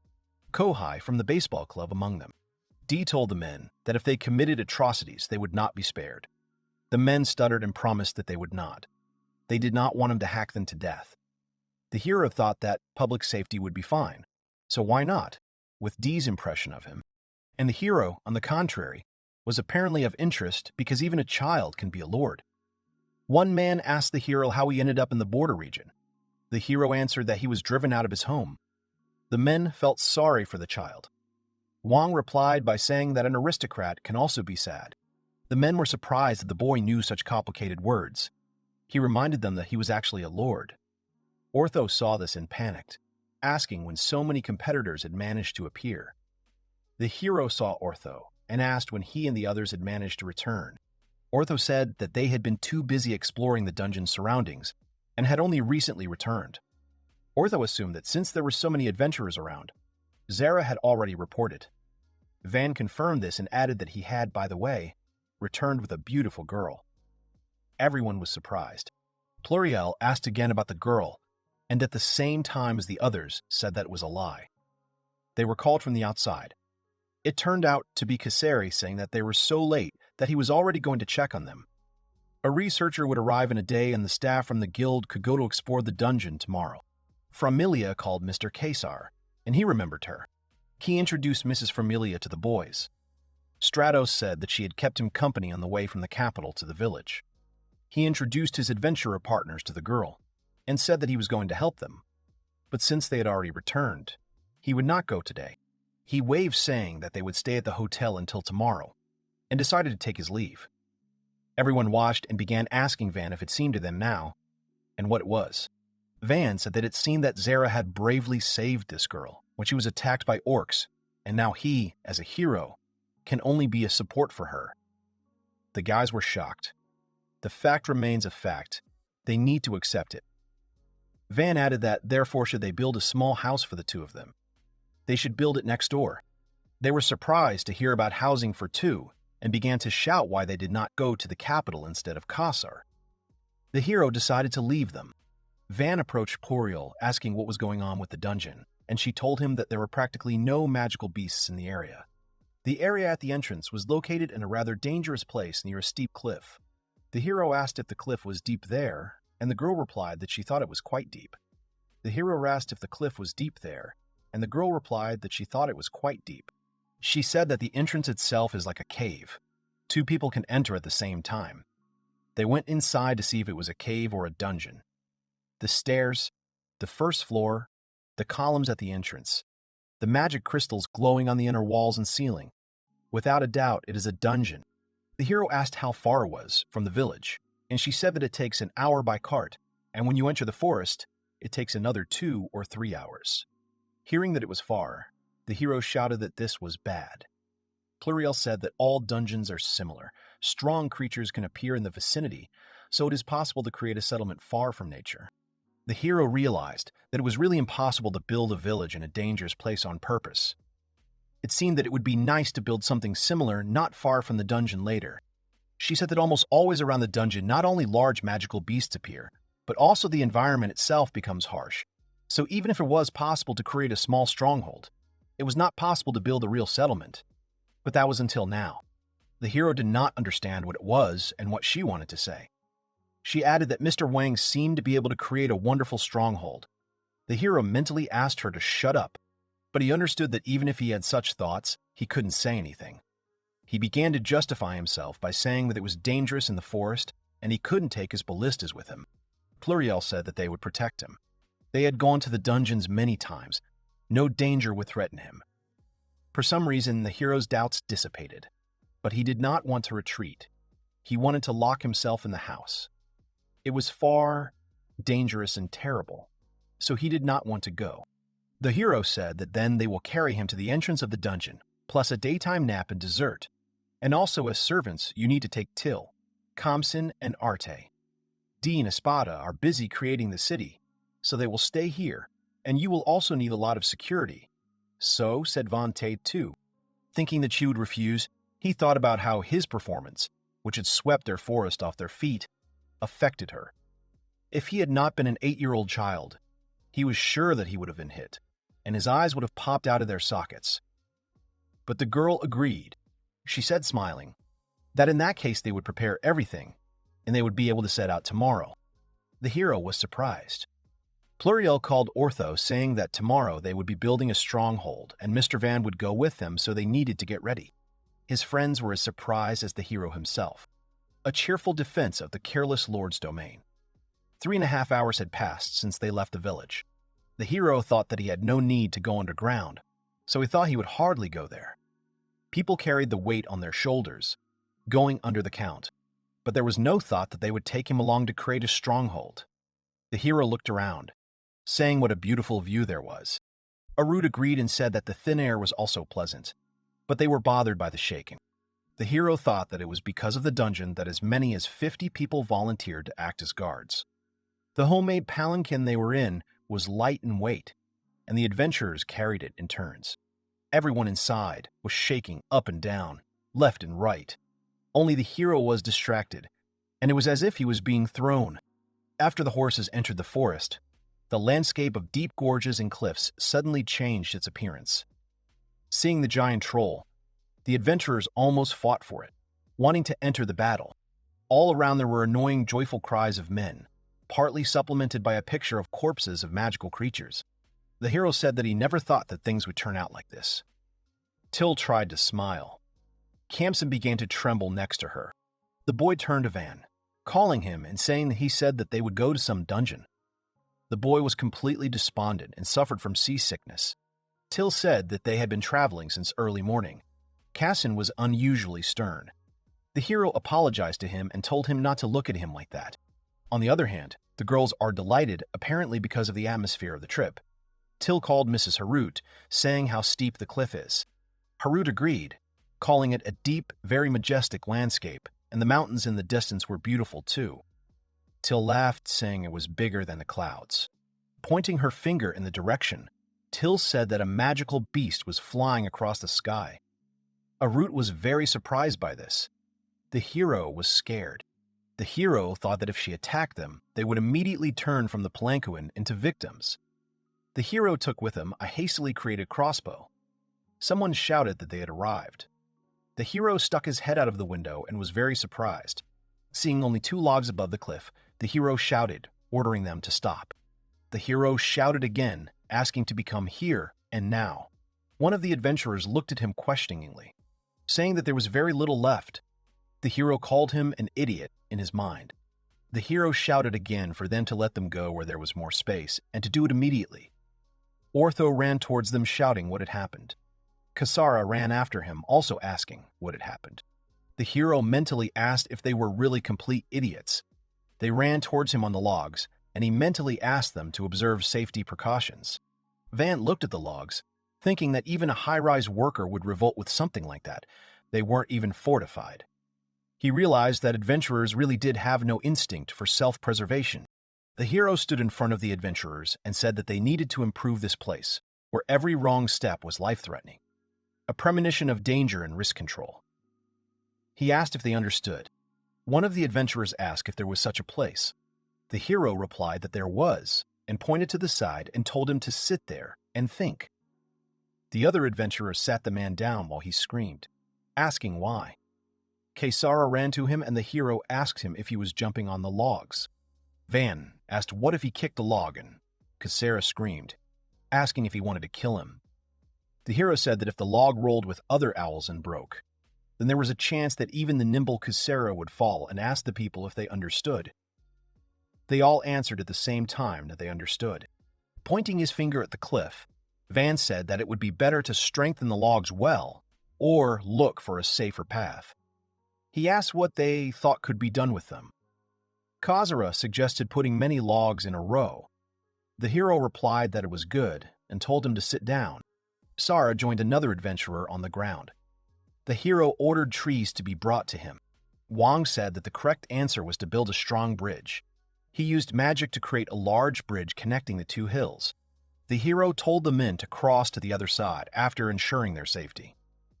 They shouted that it was impossible and how many days it would take them. They did not have that much time.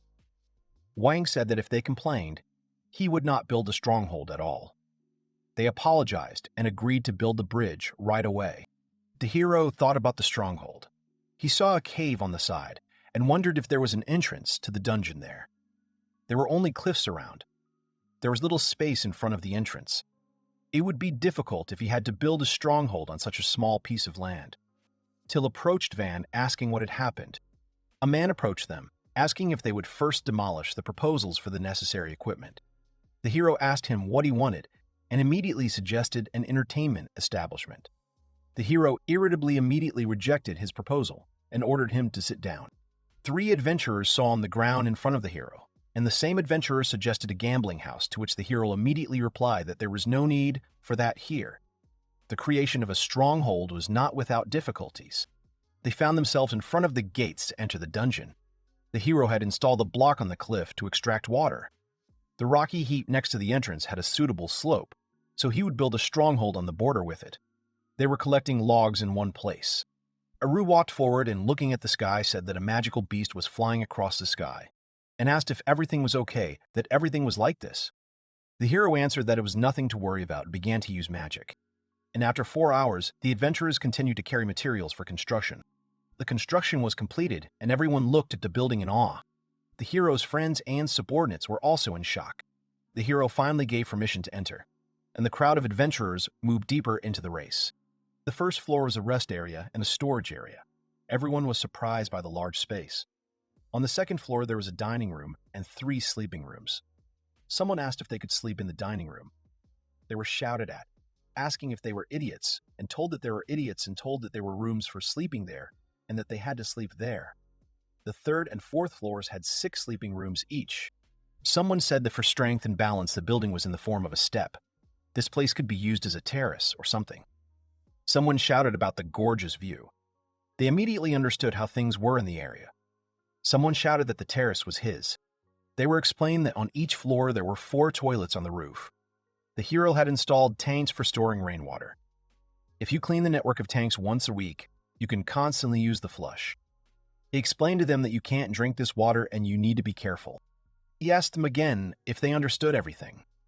They stuttered and answered that they understood, but in fact, they did not hear or listen. The hero said that he would entrust the management of the stronghold to Ortho, and told him to train everyone properly. He laughed and answered that he understood. The hero also said about the entrance gates of the dungeon. Usually it is better to keep them closed. He asked if they could decide on the time. Ortho answered that this should be discussed with other adventurers. Some are going on a raid already at night. But he added that when there is no one, they should definitely be closed. If someone dangerous appears, then the gate will help to buy some time. In the center, there is plywood with mithril sheets installed. He thinks it is quite stable. The hero said that for about a day, they will be able to hold the power at the level of a forest dragon, right? The hero said that he had installed bars and shutters on the windows of the building. Even if the monsters came, everything should be fine. But for the sake of lighting, he had installed more windows. But he reminded them to close them tightly. The hero thought to himself that it looked like spotted garden eels. The hero suddenly noticed that it was already well past noon and shouted, calling the people and saying that they would soon be moving out, and he needed security. The adventurers began to whine, saying that it was still light and they wanted to sleep before they set off. The hero shouted that he was only allowed to be absent until sunset, so they were going back. He said that Espada would be angry with him. The adventurers started laughing at him. Laughing, they said how cute it was, that even the lords were angry and called him a baby. The hero smiled angrily, thinking about whether he should demolish the stronghold. He began to rush everyone, saying that if they did not hurry, he would be left without dinner. Laughing, they ran after him, shouting to the others to move quickly. The hero thought that they did not respect him. They were all having fun, and they were laughing. They were dragging his pound coin again. Kamsen was feeling unwell. Someone called for Mr. Wang. The adventurers asked what they would do with this cliff. When they went there, they passed it. The hero was terrified, not remembering that they passed it. He cried out that such a dangerous place must be changed for the better immediately. It so happened that before he left the forest, he built 2 more bridges. As a result, he got to the village exactly at sunset. The hero, tired, walked forward. At the entrance, Dee and Espada were already waiting for him. Espada was smiling, and the hero was frightened to see this. Usually he is dispassionate and gloomy. The frightened hero flinched when he was called. The butler said that they needed to talk and asked him to follow him. The hero begged to tell someone that it was dinner time, but everyone turned away. He called out to Till, and she said she would be with him too. But he quickly replied that that was not what he was talking about. He called out to Kamsen, and he replied that he could not, and the hero did not understand what that meant. He called Arad, and she only stuttered, and he asked if it was true, and she followed suit. Van grabbed Ortho's hand, saying that everything turned out this way because of his request. Orto, frozen, nevertheless approached the butler, saying that everything happened because of them. The hero was already happy, praising Orto. Espada told the adventurer to be silent, and he immediately obeyed the order. The hero trembled when the butler turned out to be a rascal. As a result, he was lectured until midnight. The hero tried to explain that he was trying for the sake of the village, but they answered that it was not about that. Suburb of the capital, city of servants. Women who do not possess the magic of the 4 elements are required to manage the house of song and dance. Hunters like girls are not taken. If you stay in this place, the price will go down, and the treatment will get worse. People walked and talked about the man who was buying up the local servants. There were also those who could initially receive patronage and take the vacant position. One man heard that they would all be taken to the most remote village in the state, and they would definitely end their lives in mines and quarries. The girl thought that she would die like this, left without a purpose in life. The girl stood looking into the distance. Village of Seat, city of adventurers, crowds of servants stood waiting. The adventurers called out to Van, saying they had heard talk of a caravan arriving. The hero confirmed this as he ran away. The guy asked if Lango was back. The hero replied that he had returned with a crowd of people and horses to boot. The brothers reunited after a long separation. They expected hugs, but in reality, the guy was interested in how much his brother could sell for. Longo said he sold it for 180 platinum coins. He said that he brought carts of horses and 150 people for the future, were mainly debt servants, all under 20 years old, healthy, not wounded or sick. The brother was surprised how many people were in such good condition. He asked if he really made 3 from 1 platinum coin. It turned out that 8 large gold coins came out. Lango said that after the auction, he went to the Miri Trading Company to talk about leaving it and those idiots. But for some reason, they apologized to him and then said that they would have problems if they did not make deals with Van, and that they would have problems if they did not make deals with Van, and that they would sell everything they wanted for half the price. Brother thought about the trading company. The hero congratulated him on his return. Lanka replied that they had not seen each other for a long time. Vaughn thanked him for his efforts. He said that he would introduce the hero to people later, but first, as promised, he brought 130 platinum coins. The hero handed them to Till, who trembled as she held the sum. Lango gave Van a share of the profit from the deal. 2 platinum coins. He said that from now on, he would give him a share of the profit from each deal, and asked for continued cooperation. The hero thanked them, saying that then he would sell the materials of magical creatures first to Bell and Lango. It was a truly mutually beneficial relationship. Lango told Mr. Wang that he had been officially granted the title of Baron. He was shocked, asking if this was serious. He became a Baron. Now, no matter what his father said, he would not be able to take away the territory by force and deprive him of his lord status. Everyone congratulated the hero. Compton asked if Mrs. Panamera would come to the village. Lango replied that she had said that she would after reporting the incident to the Count. He said, frankly, that it seemed that she thought it would be more interesting to expand the holdings with Van than to be in the Count's faction. Van was surprised that she would live with him in the village. He liked her, of course, but he was not particularly happy with her high status. He is a lord, and Panamera has a higher title. It is difficult